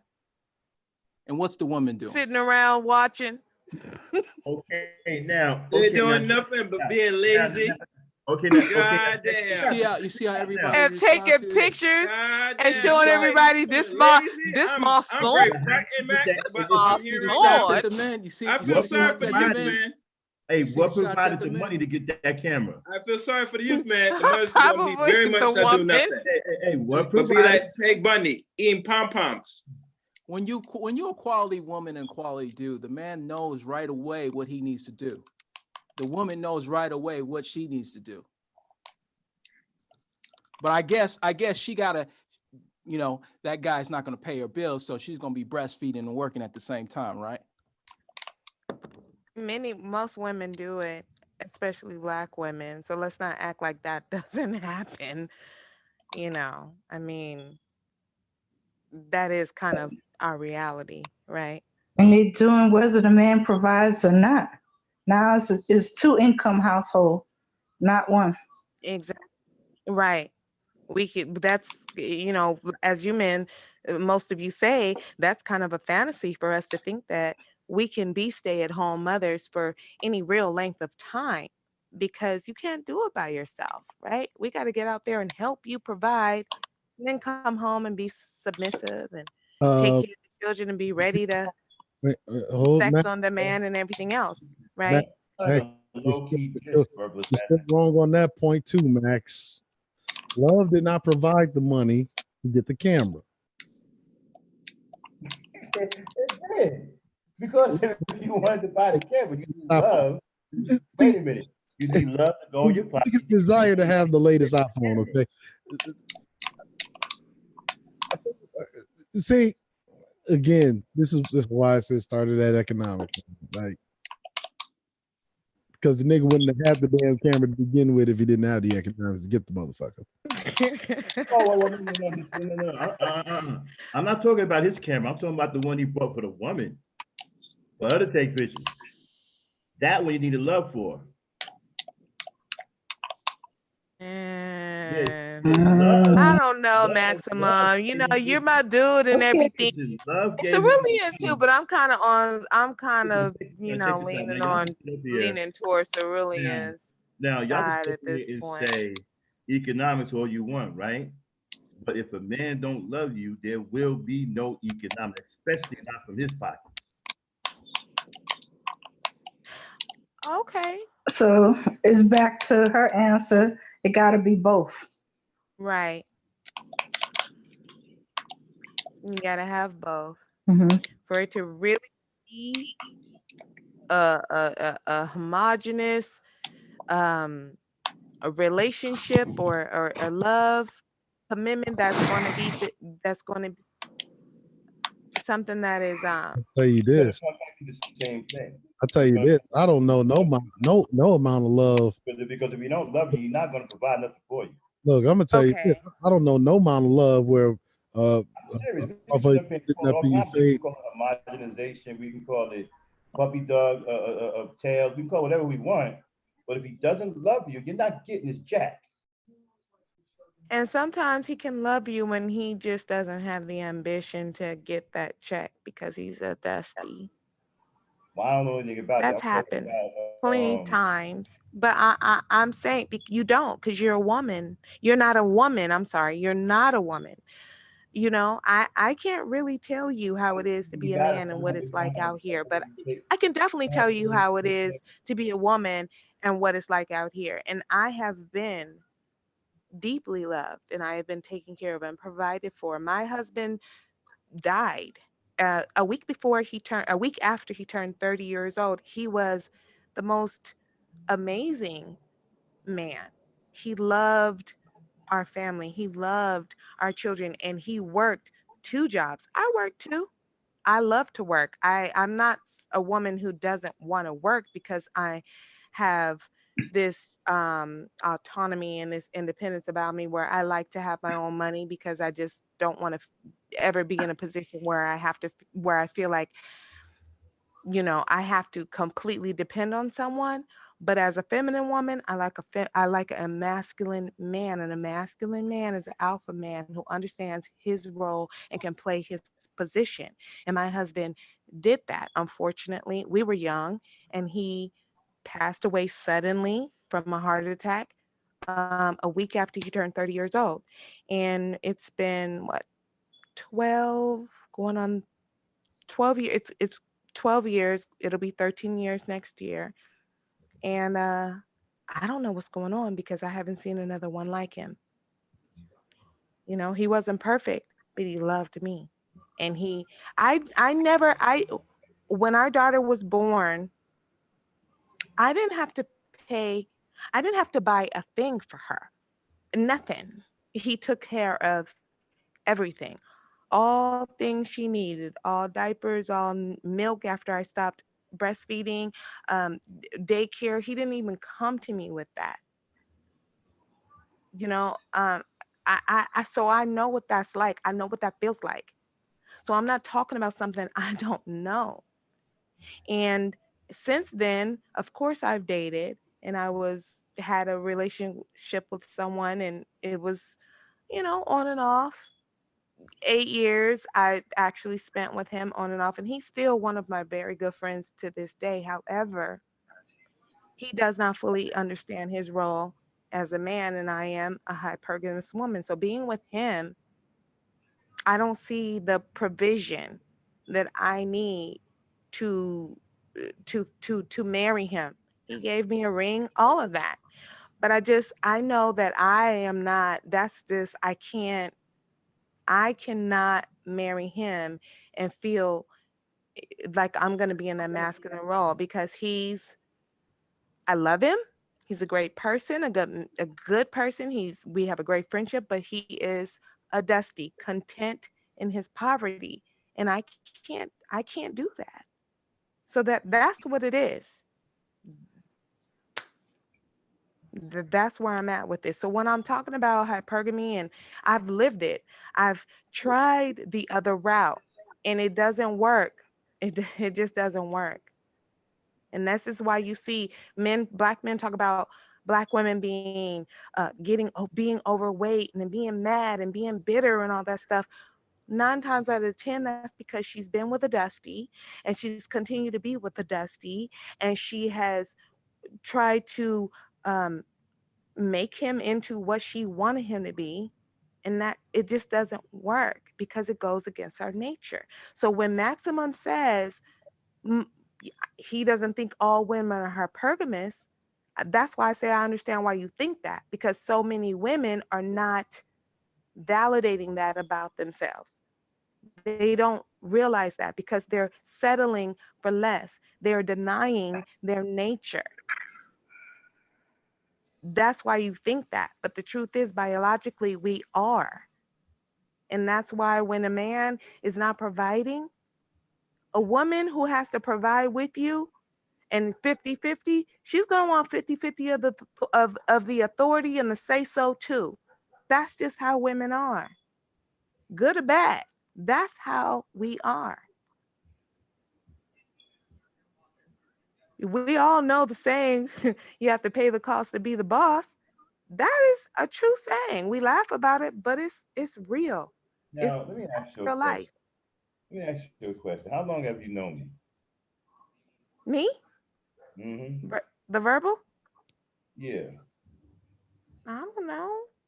I haven't counted. I don't know. How long have What you do you known mean? Maximum Black? Have we ever met in person? Like, you ever really been? Absolutely. No, we have not met in person. No, I'm we have trying to not. find out, how do you know? Because you just said that's why I think that. Well, why do you think that then? I apologize. I'm assuming. I'm saying that based on why I think you would think that, because of what I see women Right, do right, right, that right. disappoints me. But why do you think that women are not? I think that based off of many different experiences that I've had with many different women over the course of my lifetime. I'm sorry. Say that one more time. Forgive I me. base that off of the experience that I've had with many different women that I've come in contact with over the course of my That lifetime. they are not that they are not hypergamous. Not all are hypergamous, no. Okay. But I'm telling you as a woman why it looks like that to you. That's what I'm telling you as a So, woman why it looks like so, that to so you. are you saying that women who aren't hypergamous, they're doing that because they're settling for less? Yeah, You think that those women will agree with you on that? yes, I do. Okay, I I'm think gonna hold that you to I it. don't think that they would agree with it outright, because people want to live in their delusion, and women want to Okay, they so make they certain can't. choices, and All they right, so want. okay, so what you're saying is they can't disagree with you without being delusional. I'm not saying that at all, but for me, I can only go by what I know, what I see, what I've lived, and the experience I have at the age that I am. And the women that I talk to, many women, not just black women. I talk to women of all races. And just like, you know, I think that we all have individual personalities, yes, but I truly believe in gender roles, and I truly believe in the biology of men and the biology of women and how we are wired. I think Let me it's ask biological. someone in the chat that they agree with you. You know what? That should be. You know what? That's a good title for a show. Might do a whole show on that. On what? On hypergamy, women in hypergamy, and you're saying that the ones who aren't hypergamy, right, are only that way because they're settling for less, right? That's exactly what I feel. Yes, that's Okay, exactly what I Yeah, believe. we're gonna have a show on that to see how many women we can get to agree with you if they're hypergamous or not. Okay, yeah, I think that'd be a good show. Yeah, it's I going to mean, be a good that show would probably because be it doesn't great. make any sense. It doesn't I'm make any sense. about to drop. Okay. I'm about to drop off Max. Hey man, Let's see. Let's see. what'd you Ah, say? Because Now, you're always chasing this fictional person. Oh, whoa, what's whoa, whoa! This person has a bigger house, so I should leave this guy because supposedly he's some type of dusty. I go Are you with in this. your feelings? Are you in your feelings? No, no, I'm just trying to comprehend the logic you giving viewers and other You're people in trying the to chat. comprehend the I'm fact that trying to I'm saying comprehend. that women want to be provided for and protected Uh, and taken care of. That's you hard for you you to can't you you understand. can't throw the same sayings that I've been telling everybody else Not on what you on said on this though. chat line, and then try to make me disagree with my own sayings. Come on. I'm not. I'm asking you a question, sir. That's I not just what you I'm told said you. I though. asking you a just question answered. because you sound upset that women want to be provided for. And honestly, No, here's I the didn't thing. say I that. see here in the chat, I don't care who does or does. Verbal assassin. That's not what you said. What you said was, right, that women, right, the ones who aren't hypergamous, they're that way because they're settling for less. Never said anything about women wanting to be provided for or anything like that. So I'm not sure where that's coming from, but you didn't say that. If you want me to, I can play the tape back and you can hear yourself not say that. That's not anything I say. Um, as far as settling for less, you're saying that I said, to me, that's the same thing. So I don't think I'm saying It's anything it's different. it's like a You don't, person that. so do you think that women Okay, go don't ahead. want to be provided for? Women No, don't want to it's be it's not provided for? that. It's what do you call it? When you're a perfectionist. That's it. You can never like. There's always something. There's always someone that can do more. If you say you settle for if you're selling for less, the human body or the hold on, let me turn this off. Just the human nature is there. You can always do more. You can study more. You can learn more. You can. There's always something more. And Right. so if you're chasing this fake, this is just my opinion. I just think what you were saying is just fake because it's like a perfectionist, and No, there's no how? such thing as a perfectionist. How, That's all. where That's did all I I'm saying. say anything about perfection? Because no, you How no. is said you don't want providing Listen, women for to listen your to settle what his for woman question less. was perfection? about You a don't want woman women that'll to settle dump for less. one man They to go always are after one that settling has for more. less. Okay. Well, I think she said it right. Yeah, he got he got this thing where he said the woman that dumps a man that has that is providing for another man who has more stuff to provide, and um and and either I think he's talking about there's a type of woman that's never satisfied. She always want more, more, and more. And he's trying to me, he's trying to group us all into that when it's just a small percentage of women that are like that. You ever Right, seen a woman that, even though she got stuff and she's being provided for, she's steadily going for the man that has more stuff and more money and more position and all that other stuff. Not all women are like that. They want a right, man to provide, but they don't constantly look for a better man or a more right. richer man to provide. Right, right. Constantly on the lookout. That's why I was saying Yeah, we not. earlier that it's both. It's love Uh-huh. and provision.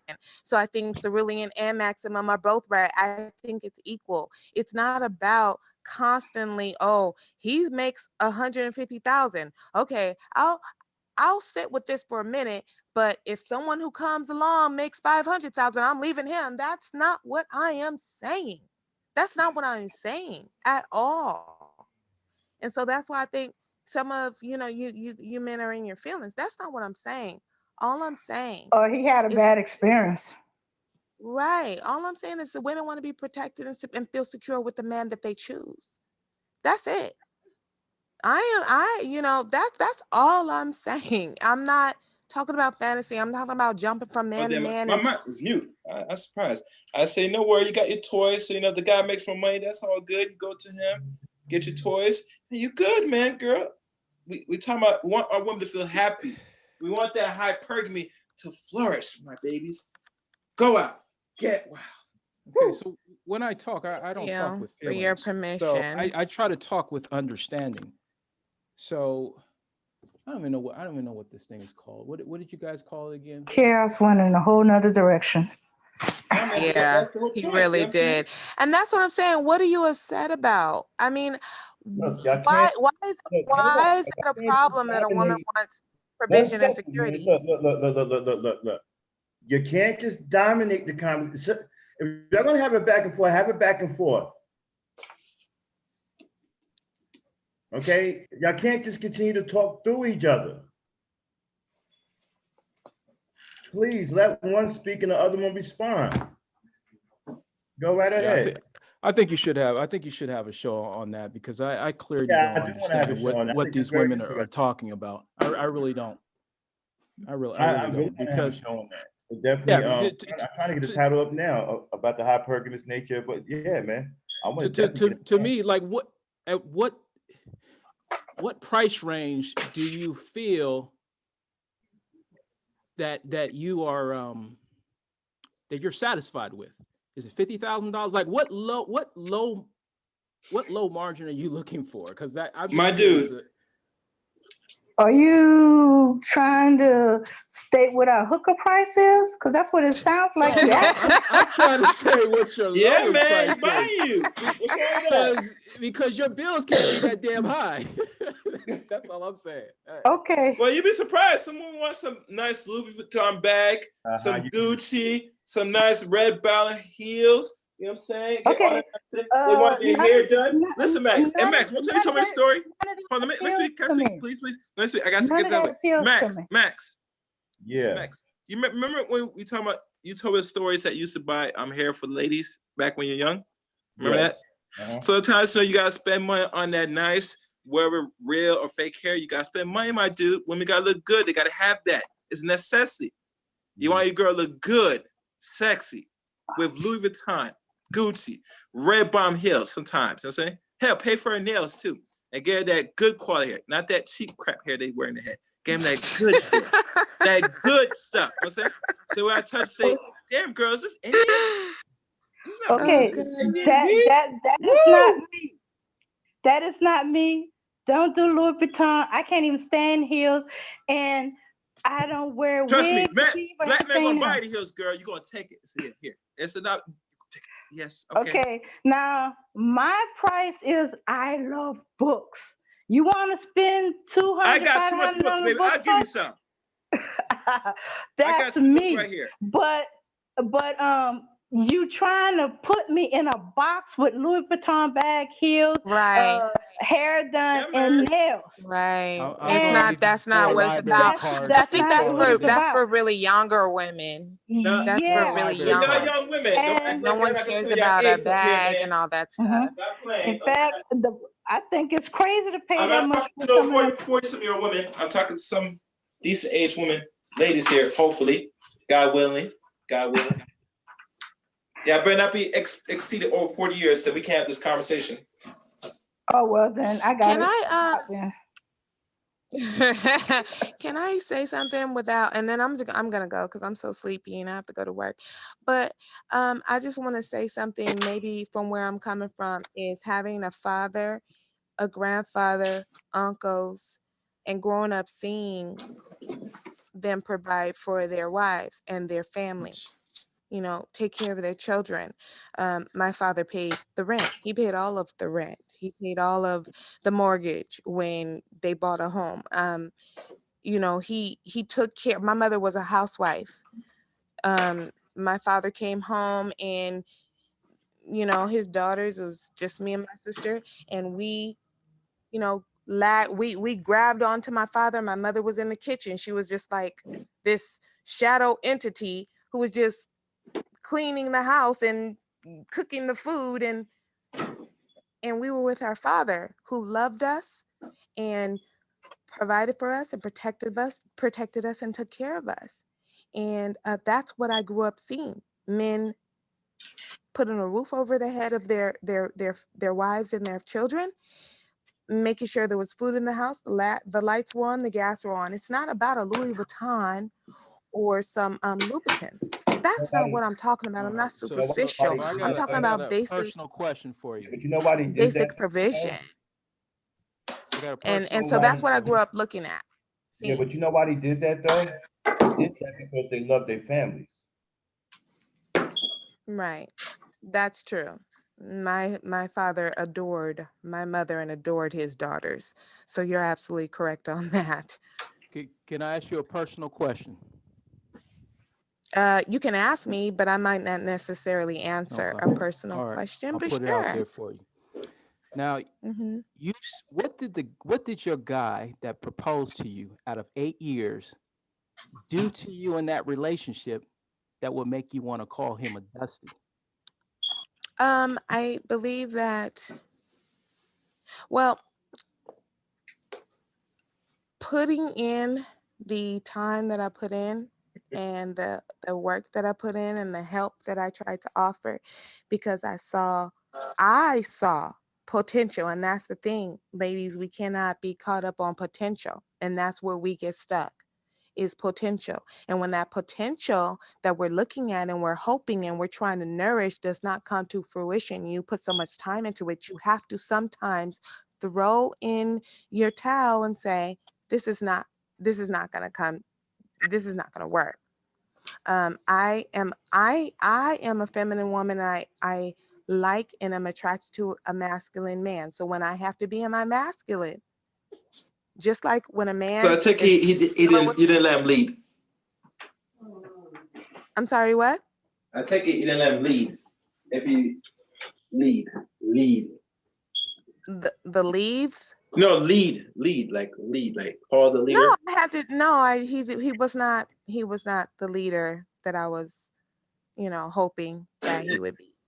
He's a nice person, but he's very passive, and as you all can probably tell, I'm a very opinionated woman and strong in what I believe, and if I have to take charge, then that's what I will do. But that's not what I want to do. I don't want to have to do that. And so the longer you stay in a situation like that, the less your attraction starts to lessen for a man. As a woman, I can only speak as a woman. I can only speak of what I know, and I'm not telling any lies. So was he always like that? Did he provide for you and protect you? He's very protective physically, right? No one can hurt me. No one can hurt me. I can call him right now. No one can hurt me. No, not really. It seemed like he did in the beginning, but again, men will come in the beginning to give you they will show their representative, and they will give you what they think you want or present themselves a certain way. And you as a woman will say, okay, this looks great. Okay, let me go with this. Let me see what this is about.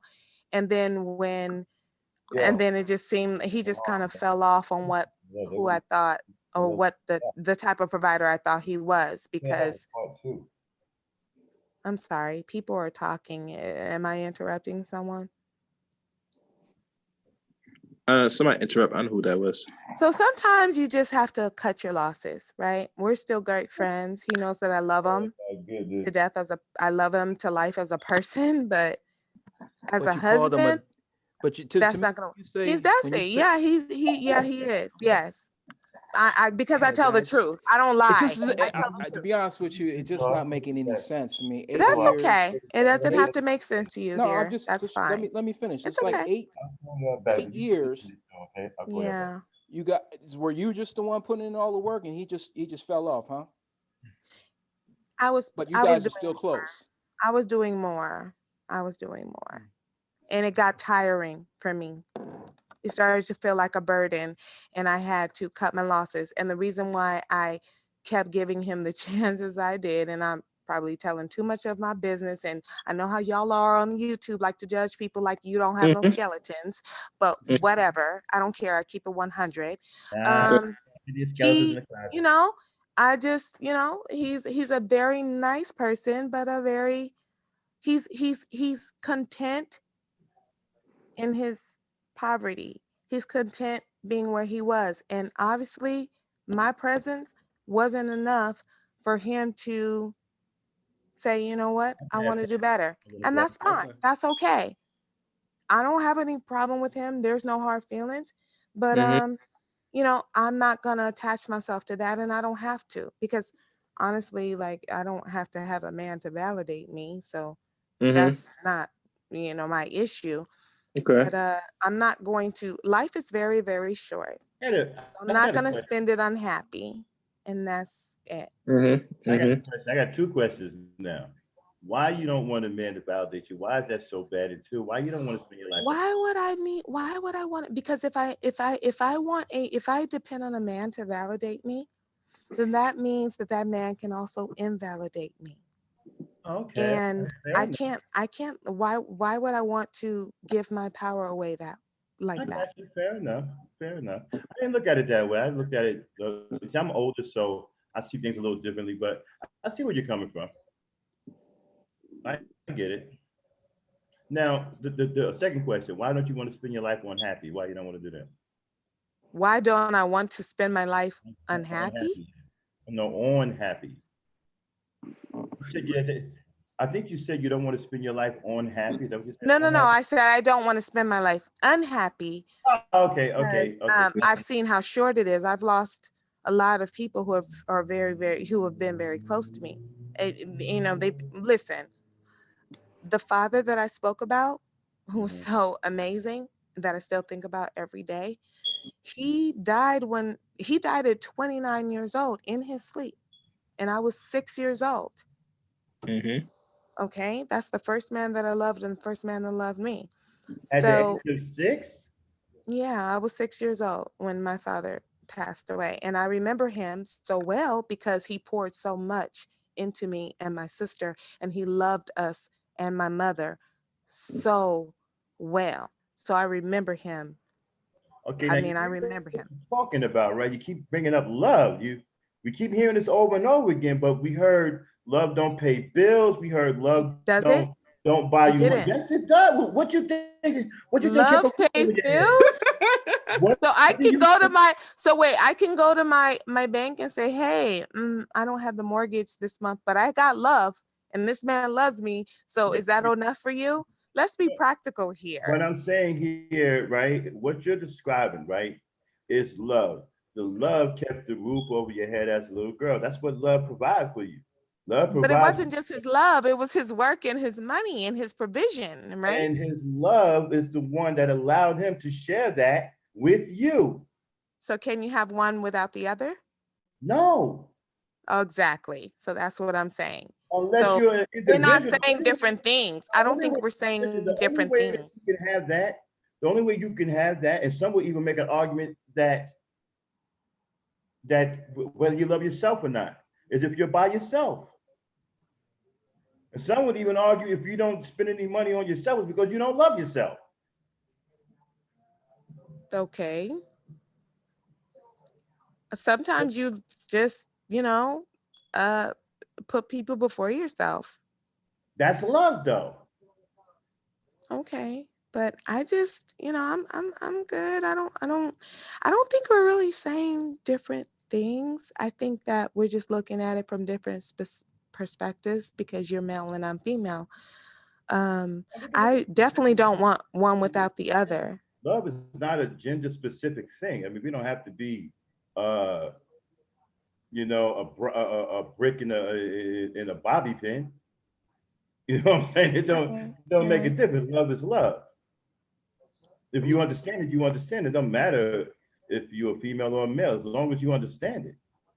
Right, I get it, but still, you're male and I'm female, and it seems like we're saying the same thing, but in different ways, because we're looking at it from two different Got you. Right, perspectives. right, right, right, right. I You get you. know, I I get don't want to argue. I'm not trying to argue with you or fight with you. I like you. I like your channel. I'm here. So I'm not against men I or get what you're saying. I anything get what like you're that. saying. Right. But I do understand my nature is taking me I've gone through bumps and bruises and ups and downs to get to where I am today, and no one can take me off of where I know I am and who I am and what I have learned about myself, what I need. Someone No will. one You can got a take lot me more off of living that. to do. Someone will. You have a lot more living to do. You haven't met that person yet. But I someone have, will. and he died, but that's okay. No, Maybe I'll someone meet else him is coming. again. Someone else is coming. Maybe. And But if not, it's okay. I'm okay with that too, because I've had something that so many people have not ever I can see several men are going to fall in love with you at some point. Several. well, You're going to there's have been your kids. plenty, but I'm a little picky, You're going to so have that's a many. problem. Hey, there's somebody even for the picky and the finicky.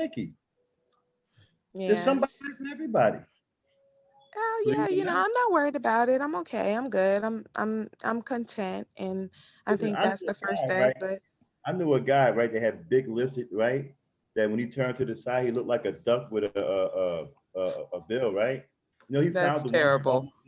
He found the woman almost exactly the same way. She had the That's same kind so of lips. hilarious. Yeah, she had the same. I'm serious. She had the same kind of lips, Hmm. That's and so they both funny. bowed the same when they walked down the street. Oh my gosh. This is a true story. And you talking about happy?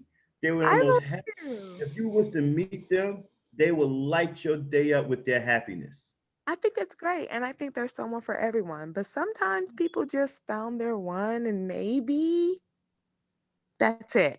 Sometimes Well, maybe that's all you get, and you have to just be. Um, usually people who think like that are the ones who lose hope. well, That's from Great my experience. response. Good response. That's sometimes from you my have hope experience. for I'm not so saying long, I'm and just then you talking from my go. experience. I'm just saying from my I mean, I experience. think I don't know. It's just a lot, and I think it's for men too, because I listen to men and they are experiencing a lot of the same things that women are. If you're single and you're dating, or you're trying to date, or you're thinking about dating, it's a lot of raggediness out here that you have to really, I'm like Wonder Woman with the Who said bracelets, and that? I'm like pew Yeah, but pew pew yeah, pew who said pew. that? Right, but who said that raggediness had anything to do with you? Absolutely not. I'm amazing. Exactly. I agree with that. So so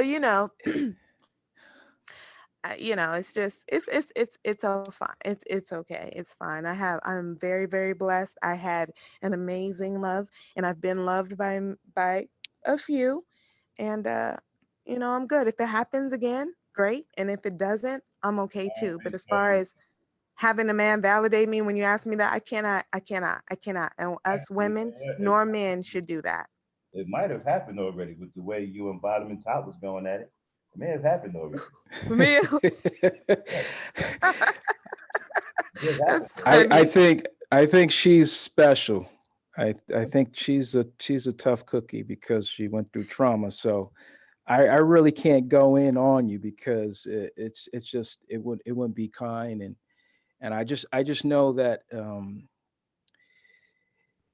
you have a lot of experience most women wouldn't go through. So it's not an easy conversation with you. Yeah, but I'm good, and I appreciate you for recognizing that. And it's true, I have been through a lot, and I think that's why I can speak on certain things that I speak on, because I've experienced so many different things. I've been in a cult. I mean, Oh, I'm shunned by my mother and my sister because of that cult. I mean, it's been a lot.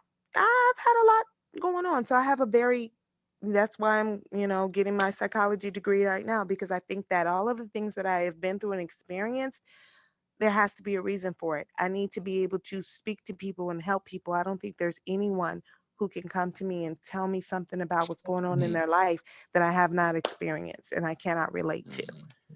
Okay, ladies So, and gentlemen. Are you trying to be a doctor? A psychologist? A psychologist, yes. Mm-hmm. All right. Are you a PhD now, or you got a master's now? Bachelor's at this moment. Oh, damn, you got a long way to At go. this time, yeah, I got a little minute, but I got a lot of networks and I'm pushing through, so it'll be okay. All right, Max, you gonna shut this down? All right, Max? All right, sorry to interrupt, folks, but thanks for thank having you me. for inviting me up. oh, no problem. And hi everybody. Thanks everybody in the chat. I didn't really look at it too much, and that's probably good, so I didn't have to go off on people. But you gotta do a part 2 of the pro-blackness start with loving the black woman. I like the way it turned out. We gotta do a part 2. All right, excellent. Thanks everyone. Topic. All right. Appreciate the combo.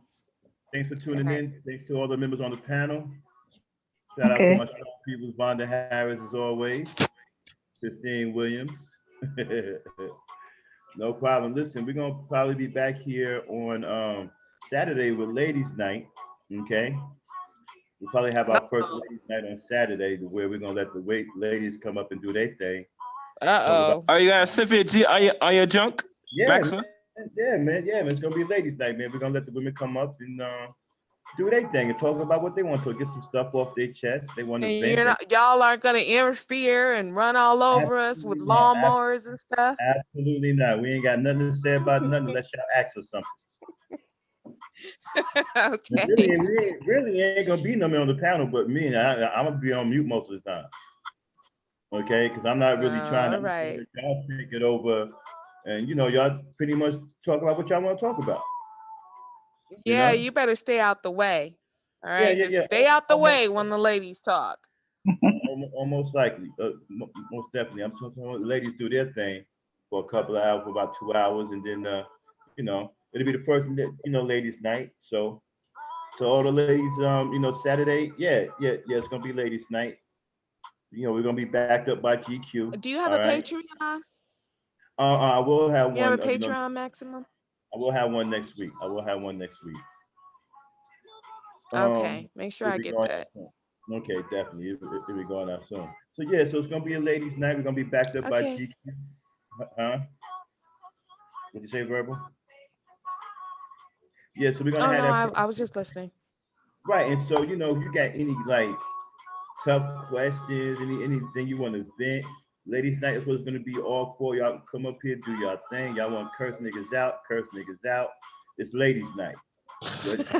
Oh my goodness. All right. It goes on the ladies' night. Right. Dang, where you been? You letting them dog me out? Where you been? Dang, you gotta have my back, sis. No, I'm just saying, whatever goes on ladies' night stays on ladies' night, though.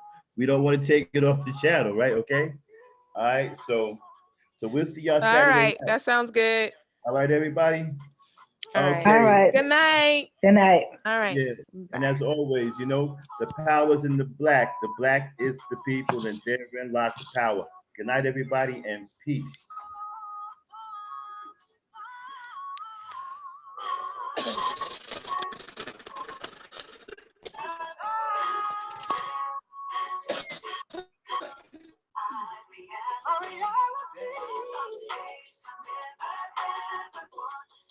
I don't wanna leave, I just wanna live inside the summer dream.